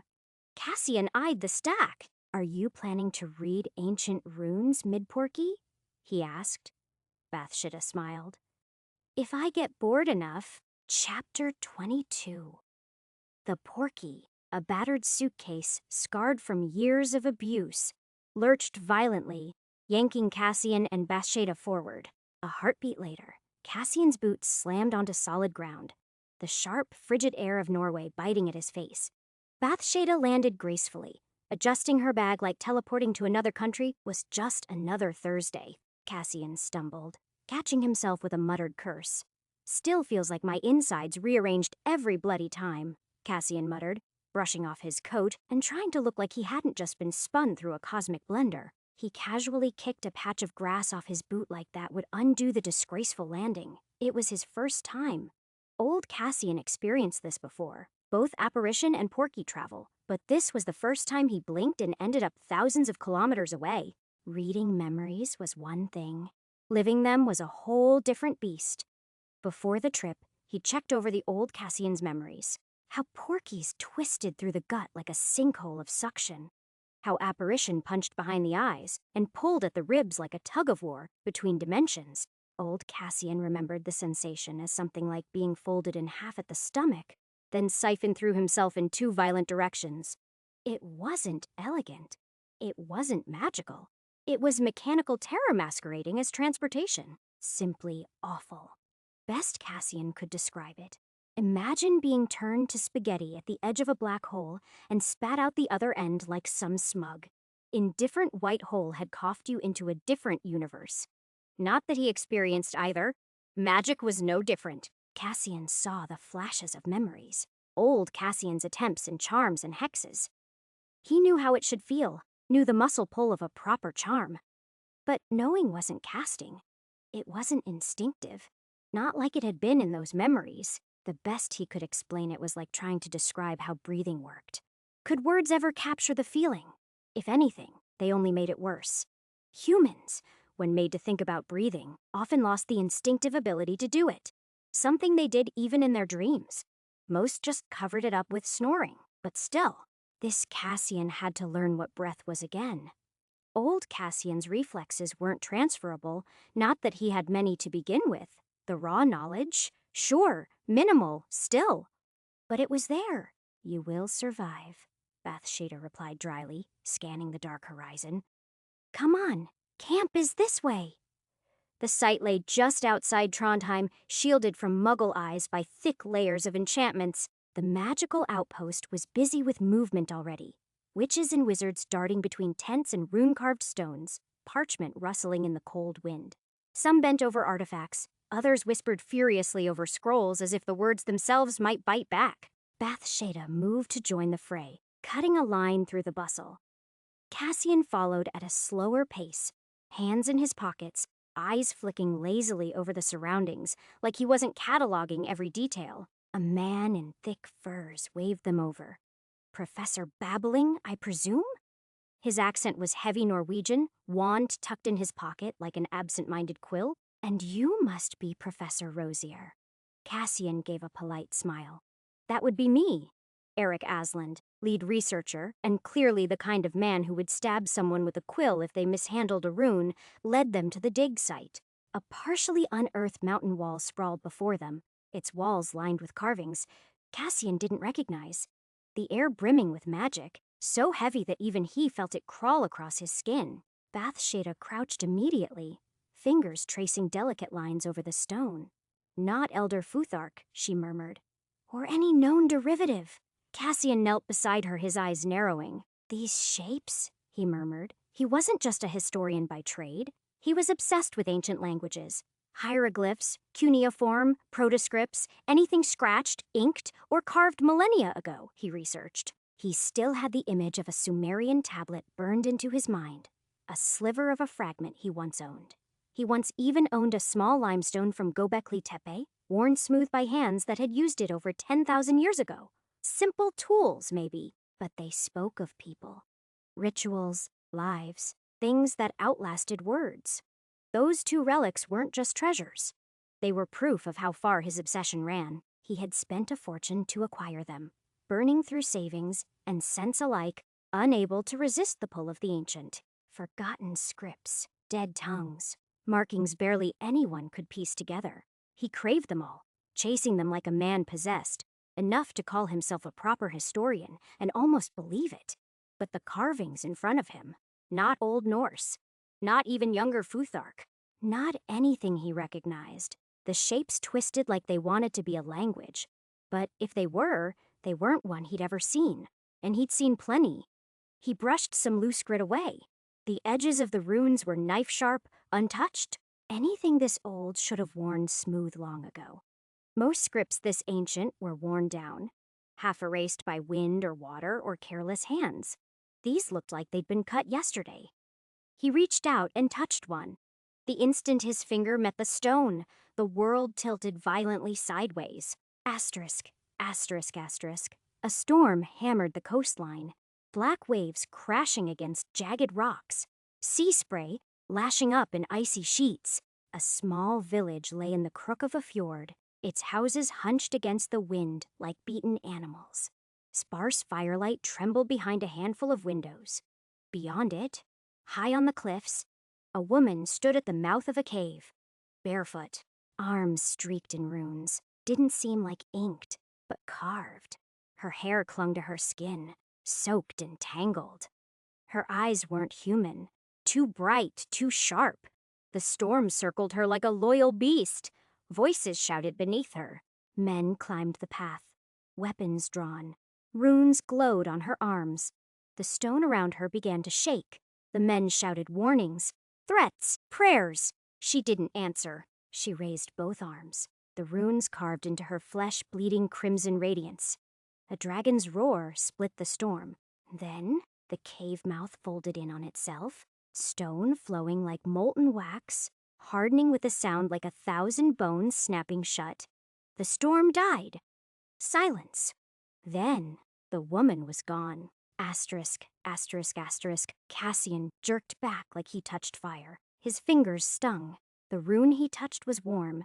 Bathsheba was kneeling beside another stone a few feet away. She didn't notice his reaction. A few other researchers were murmuring nearby, too distracted with their own translations to look up. Something stirred deep within him. Same feeling as when he learned Lumos Noctis. Like the world had tilted slightly, and no one else noticed. Something shifted. He couldn't say what, but it was there, tugging at the back of his mind like a loose thread waiting to be pulled. Cassian stayed crouched, fingers still hovering near the rune. The heat faded, but the memory didn't. A torrent of memory. Hours of someone else's life flooded into him within a heartbeat. The smell of salt, wet stone, her eyes. He blinked, then quietly sorted through it. It wasn't like a seer's vision. It wasn't like learning an ancient spell. This had weight, a presence that wasn't his but clung to his bones anyway, and the name, he hadn't heard it in the vision, but it dropped into his mouth like it had always been there, carved behind his teeth. "Yrsa," he muttered, his chest tightened. A sudden shriek cut through the wind, so sharp it silenced the entire camp. Head snapped up. Tools hit the ground. One of the younger researchers bolted toward the source, already shouting something in Norwegian. Cassian was already running with Bathsheba, boots slamming against the uneven ground. His stomach twisted the moment he recognized where the sound had come from. The cave. It was exactly the same one from the vision. Before, he only saw the cliffside, the mouth of the cave blocked by the slope and thick rock. Now, the way was clear, and he didn't like it. Another researcher caught up beside him. That sounded like Hildel. Cassian didn't know who Hilded was, but the air around the cave felt wrong, too quiet. Even the wind seemed to have pulled back. He gripped his wand tighter and ducked inside. The entrance widened for two people to walk side by side. The stone underfoot was damp, the cave lit only by the flickering glow of their wands. The rest of the group stayed outside, shouting, calling names. Further in, something glittered faintly in the dark. Then they saw her, Hilda, one of the junior researchers, collapsed on the floor, eyes wide, body frozen in a twisted, half-curled shape. Not unconscious, but stiff, completely rigid, like she'd been turned into a statue mid-fall. Her wand lay a few feet away. Bathsheba crouched next to her, fingers already moving over Hilda's arm. She is breathing. Cassian looked around. The walls of the cave were carved with the same runes, but deeper in, they started to shift. The shapes bent, angles sharper, cuts cleaner. More recent somehow.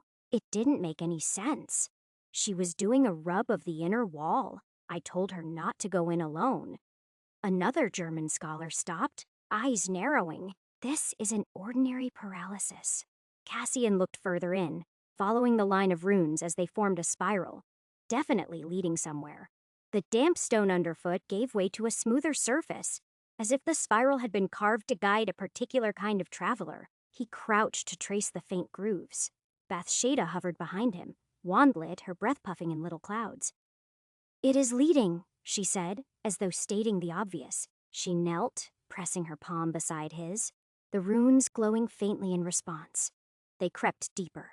The spiral wound tighter, turning until it pointed straight down a narrow corridor. A faint draft curled around Cassian's neck, cold and wet, like a breath that didn't belong to him. He glanced over his shoulder at Bathsheba. She gave a small nod. A single torch flickered ahead, casting shadows that danced with the runes. Cassian tipped his head. "That is not natural. Or it is an invitation," Bathsheba said. Her grip on her wand tightened. Quickly, they passed the torch. The circle of illumination steadied on a shallow alcove. There, set into the wall, was a block of stone, its face blank except for a single rune, a symbol neither of them could recognize. Cassian crouched again. The shape reminded him of a curled serpent, mouth open, fangs bared. He tapped it lightly. At once the runes on the spiral flared, and a low hum reverberated through the chamber. Something moved in the shadows, soft, subtle, like a whisper brushing the back of his neck. He turned instinctively to check. Nothing. Just Bathsheba watching him, brows drawn low. He met her gaze. "Did you hear?" He cut himself off, moving forward before she could answer. He tapped the serpent rune once more. The wall shuddered. A panel slid aside, revealing a narrow shaft. The runes throbbed faintly from within, like veins carrying blood beneath ancient stone. Cassian slid his hand around Bathsheba's arm. "After you," Bathsheba murmured, but her wand hand tightened slightly as she said it. He stepped into the shaft first. It sloped steeply downward, the damp mist clinging like cobwebs. Stone slick underfoot. Cassian moved cautiously, scanning the runes one last time for familiarity. There was none. The spiral had drawn them here, but what waited at its end? Chapter 23. Halfway down the cave, Cassian stopped. The strange hum was louder now. He tilted his head, straining to catch. Something, anything, words maybe. A whisper, barely there, or just the wind being dramatic again. He took a glance behind. Bathsheba stood silent, but there was something in the way she held herself, too still, like a painting trying too hard. He shook his head. Tension. Probably just tension. He took the lead. A lantern bobbed in the dark, revealing walls slick with dew. Water dripped in random rhythms, echoing like distant footsteps. Bathsheba's steps followed. When he paused to study an inscription, she crouched beside him. "These aren't Norse, are they?" she murmured. "They predate Proto-Germanic." He raised a brow. "Ah, so we are in the no one has any idea what these mean category." "No, they are. Older," she said, frowning but certain. He kept his questions to himself. At the tunnel's end, a stone slab blocked their path. Cassian got up on his feet with a groan that would make all fathers proud and pressed his palm to its cool surface. It trembled under his touch. Bathsheba crouched beside him and traced the serpent rune carved at its center. "No tool could carve this so cleanly," she said, her brow furrowing even further. Cassian agreed and lifted his wand. Runes weren't just random carvings or inked symbols. They were acts of magic in themselves. To create one, you had to channel power through your hand, as you etched or drew, weaving it into the lines and curves until the shape became more than art. That was why wizards still clung to their quills and ink. A pen couldn't channel magic. Even the simplest rune demanded precision and intent, or it would unravel. But the rune before him was something else entirely. The serpent's coils were so intricate it looked alive, scales overlapping in impossible detail, its glassy eyes catching the light of the lantern. Yet it wasn't an illusion or a painting. It was a true rune dormant, but perfect. This wasn't mere craftsmanship. It was the work of someone with an almost fanatical control over magic, so perfectly carved it shouldn't even be possible. Bathsheba murmured a charm Cassian didn't recognize. It was foreign, fluid, and certainly not Latin. He blinked, startled, as a lattice of silver light spread across the stone slab. Cassian frowned. What was that? I never heard. The light flared. The slab groaned and slid sideways, revealing a narrow passage lit by moss that glowed like embers. Bathsheba didn't answer at first. She just stepped aside. Cassian followed, still puzzled. He wasn't exactly gifted with magic, and Bathsheba spoke more languages than he could name. Whatever the spell had been, it worked, and that was enough. After you, Bathsheba said with a smile, the same curve of her lips. He slipped through first, the passage's rough floor falling away at a sharp angle. The dank air tasted of earth and distant sea. Here, the runes grew sharper, deeper, as if carved yesterday. He paused to memorize a pattern that looked almost alphabetic. She crouched beside him and sketched it on parchment. The corridor opened into a circular chamber farther ahead.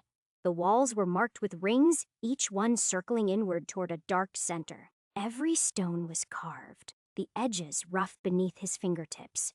Far overhead, the ceiling curved into shadow. The chamber felt both empty and full at once. In the very middle, a pit yawned wide enough to swallow lantern light. The floor felt hollow, like it was going all the way to the center of Earth. Cassian crouched at its lip and angled his lantern beam into the void. The flame died the instant it touched the darkness, snuffed out like a candle in a storm. His heartbeat roared in his ears. He licked his lips. Well, that isn't ominous at all. Bathsheba stepped up beside him. I thought you would say that. Her voice echoed oddly, distant like it had bounced off too many stones before reaching him. Cassian turned to her, catching Bathsheba's eyes, and froze. He knew those eyes. He had seen those eyes before. A chill crept up his spine.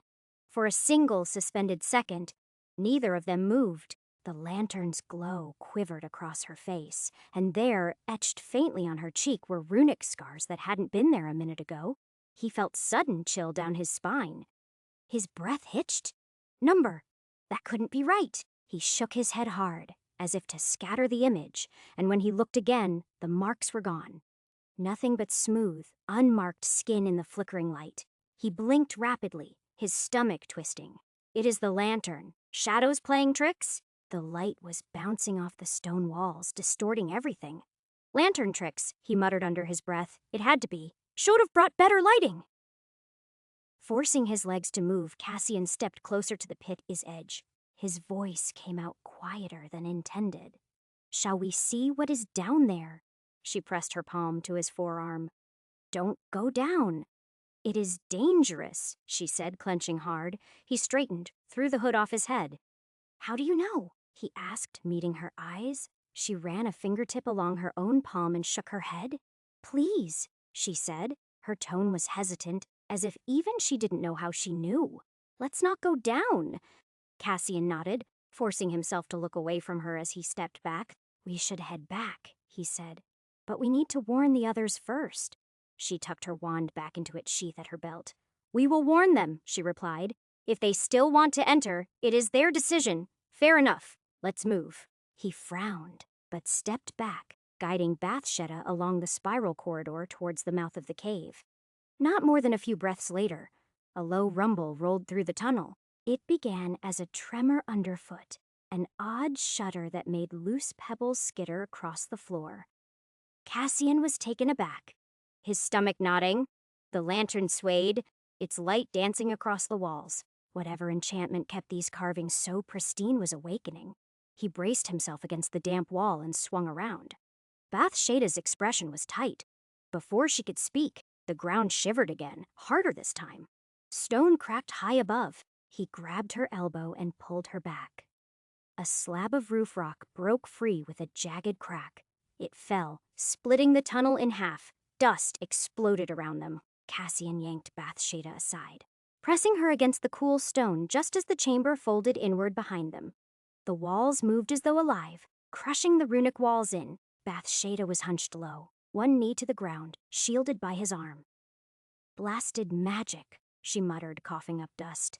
That seal was never meant to stay open once we poked around. She flicked up a Protego shield as they stumbled toward the cave mouth, the walls rattling behind them.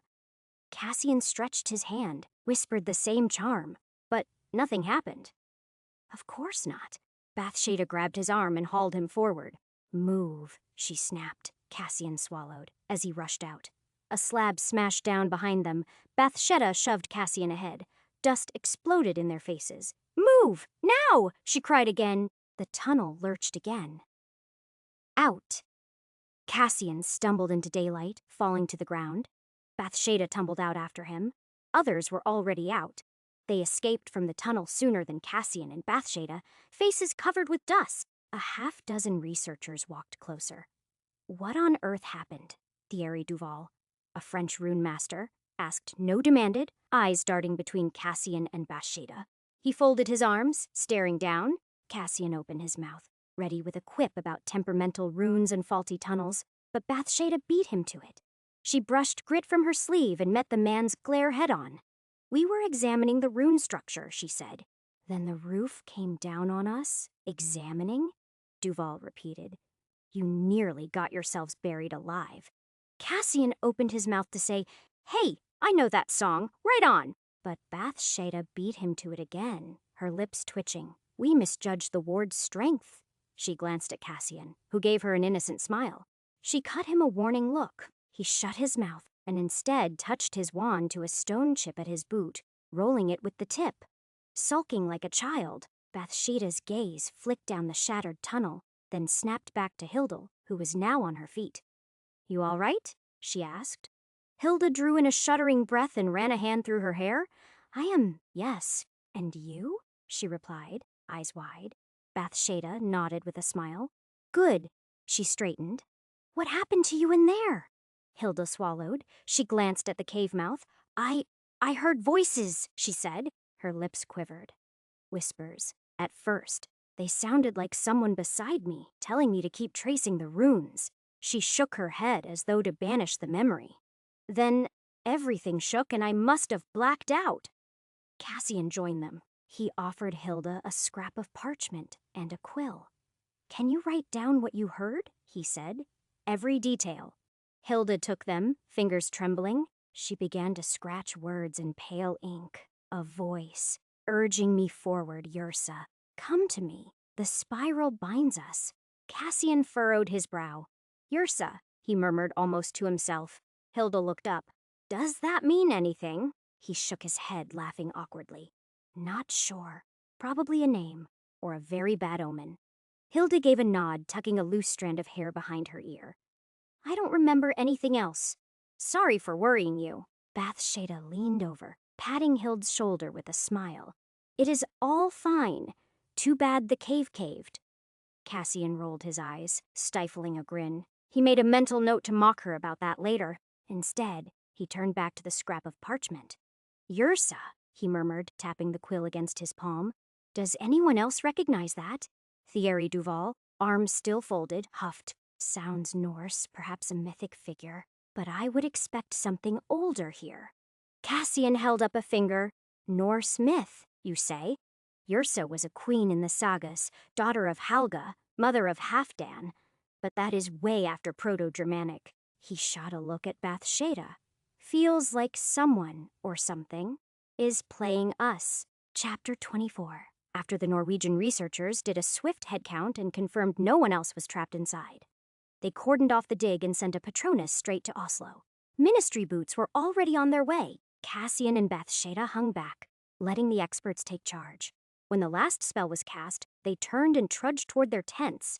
Well, tents was generous. From the outside, they looked like storage tents on their third tour of duty. Inside, well, big, wood panel floors gleaming as if polished daily. Low tables scattered with runes and parchments. Even a cozy hearth crackling away despite the chill.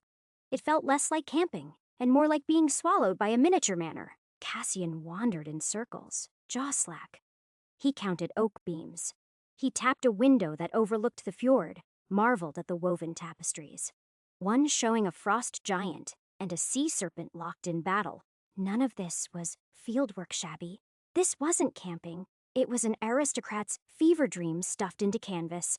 You look like a farm boy seeing his first chandelier, Bathsheba said, stepping inside with her arms folded. He paused. Can't say as I have. He glanced at her. She shook her head with a smile. Well, he added, not one that looks like it is waiting for the Dowager Countess to host tea. She gave a snort. Right? Not like this. She shrugged off her coat and draped it over a chair. You've been out of the family bubble for too long.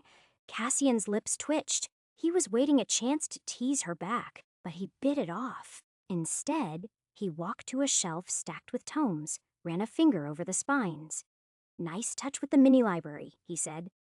I might pinch a volume later. Bathsheba raised an eyebrow. Help yourself. Just don't wreck the bindings. He looked around, then dropped one volume carefully into his robe pocket with a snicker. Bathsheba watched him, expression softening. Settling in. Cassian leaned back. It is odd, he said. I half expected a soggy floor and leaky roof. This is a magic tent. You get spoiled quick. I admit, I am impressed. He tapped the table. You. Not off my list of surprises. Ministry always does a posh job when they back it. He nodded. Still. Feels strange. Like we were kicked off the fieldwork and ended up in student accommodation. Bathsheba let out a dry laugh. Student accommodation. You would love a room like this in Hogsmeade, he laughed. I would pay double my salary. That sound I hear is you admitting you would miss civilization if I push you out into the wild. He held up a hand. Touche, but don't expect me to give up on a proper desk. Bathsheba walked around to sort a few things. You can borrow mine any time. Careful there, I might take you up on that offer. He yawned. Arms stretched wide, like he was about to drop off somewhere for a quick nap, then slumped onto the bed with a satisfied grunt. He tugged his boots off. Just as he tossed the second to the floor, Bathsheba stepped closer. Cassian glanced up, raising an eyebrow. You were so brave in there. Her tone made him blink. It wasn't the words, it was the way she said them, like they weren't alone in a tent that pretended to be a country house, like they'd just come back from war and he saved a child from a grenade. Then her hand found his collar, and before he could make a quip about dramatic compliments, she kissed him. Not just a peck either. It landed near the corner of his mouth.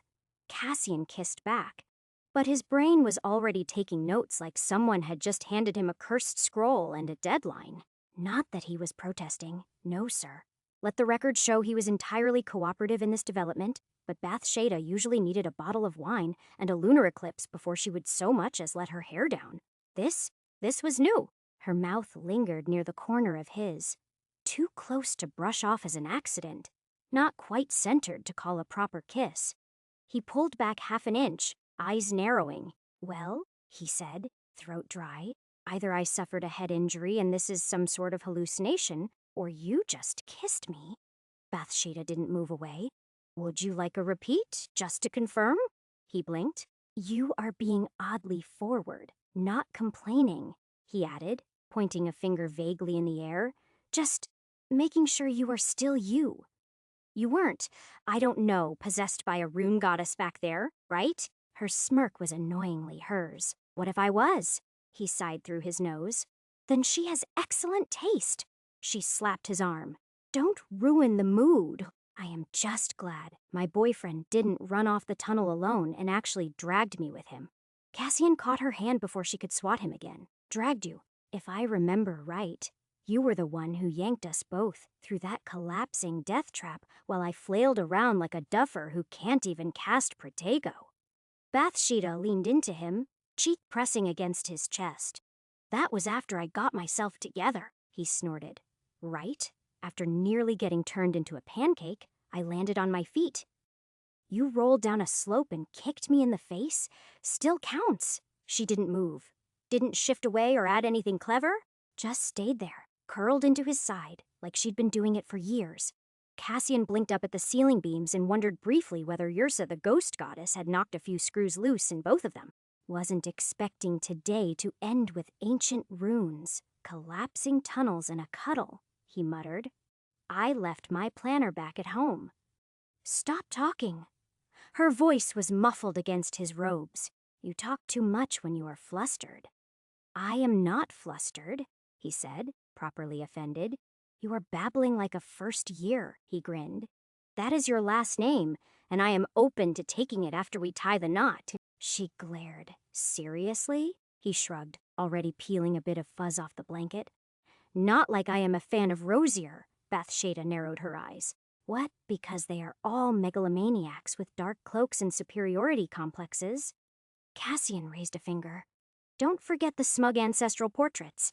She laughed softly. You would make a dreadful babbling. He stretched out on the bed, one arm tucked behind his head. Excuse you, I would make a delightful babbling. Might even start wearing scarves indoors and refusing to answer questions unless they are phrased in iambic pentameter. You already dress like a divorced professor. He looked down at his socks. Divorced, maybe, Professor. Bold of you to assume I haven't been banned from at least 3 academic journals. She chuckled, shaking her head. Cassian tilted his head. So, he said, do I get a second kiss? Or was that a fluke? Bathsheba didn't answer. Not with words. She leaned over and planted a quick one on his forehead. Cheeky, he muttered, rubbing the spot like it burned. I meant proper verification. For research purposes. Save it for the footnotes, Rosier. He was about to fire back when a faint thump echoed outside. Distant, barely there, but enough to drag his ears toward the tent flap. He sat up. Bathsheba was already turning. Sadly, that wasn't wind. Cassian got up. Either another rune waking up or some poor sod tripped on a ward line. She moved to the door, paused. Hope it is not Hild again. Don't jinx it, he said, pulling his boots back on with a grimace. I like my ankles uncollapsed, thanks. They stepped outside. The cold hit them like a slap, sharp and spiteful, as though the fjord itself bore a grudge. A few lanterns flickered near the dig site, but most of the tents were quiet, zipped tight. Only a few people were moving between the tents, hunched and muttering. Cassian spotted Duval by the main tent, arguing with a wiry woman in ministry robes. She sounded irritated. Cassian couldn't blame her. Duval had that effect on people. We are locking it down. I don't care if your research window ends in 2 weeks. Duval gestured toward the cliffs, visibly seething. There is a structure under there, possibly pre-Neolithic. You can't expect me to walk away, Cassian muttered. Duval is about 3 decibels away from popping an artery. Bathsheba rubbed her hands together to warm her fingers. Ministry is shutting it early. That is not a good sign. Another rumble rolled through the stone beneath their feet. Cassian shot a look at the cliffs. Still think we are dealing with a benign spiritual echo? He asked. Bathsheba didn't reply. She just started walking. They passed Hilda near the ward line, her hands wrapped around a cup of something steaming. She looked pale again, but she gave them a warm nod. Any new whispers? Cassian asked. She shook her head. Number just the spiral? Still there, in my dreams? Lovely, he said. Sleep well. She didn't smile. They reached the edge of the wards, where 2 ministry officials were stringing fresh spell wire across the rock face. The tape shimmered faintly, pulsing every few seconds with protective enchantments. It was overkill. They both knew it. Cassian squinted toward the cave entrance, what was left of it anyway. 2 ministry officials were already striding their way. Tall, cloaked expressions set like they were pulled straight from a bureaucratic sketchbook. You were the 2 that were in the deep, right? The man asked, squinting against the wind. Cassian gave a nod. Depends. Are we in trouble? The woman beside him wasn't entertained. She just pointed at a tent pitched off to the far edge, away from the rest of the cluster. Please come with us. Bathsheba didn't hesitate, just turned and started walking like she was expecting this since the cave sealed itself shut. Cassian fell in beside her, glancing back toward the cliff, then at the others still milling near the collapsed entrance. Right then, he muttered, off to get scolded by the magical equivalent of airport security. Chapter 25. They passed a cluster of researchers, all doing a poor job of pretending not to watch. The ministry tent's cold lamplight, joyless chairs. A little desk pushed into the corner. A heating charm barely masked the chill that crept in through the canvas. The 2 officials followed them inside, closing the flap behind. The woman pulled out a quill that looked like it had been plucked from a particularly disgruntled crow and set it to a long scroll already half filled with notes. The man dropped into a chair, crossed one leg over the other. State your names. Cassian Rosier. Bathsheba babbling. He scratched both names down without looking up. Have you discovered anything? Cassian shrugged lightly. Depends. Are you the sort of people who get excited about pre-linguistic runic systems? He scratched his neck, eyes narrowing. But yes, the man blinked.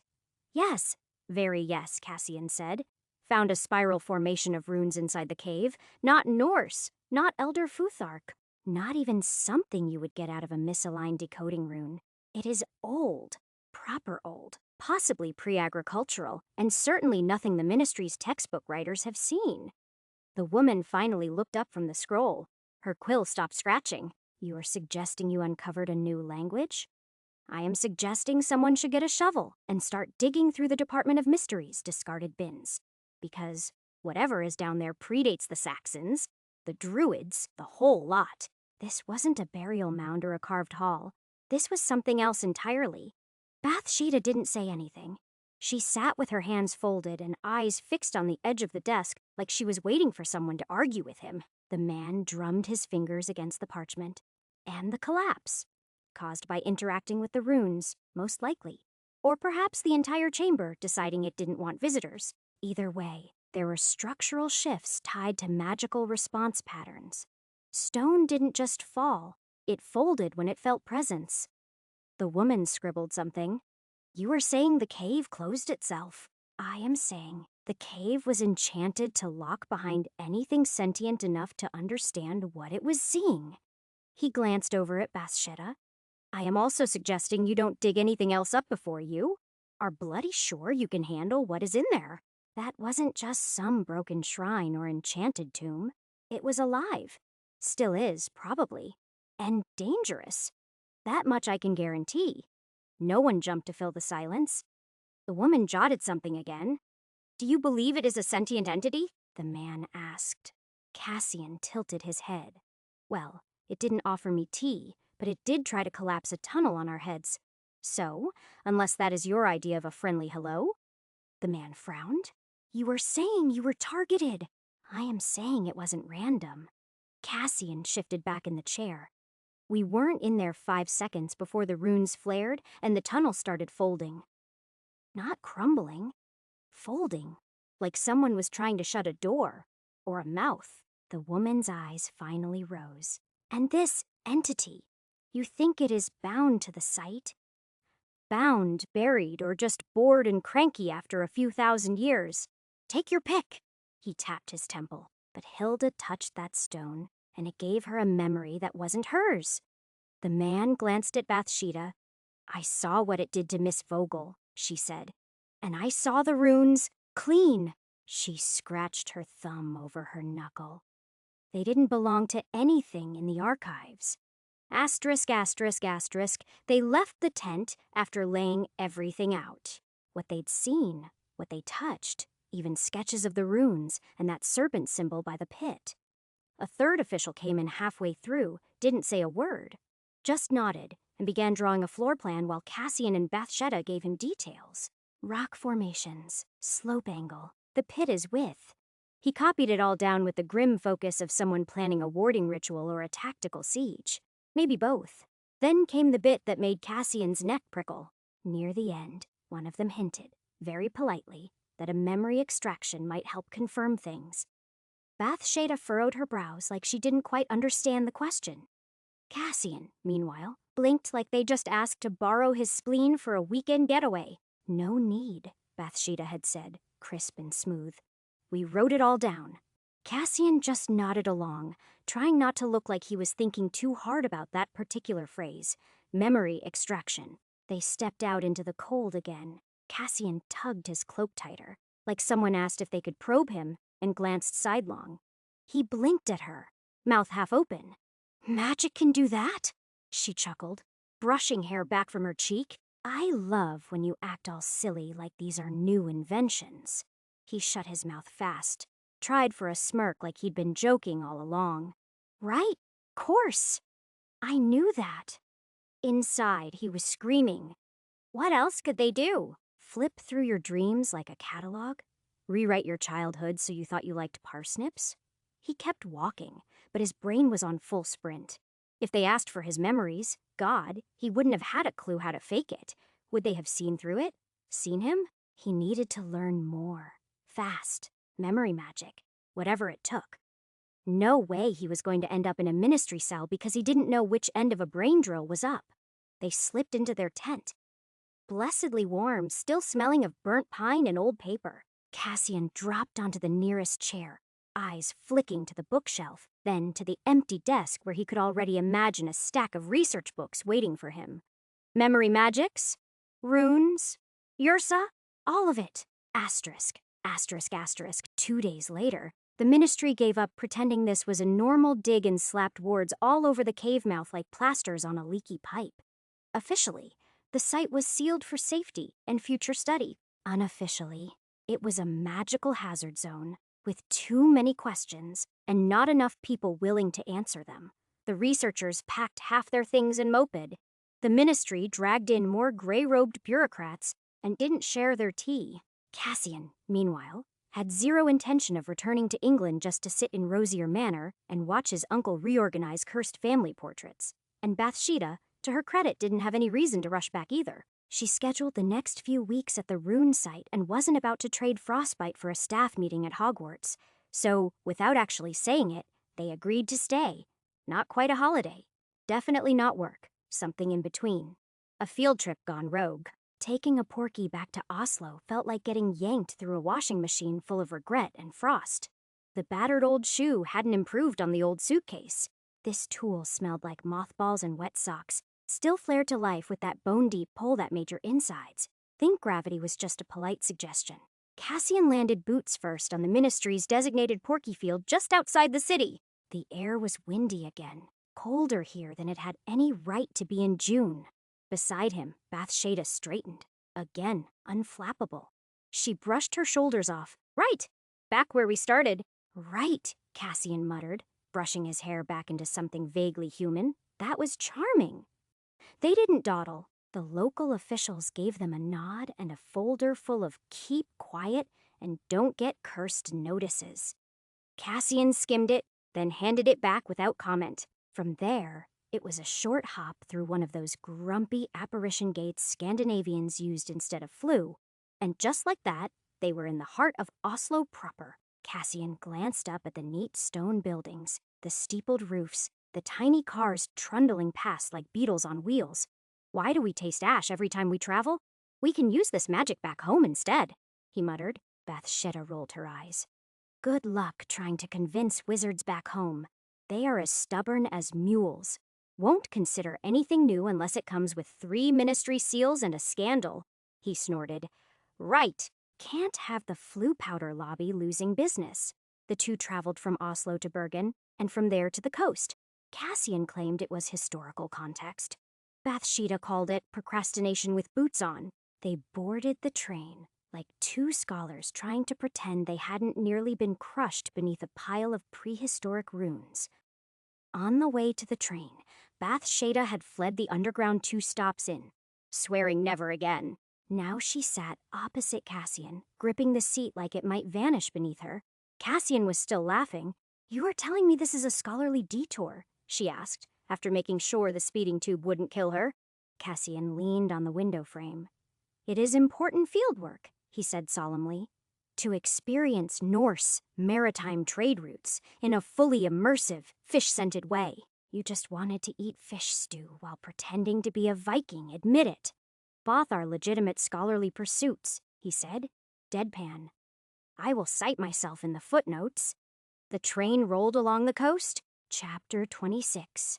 Fjords sliced through rock, like someone had taken a giant butter knife to the earth. Villages clung to the cliffs, all red roofs and silent windows, reminding how they just missed a Viking raid by a few centuries.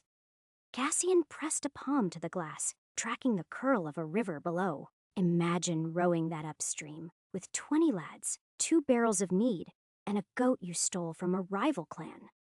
Bathsheba didn't look up.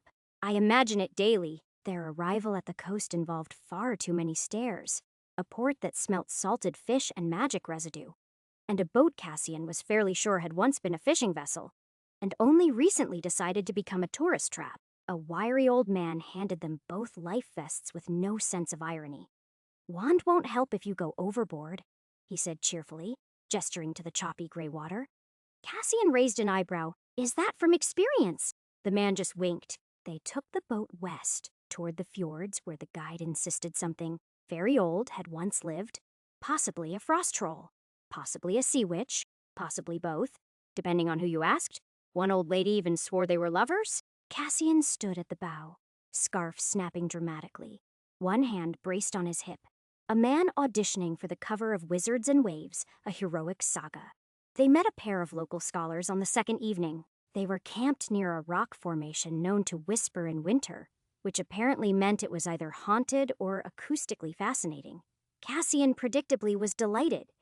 "It is always trolls, isn't it?" he said, arms crossed as they stood beside a fire pit ringed in runes. "If there is a rock, it is a troll. If there is mist, it is a troll hiding. If your Gran stubs her toe on a root, troll." The beardy one, Ivar, nodded, probably believing that was a valid cosmological stance. "Because they are there. You can't always see them, but they see you." Cassian gave him a thoughtful look. "That is comforting." The other one, Torkel, was flipping through a leather-bound book, fully expecting it might suddenly sprout something useful. "These formations, though, it doesn't match known stave designs. Could be tied to the older Earth bindings, the pre-Azer cults." Cassian perked up. "The Jotun cults?" Torkel blinked. "You know about those." Bathshada, perched on a cold boulder with a mug of something that smelled cinnamon, raised an eyebrow. "Of course he does. He has been moving around quoting Norse sagas like it is bedtime hour." "I mean," Cassian said, lifting his chin, "I may have read a thing or two." She squinted. "Where?" He froze just long enough to be suspicious. Obscure texts. Obscure." He looked up at the sky, hoping clouds might offer assistance. "You know, old manuscripts, lost to time, possibly published by Stan Lee." He couldn't say Marvel, right? Right? But that didn't stop his brain from chucking the name in the suggestion box anyway.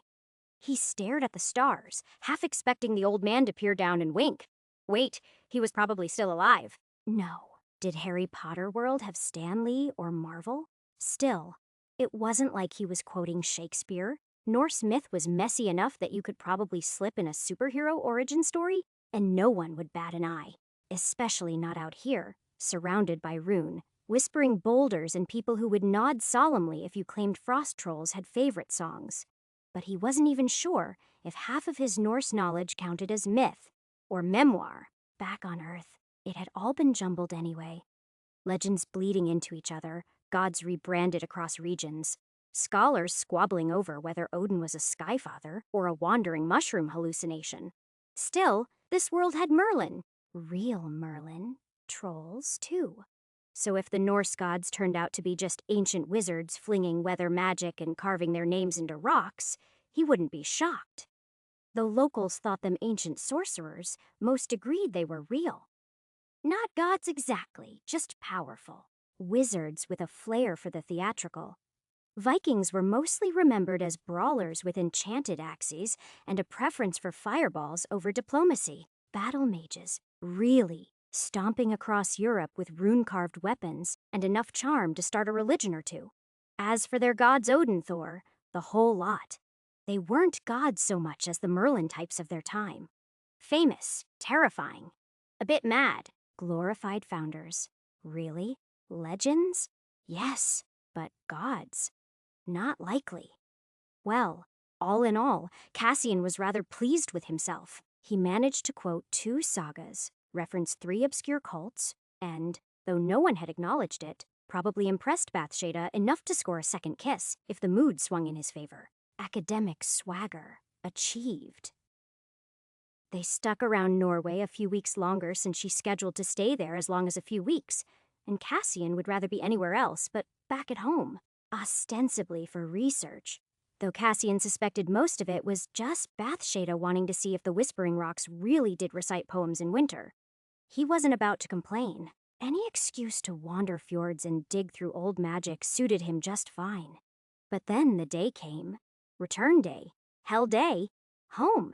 They didn't say it out loud, but both looked at the Porky with the same weary resignation most people saved for family dinners or overdue ministry paperwork. It still smelled faintly of mildew, probably cursed, if they ever got around to checking. The old towel flapped, and Cassian muttered something unpleasant under his breath as the familiar yank hit. Time went sideways, then vertical, then meaningless. He landed in Britain with Bathsheba appearing beside him, steady as ever. She brushed a curl from her face, looked around, and sighed. Well, that was fun while it lasted. Cassian adjusted his coat collar, didn't even give us a souvenir, just bruised shins and frostbite. They walked into the ministry office, already tired. A squat little wizard at the desk looked up, gave them the once-over, and waved a wand that made a faint ding. Name, please? Cassian Rosier, avoiding frostbite. Bathsheba babbling, she said, stepping beside him. Same. The man gave a tight nod and scribbled something on a floating slip. Hand over your wand, please. Just routine checks, he muttered. Nothing to fuss over. Cassian offered his wand, brows up. She is clean, didn't bite anyone, only exploded once. The man didn't entertain him with a response, waved his wand, muttered spell, and then a squint at the readout rolled out of Cassian's wand. Last spells were, he leaned closer, brow wrinkling. Lumos! Only Lumos! Cassian gave a shrug that implied he'd just been caught sneaking biscuits from the staff room. I like to keep things bright. The man didn't look convinced. His eyes narrowed slightly, as if the spell record might somehow be encoded with sarcasm. The wand beeped again, annoyed at being doubted. A long pause. Then any particular reason you cast the same basic illumination charm? 42 times. Cassian tilted his head. Have you ever tried finding your socks in a magically pitch-black tent? It is either Lumos or trip over your own dignity? Bathsheba stepped in before the poor ministry wizard could continue mentally auditing Cassian's wand for further crimes. He is not very good at spells, she said, voice tired but polite. Would you like to check mine instead? The man gave her a once-over. Whatever suspicion he aimed at Cassian, it didn't follow her. His wand glowed again as he waved it over hers. Expulso, Proteco detection charm. Lumos? Again Lumos. Flame freezing charm? Bathsheba nodded. For the fire. Pit wouldn't stay lit otherwise.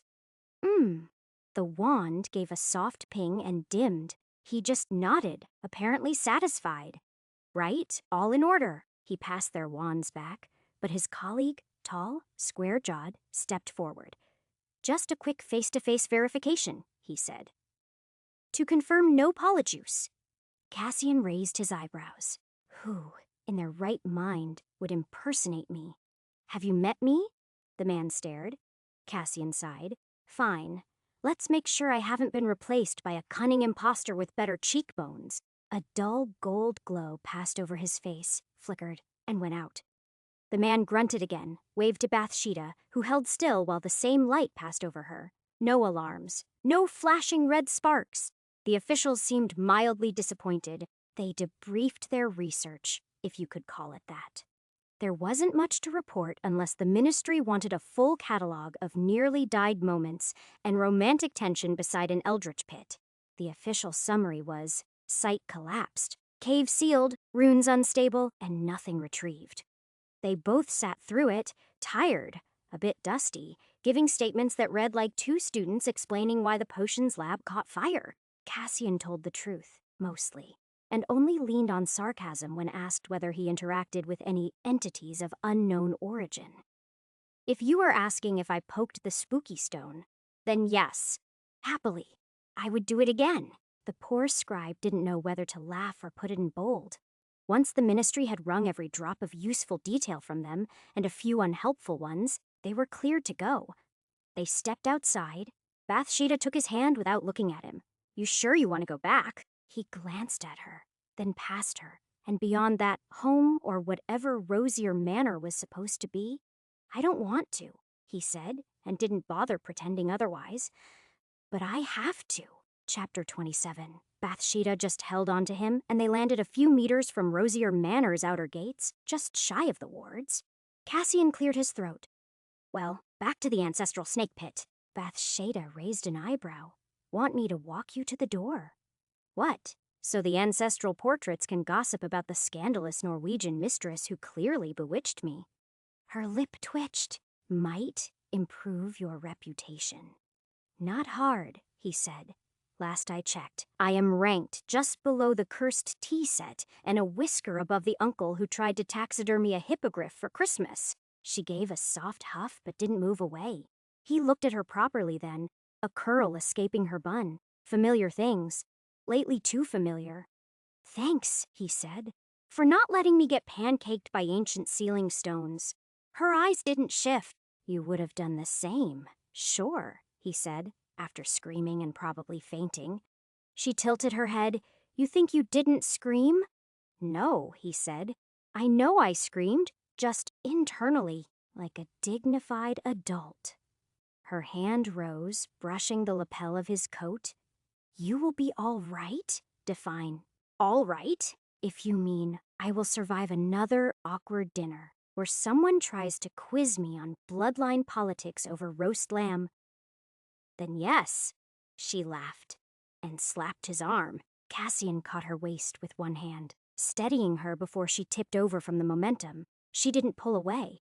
Her eyes fluttered shut. He leaned in and kissed the edge of her mouth. She grinned. She pressed the side of her face to his, breath catching against his cheek. Revenge, she murmured. Justice, he said. And maybe a little revenge. She pinched his arm. Hard. He yelped and jerked back, nearly stepping on the cursed wardstone behind him. Blooty, you witch. She just smiled sweetly, lips still curved, eyes far too smug. Then, without so much as a warning, she twisted on the spot. Apparition snapped across the quiet hillside like a whip, and she vanished. Cassian stood there for a second, hand still half lifted like he'd been planning to say something clever, then lowered it. He had a meme for that. He exhaled through his nose and turned toward the house. Rosier Manor loomed up through the mist, like it always did, stern, gothic, and dramatically oversized.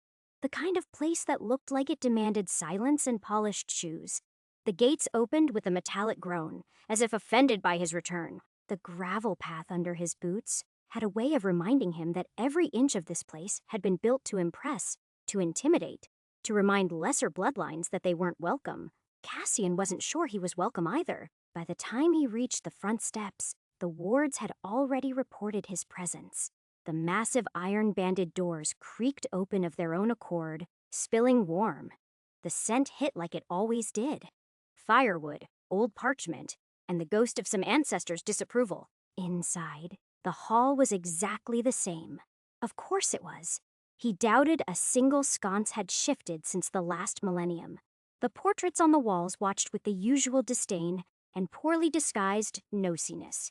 Welcome back, Master Rosier, came a voice, then a sharp crack. Towel appeared a few feet ahead, not looking up from the ground. Cassian smiled. Still in one piece, I see.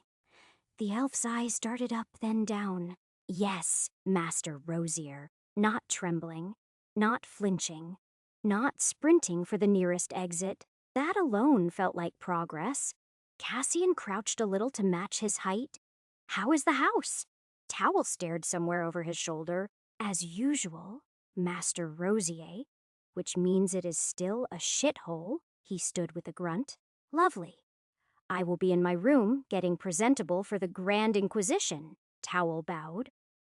Shall I bring hot water, sir? Please. And something strong enough to drown the ghost of my dignity. By that I mean coffee, not alcohol. Yes, Master Rosier. Another crack, and he was gone. Cassian sighed and took the long walk through the entrance hall. Towel was meticulous, it seemed. His room, predictably, was untouched. Not a sock out of place, not a curtain askew. The bed sat like a throne. Nobody liked using. Books lined the shelves in perfect rows. He threw his coat across the footboard, tugged off his boots, and groaned as he stretched. His wand clattered onto the desk.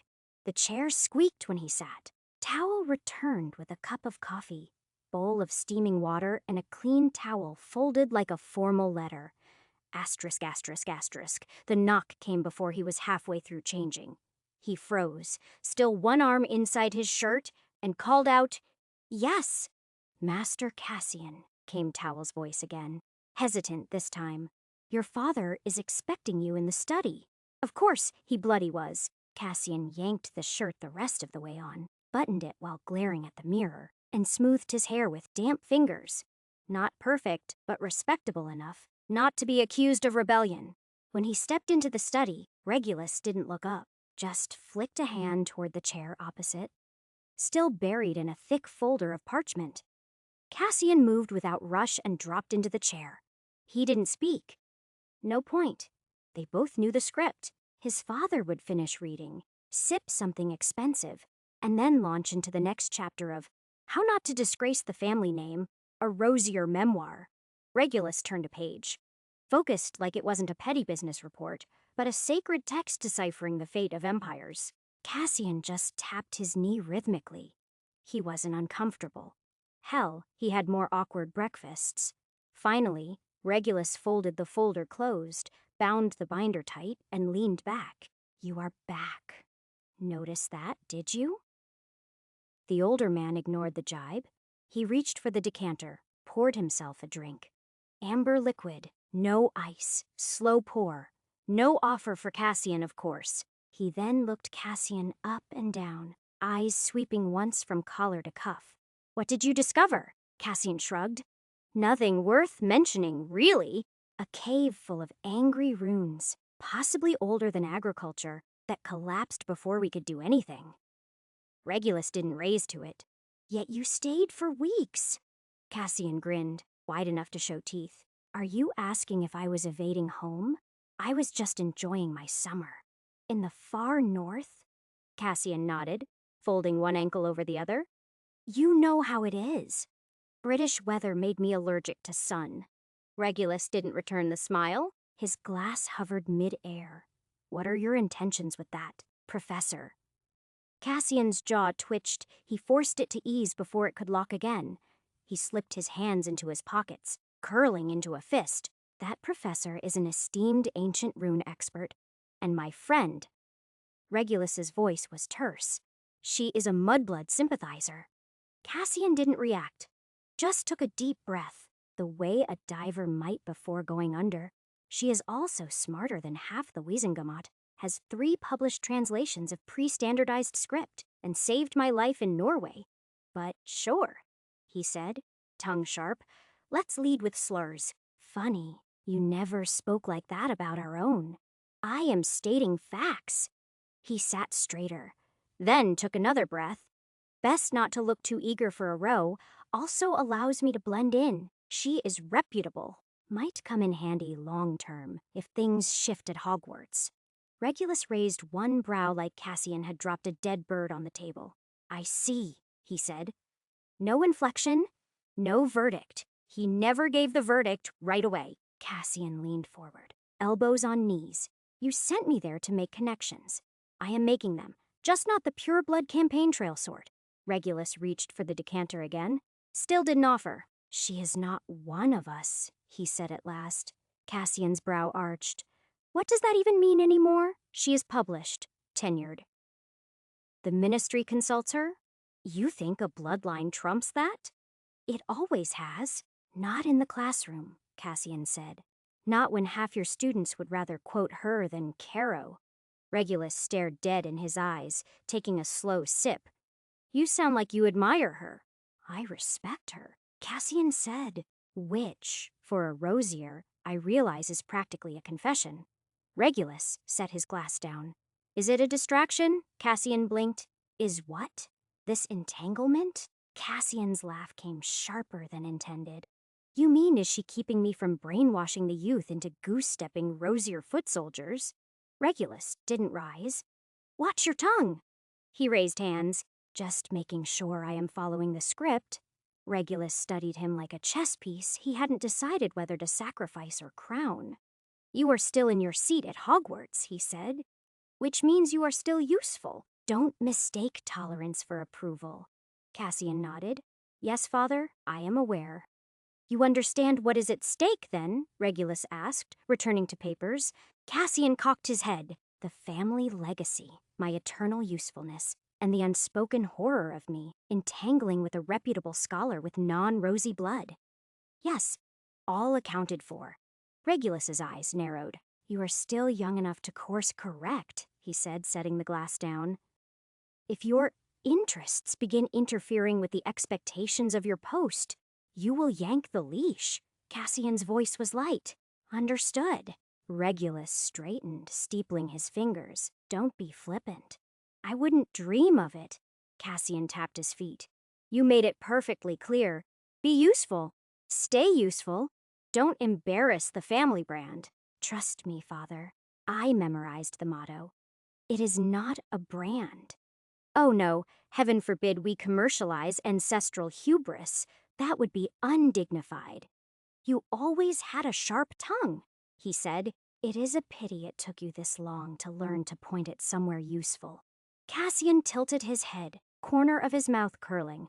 "Didn't realize you were keeping a scoreboard." "It is not a scoreboard," Regulus said evenly. "It is a ledger. Scoreboards forgive. Ledgers don't." Cassian's smile sharpened. He wanted to snap back, say, "Well, jot this down then. I've taught a year's worth of Hogwarts students to ask questions instead of swallowing propaganda. I've introduced half-bloods to primary source analysis, and I've had 3 Slytherins say they prefer history to defense, and convinced a Gryffindor to ask why before hexing first. If that doesn't count as progress, I don't know what does." But he knew he couldn't. Instead, he got up. "Anything else, Father?" Was anything recovered? Cassian shook his head. "Too risky. The Ministry sealed it. They might unseal it later when they have more curse breakers and fewer scruples." He waved a hand. "Just don't fall. Know that she is a tool for you, nothing more." Cassian snorted. "Sure, Father, always the dutiful Rosier, aren't I?" He left the room without looking back. Chapter 28. Rest of the summer passed in a slow, predictable crawl. Cassian kept to himself. He did the polite thing. Turned up to breakfast, nodded at the right relatives, spooned marmalade on toast, pretending he wasn't planning to throw himself off a cliff the next time someone mentioned blood purity. He let the jabs roll off. Rosier cousins circling like bored vultures, offering comments to be noticed but too polite to challenge. He smiled through it all, eyes glazed. Once that was over, he slipped into his room and shut the door. A neat stack of volumes waited. Legilimency here, occlumency there, dense theory, no hands-on guides. Yet, turned out these books weren't exactly available to the public. Perk of being a Rosier, though, entry to the kind of library most curse breakers had to bleed for. There were no safety sections, no tidy labels, just walls of leather-bound tomes, and the faint sense that something in the corner was breathing. He ran a hand down a shelf marked Cognitive Magics. Secured, fingers brushing against spines with titles like The Mind's Looking Glass, The Art of Mental Shielding, and, somewhat worryingly, How to Break a Mind Without Leaving Bruises. Comforting stuff. He plucked the first 2 out and tucked them under one arm. Finally, something useful. Something that didn't involve which Rosier cousin was courting, whom or what granduncle had hexed, which ministry owl for flying too low. Just clean, well-documented, ethically gray mind magic. He slumped into the old armchair by the hearth in his room, legs half-draped over the armrest, and cracked the first one open. About 6 pages in, he realized something important. This wasn't entry-level stuff. Legilimency wasn't just waving your wand and peeking into someone's head like rifling through their sock drawer. It was layered. Vicious. Personal occlumency was even worse. That was locking your own thoughts in a vault and daring someone to break in. And if they did, God's help them. Some of it involved breathing techniques, others, anchoring your thoughts so deep in memory that nothing could shake them. The real twist, though, not everyone could even do it. You needed a particular talent, a kind of internal tuning fork. Magical aptitude, psychic receptivity, whatever you called it, this body didn't have it. Didn't matter how clever he was in his past life. No amount of reading dusty tablets or diagramming Proto-Sumerian epics prepared your brain for magical resonance. If anything, too much thinking got in the way, so he didn't try. Not seriously. No foolish experiments. No accidentally breaking into Towel's thoughts while asking for more bathwater. He just studied. Learned what not to do? He filed that rule away with the rest. No staring contests ever. Because eye contact. Well, that was apparently a trap. Turns out, you stare at someone too long in this world, and you might end up broadcasting your deepest shame on the Hogwarts notice board. Or worse, if they knew what they were doing, they might go digging. That was when the memory hit him. A shiver ran up his spine, pulling him back. Snape! Dumbledore. Both of them. He looked them straight in the eye. Bathsheba said something to him back in Norway. Somewhere between the rune pit and the ministry checklists. "This stuff is mad," he muttered once, scrawling a note in the margin that read, "Do not attempt on elf or self." Bathsheba, who had just returned from arguing with a frost spiral about its symmetry, barely looked up from her cup of tea. "Of course it is mad. Why did you think no one teaches it casually?"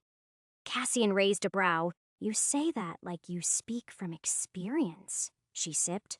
"Snape once tried to break into my head." His hand froze mid-turn on the page. "Sorry, what?" "Tried," she repeated. "Didn't succeed." Cassian blinked. "You dueled Snape in your mind." She lifted a shoulder. "We were both young and argumentative. He thought I was hiding something. I was. It wasn't his business." He stared. Did he apologize? Her smile at the time still sent shivers down Cassian's spine. "Oh, he regretted it all right?" She said it as if she was discussing tea brands. But something in her eyes had shut the conversation down right there. He didn't ask again. Now, back in his room, shirt half-buttoned, sleeves rolled sloppily to the elbow, Cassian sat at his desk, tapping a quill against his jaw. The book on occlumency lay open beside him. He stopped reading 3 pages in. The thought wouldn't leave him. Snape and Dumbledore were legilimens. Not just rumored, he knew. Well, she knew. And she didn't usually throw that kind of thing around unless it was true. He trusted her more than most books anyway, which was saying something. So, Snape, Dumbledore, both had looked him in the eye. And what did that mean? If they looked and really looked, right down to the scaffolding of his thoughts, surely they would have known. He wasn't Cassian Rosier. Not the original anyway. His soul, or whatever counted for it, was borrowed, imported, slightly scorched on arrival, perhaps, but functioning. And if they'd seen that, well, Dumbledore might have said nothing. Probably would have kept it as a nice trivia until he needed something from you. The man was about as readable as a locked tomb, could stare into your soul and offer you a sherbet lemon in the same breath. But Snape? Snape didn't strike him as the type to sit quietly while a stranger walked around wearing a pureblood skin, like it was on sale at Madame Elkin's. If Snape had really seen it, there would have been wands, fire, maybe a pithy insult before something exploded. Cassian sat back, rubbing the heel of his palm over his eyes. "Unless," he muttered, "they didn't see anything at all." He pieced together a few theories a couple weeks later, after plowing through every book in the Rosier Library that even sniffed in the direction of brain, soul, memory, or magic. He tore through titles. Warding the Self, Personal Memory in Magical Minds, and the Thought Knot, Why You Can't Just Think Harder. Thrilling stuff, written by people who probably hadn't laughed in decades. First theory, his favorite because it was just plausible enough to be horrifying. His soul wasn't from this world, so the memories, his real ones, were stuck behind some kind of magical firewall. The body might be Rosier, but the soul definitely wasn't. Which meant the eyes weren't exactly the original model, and memory magic often worked through soul imprint recognition. No proper imprint, no access. Akin to trying to open a vault with someone else's fingerprint. Second, equally grim, but in a way that made him feel slightly more smug. That interfaces in his head, the thing that had first flared up when Lumos failed and then handed him Lumos Noctis, like it was a Christmas gift, might be doing more than just feeding him spells. It was shielding him. protecting its secrets, and by extension, protecting him. Maybe it was sentient. Maybe it just didn't fancy ministry dogs poking about. Either way, it knew what it was doing. He made a note. System equals magical condom for soul?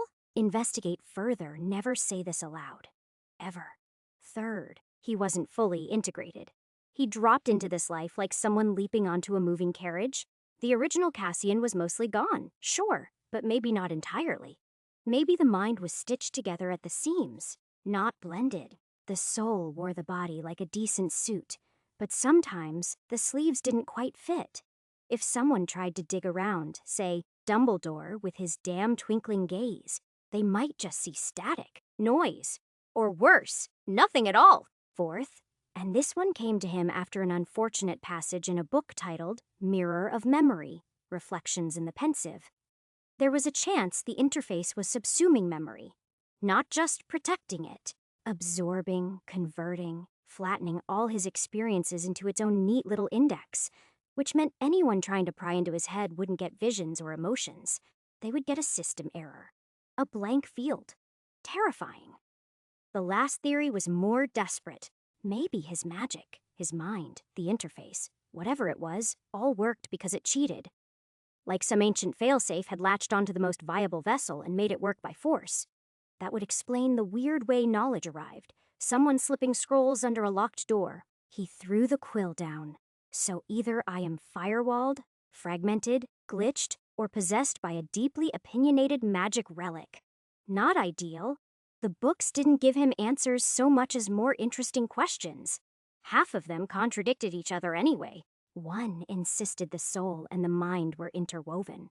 Another swore they were parallel systems running off different magical currents. A third, written by someone who clearly enjoyed long walks through ego and absinthe, claimed every wizard carried 3 minds: the conscious, the subconscious, and the ancestral.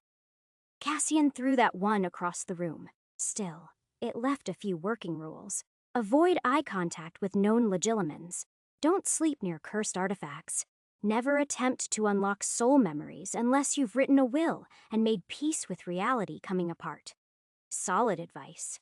Really? Cassian tilted his head back and stared at the ceiling. I've gone mad, he said to no one. Possibly brilliant. Definitely mad. Still, the pieces fit. If someone like Snape or Dumbledore had tried to break in and gotten nothing but static, or worse, some kind of rebound, they would have backed off fast. Dumbledore especially. The man had enough secrets in his own skull without getting trapped in someone else's. He also learned that poking around in someone's mind without permission was very much a magical crime. More so if the someone in question was an heir. Even more if that heir had the kind of bloodline that made ministry officials twitch when you said their last name aloud in a public loo. Well, technically, Cassian was a pureblood heir. His father was the current head of the most ancient and most noble house of Rosier, and even if Lucian was still top pick for the whole dark-robed legacy package, Cassian had a shot. A bad one. The sort you wouldn't put money on, but still, a shot. If everyone else died in a coordinated broom accident or had an allergic reaction to Muggleborns, the laws were clear, Cassian counted. Which meant, under British magical law, his mind was off limits. Ward it again, and gods help the poor sod who tried to peek without a formal duel and 3 signed forms. Not that it comforted him much, but maybe Snape and Dumbledore hadn't seen anything at all. Not because he was protected by some cosmic firewall or mystical system with a built-in no-peeking charm. Maybe they just didn't dare. Yes, that's simple. Cassian sat back in his chair, arms folded, staring at the book, hoping it might confirm his suspicion. If what Bathsheba said was true, and it usually was, then any heir from a proper pure-blood family would have been drilled in occlumency from the time they could toddle over to a pensive.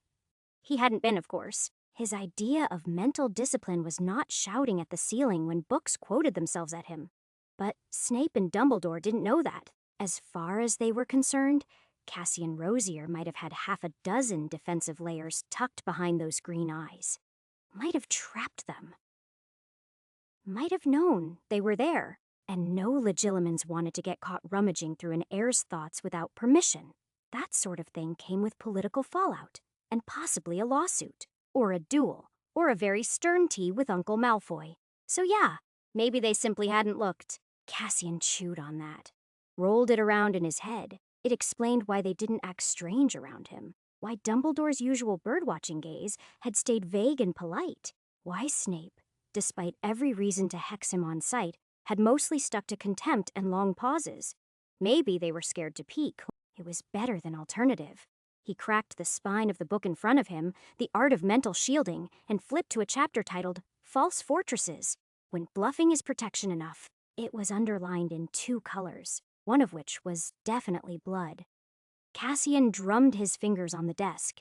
He considered testing the theory, asking someone to dig into his head just to see what happened, but that kind of thing didn't come with a refund policy.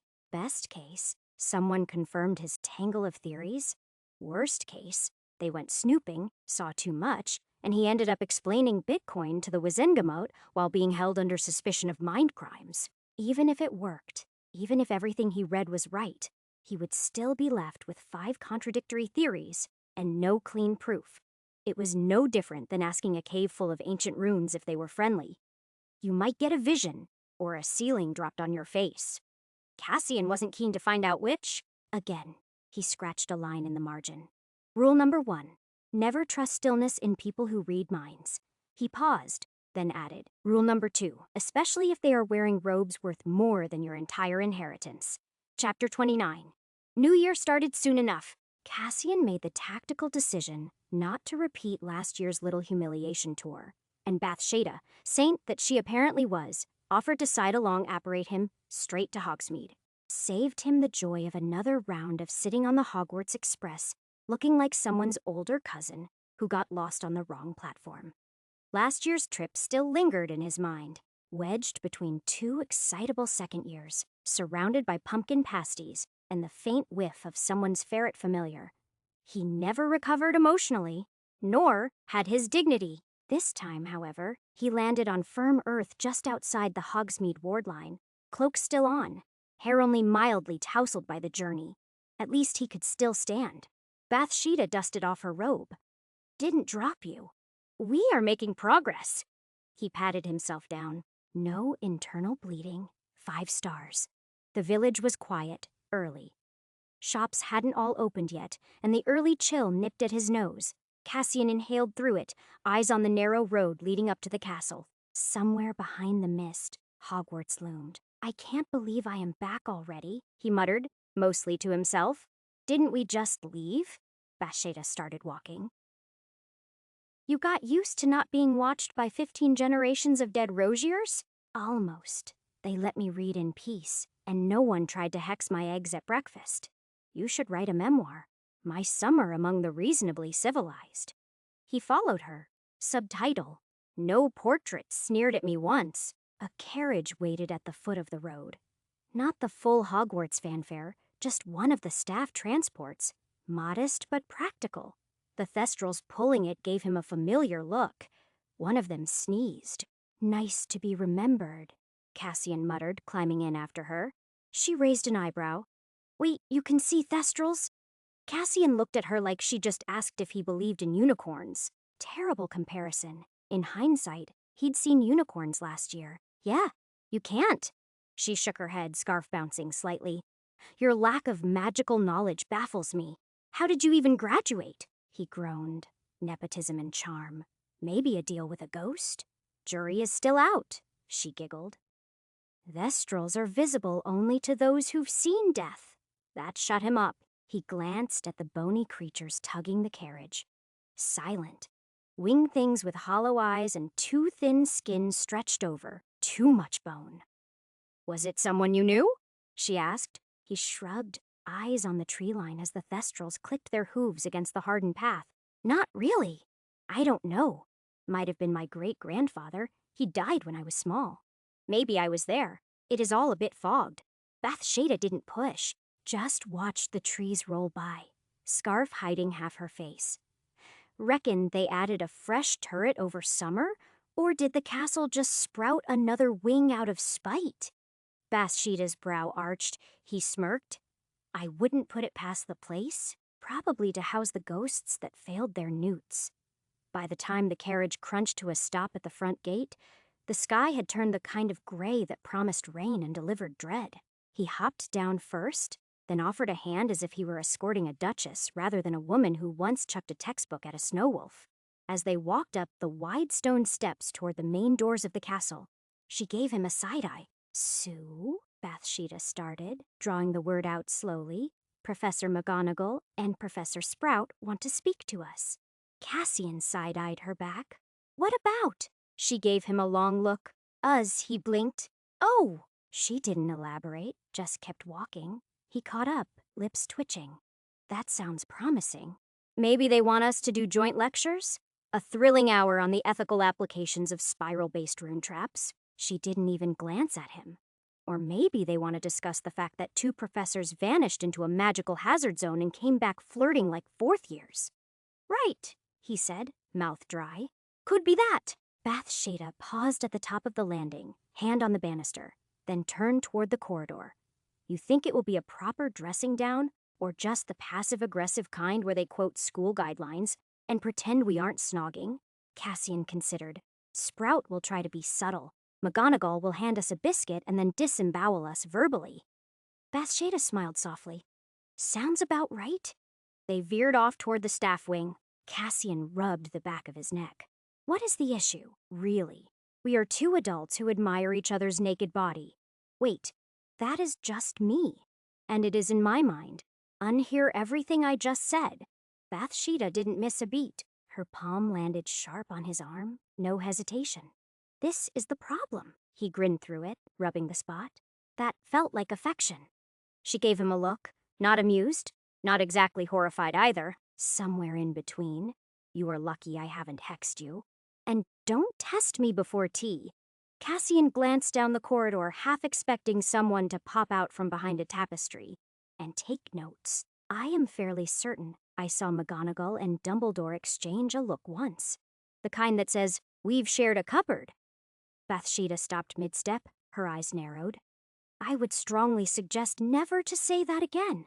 Out loud. He held up both hands. Just an observation, a historical one.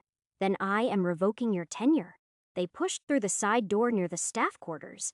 So, he said, dropping his voice, if this turns into a stern talk about professionalism and Hogwarts' reputation, do we pretend it is new, or just nod and promise not to snog near classrooms?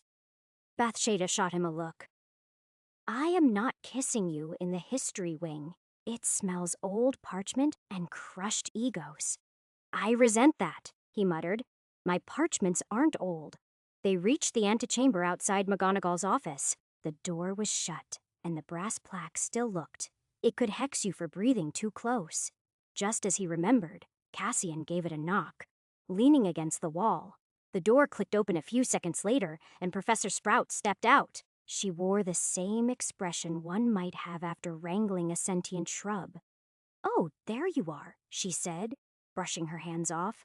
Minerva is just inside. Bathsheba nodded politely. Cassian gave her the kind of smile you wear when you knew someone is about to scold you but might still offer biscuits. Inside, McGonagall stood by the window, arms crossed. She turned at the sound of the door, and Cassian swore he felt the room drop a few degrees. Professor Rosier, Professor Babbling. Morning, he offered. Lovely day. Overcast dar. Good for discipline. She ignored him. Please, sit. They did. Chairs that looked fine at a distance, but sank the moment you committed. Cassian shuffled a bit until his knees stopped arguing. McGonagall returned to her desk and settled behind it, her lips thinning. Sprout eased into the seat beside her, folding her hands, missing popcorn. I will be brief, McGonagall said. There is talk. Whispers, Cassian leaned forward, hands steepled dramatically. Deputy Headmistress, if someone told you I was secretly teaching the Thestrals Norse grammar, I assure you, it was entirely consensual. Bathsheba didn't blink. McGonagall didn't move. Sprout, bless her, smiled faintly. We are not here to interrogate. Cassian eyes flicked wide. Oh, McGonagall looked over the rim of her glasses, that measuring look of hers always delivered. "We don't have a rule against staff dating," she said, voice cool as dungeons. "Though we do ask it remain as private as possible in front of students. Still, it is best we go over things now." Expectations, boundaries, possible outcomes. Cassian opened his mouth, closed it again. He glanced sideways at Bathsheba, who was sitting like she hadn't just been told her personal life was now under departmental review. One eyebrow dancing slightly. That was her version of shouting, "I see," he said, nodding like a man, halfway through a disciplinary hearing for excessive charm. "So this is the part where you ask whether we plan to snog behind the bookcases, or simply disrupt the entire curriculum with scandal." McGonagall did not smile. "I trust you are aware Hogwarts has a reputation to uphold." "Of course," Cassian replied. "One built on centuries of magical education, Quidditch injuries, and very well-behaved ghosts." Bathsheba kicked him lightly under the table. "Sprout, angel she was, tried to smooth things over. You've both always conducted yourselves professionally. This isn't a rebuke." McGonagall didn't blink. "But it is a reminder." Cassian sat up straighter. "Well, consider me reminded. No lip-locking in the middle of first-year lectures. Keep the innuendo out of the curriculum. No romantic rune-pairing activities." McGonagall nodded. "That would be best. That said, Hogwarts has long-standing protections in place for unforeseen situations. If you intend to expand your family," a pause to deliver her metaphor, "do it elsewhere." Cassian stared. His mouth opened, then stayed there. Words can do that. McGonagall didn't answer immediately. Sprout cleared her throat. Cassian leaned forward like he just spotted a forbidden footnote in a manuscript. "Sorry, just to clarify, are you saying the castle comes with built-in contraception?" The deputy headmistress's expression didn't shift. "Yes." Sprout gave a small, reassuring smile, as if this conversation was completely normal. "It is not intrusive, just protective. Has been for decades." Cassian's eyes narrowed. "Of what exactly? Students? Staff? The furniture?" McGonagall's voice didn't waver. All three.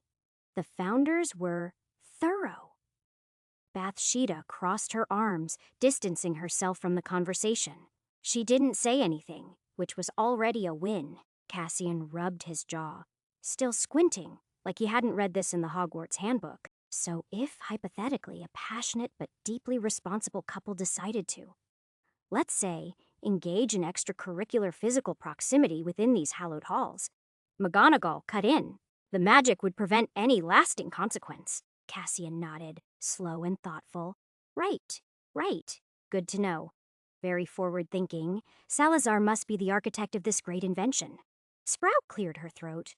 The protections aren't meant to interfere with private relationships, just to ensure no one gets distracted by complications. Cassian tilted his head. "Well, that is very considerate. Nothing says romance like magical sterilization." He gave Bathsheba a sidelong look. "Hogwarts, now officially the world's largest contraceptive field. Charming." Her lips twitched barely. McGonagall didn't rise to it.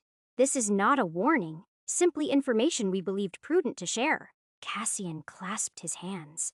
"Much appreciated.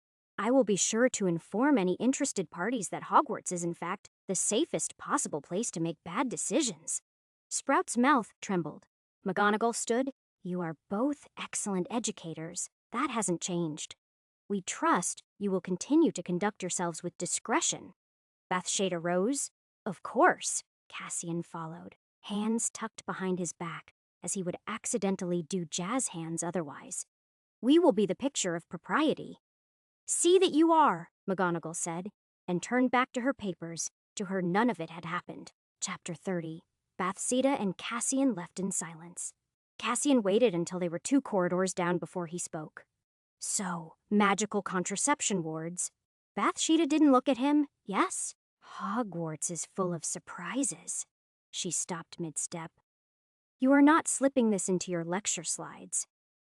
He put a hand to his chest, scandalized. "Please, I have standards. I would never bring up contraception during a lecture on goblin rebellions, unless it is relevant. Which, sometimes it is. She kept walking. He caught up. So, what do you reckon happens if someone tries to beat the system, slip through the cracks, do the forbidden deed under a particularly rebellious tapestry? Nothing, except a faint buzzing noise, magical interference, and an urgent need for cold showers. That does explain Filch, Cassian muttered. They reached the fork in the hall where the staff quarters split off from the rest of the castle. She paused there, glancing his way. Behave yourself. I always do. She raised a brow. He made a joke about contraceptive architecture like 12 times now. And wasn't it enlightening? She turned away and walked off, shaking her head and most probably muttering sweet nothings. Cassian turned toward his rooms, whistling softly. It was already shaping up to be a very strange year. Asterisk, asterisk, asterisk. By the time the train finally dragged itself into Hogsmeade that evening, Cassian was already done with everything worth doing. His classroom was sorted, desks aligned, scrolls arranged by century, samples pinned in a neat row on the back board. His quarters were clean, too, which meant the house elves were either very proud or deeply concerned. So now, all that remained was the feast. Lovely. The great hall had already been dimmed for the evening, most of the candles hovering lower than usual, throwing shadows across the rafters. At the long staff table, the usual suspects were gathering. Cassian stepped in with his best academic scowl in place, enough to keep conversation at bay until he found a seat. Flitwick waved. Sprout offered a warm nod, eyes crinkling. Hooch glanced up from a battered copy of Quidditch Today and gave a non-committal nod. Vector was halfway through her drink, talking to Aurora. McGonagall sat in the middle, chair angled slightly, glass of wine untouched. Snape, predictably, didn't look up. Man could probably sense joy from 20 feet and decided it wasn't worth the effort. Cassian took his usual seat next to Bathsheba, who was already pouring herself tea. She didn't say anything, but her eyebrow arched in a way that said, "Don't start." He offered a little bow and sat anyway. Cassian looked across the staff table at Hagrid, who was deep in conversation with Sylvanas Kettleburn, gesturing wide. A nearby jug of pumpkin juice wobbled in protest. The man was practically glowing with enthusiasm. About what? Cassian couldn't hear, but judging by Kettleburn's half-laughing, half-concerned expression, it probably involved something with far too many teeth. He sighed. Gods, old Cassian was such a dick to Hagrid. Not just snide either. Proper little aristocratic toe rag. Hagrid hadn't deserved half of it, and last year's awkward attempt at civility hadn't done much to patch it over. This year, he would try again. Maybe offer a bottle of mead and not sound like he was reading from a guilt-soaked apology scroll. He got up, smoothing down his robes, and wandered over to where Hagrid and Kettleburn were animatedly discussing something involving flying boars, or possibly a flying boar-related accident. Kettleburn caught sight of him first. Ah, Rosier. You will love this. Hagrid here was just telling me about the time he had to tranquilize a Cottobelpass with nothing but a shovel and a promise. Hagrid chuckled, rumbling warmly in his chest. Weren't quite a shovel, more of a spade, really. Cassian stopped beside them and offered a chuckle. Sounds like an excellent use of ministry, approved handling techniques. Hagrid blinked at him, unsure if that was a dig. Cassian met his eyes, glad the boar didn't win.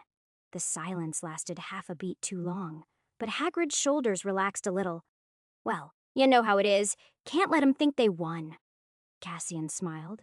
That is my entire philosophy, actually. Kettleburn barked a laugh, thumped Hagrid on the back with his good hand, and returned to some elaborate gesturing involving tusks and accidental levitation. Cassian stood near, pretending he wasn't checking whether Hagrid looked like he wanted to throw him out a window. So far, no signs of imminent ejection. Good start. By the way, he said, casually tipping his head toward the far end of the table, we got a new face. Bathsheba glanced over. Defense against the dark arts. He is the new one. Bloody, Cassian muttered, squinting across the table.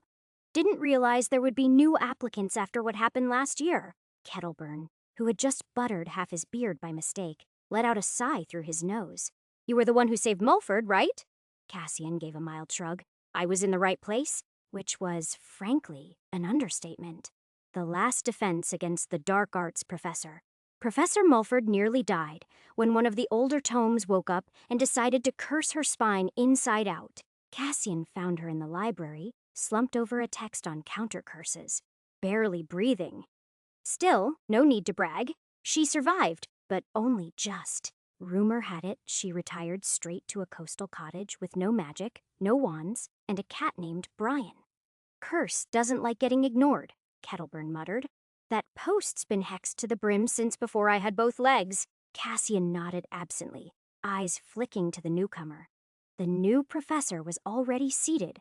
Tall, lean build, skin a deep brown, hair short and curled close to the scalp. His robes weren't fresh off the rack Hogwarts standard either, woven with subtle protection runes and dragonhide along the cuffs. He looked like the sort who brought his own wand holster and knew how to use it. He is Marius Vale, Kettleburn added. Used to be with the Department of Magical Defense, worked under Robards for a stretch. Bit of a specialist. Counter curses, wardcraft, and dark artifact containment. Rumor is he turned down a seat on the hit wizard task force. Hagrid laughed loudly, shaking his head fondly. I remember him from my days. Always kind. That one even let a Kelpie chew his robes once without hexing it. Cassian sipped the tea Bathsheba had just handed him. That is either a ringing endorsement or an excellent reason not to lend him clothes. He settled back into his chair when Hagrid got up to get new students. Not long after the doors swung open, and McGonagall strode in with a trail of soaked first years at her heels. They dripped all over the flagstones, a herd of miniature ghosts in oversized robes, eyes wide and necks craning as they tried to take it all in. Hooch let out a sigh. And so it begins. Cassian watched them file past the staff table, a few already elbowing each other. Someone sneezed dramatically. Another whispered something about the ceiling. The Sorting Hat waited on its stool, limp and vaguely annoyed, like a pensioner forced to entertain visitors. McGonagall cleared her throat, unrolled a scroll, and began calling names. Belle, Katie. A small girl with straw-colored hair stepped forward. The hat barely touched her head before it barked, Gryffindor, and she dashed off to thunderous applause. Next came Belby Marcus. Cassian tilted his head. Bet he is a crier? Bathsheba muttered. Tensickle says he gets Ravenclaw. Belby sat down. The hat frowned, and after a long pause, said, Ravenclaw? Called it, she said, not even smug. Cassian set the cup down, fingers drumming. You and Trelawney should start a book. Dunbar Fay came next. Another Gryffindor. Then Carmichael, Eddie, who looked like he read 3 textbooks on sorting and still wasn't sure it was real. Hat took its sweet time with him. Eventually, Ravenclaw. McLaggen Cormac swaggered up like he already had a Quidditch broom waiting. The hat tried to say something before he cut in. Yes, actually cut in, saying, Definitely Gryffindor. That is where my uncle was. The hat muttered something indistinct before agreeing. Gryffindor. The names went on. Carl Hopkins. Another Gryffindor. Marietta Edgecombe, quiet and wide-eyed, went to Ravenclaw. Cho Chang followed her and joined the same table. Students clapped, housemates yelled, ghosts hovered. Cassian caught a glimpse of Peeves floating upside down above the Hufflepuff table, whispering something into a first-year's ear that made her pale instantly. Cassian nudged Bathsheba with his elbow. So, new defense, professor with curse division flair. You think the old man brought him in to lift the curse? She didn't look up from her tea. Doubt it. If he did, he is about 2 decades too late. Still, Cassian murmured, he looks like the sort who patches wounds with one hand and digs graves with the other. Bathsheba gave him a long, flat stare. You are being weird. I am just saying. If someone like that shows up midsummer, either Dumbledore wants something sorted, or he is keeping his options open. Could be here to do the real job while the rest of us argue over quills and class schedules. The sorting dragged on. Names came and went, some quicker than others. The hat got snippy about halfway through and demanded quiet. when the Ravenclaw table burst into cheers mid-announcement. When it finally ended, Dumbledore rose, gave the room a mild smile, and kicked off the feast with his usual speech, and the tables filled themselves with food like magic, was a well-trained servant. Cassian also learned of another new professor, Arif Skander, who, as Dumbledore announced, would be taking over Muggle studies this year, while Quirrell was away on sabbatical.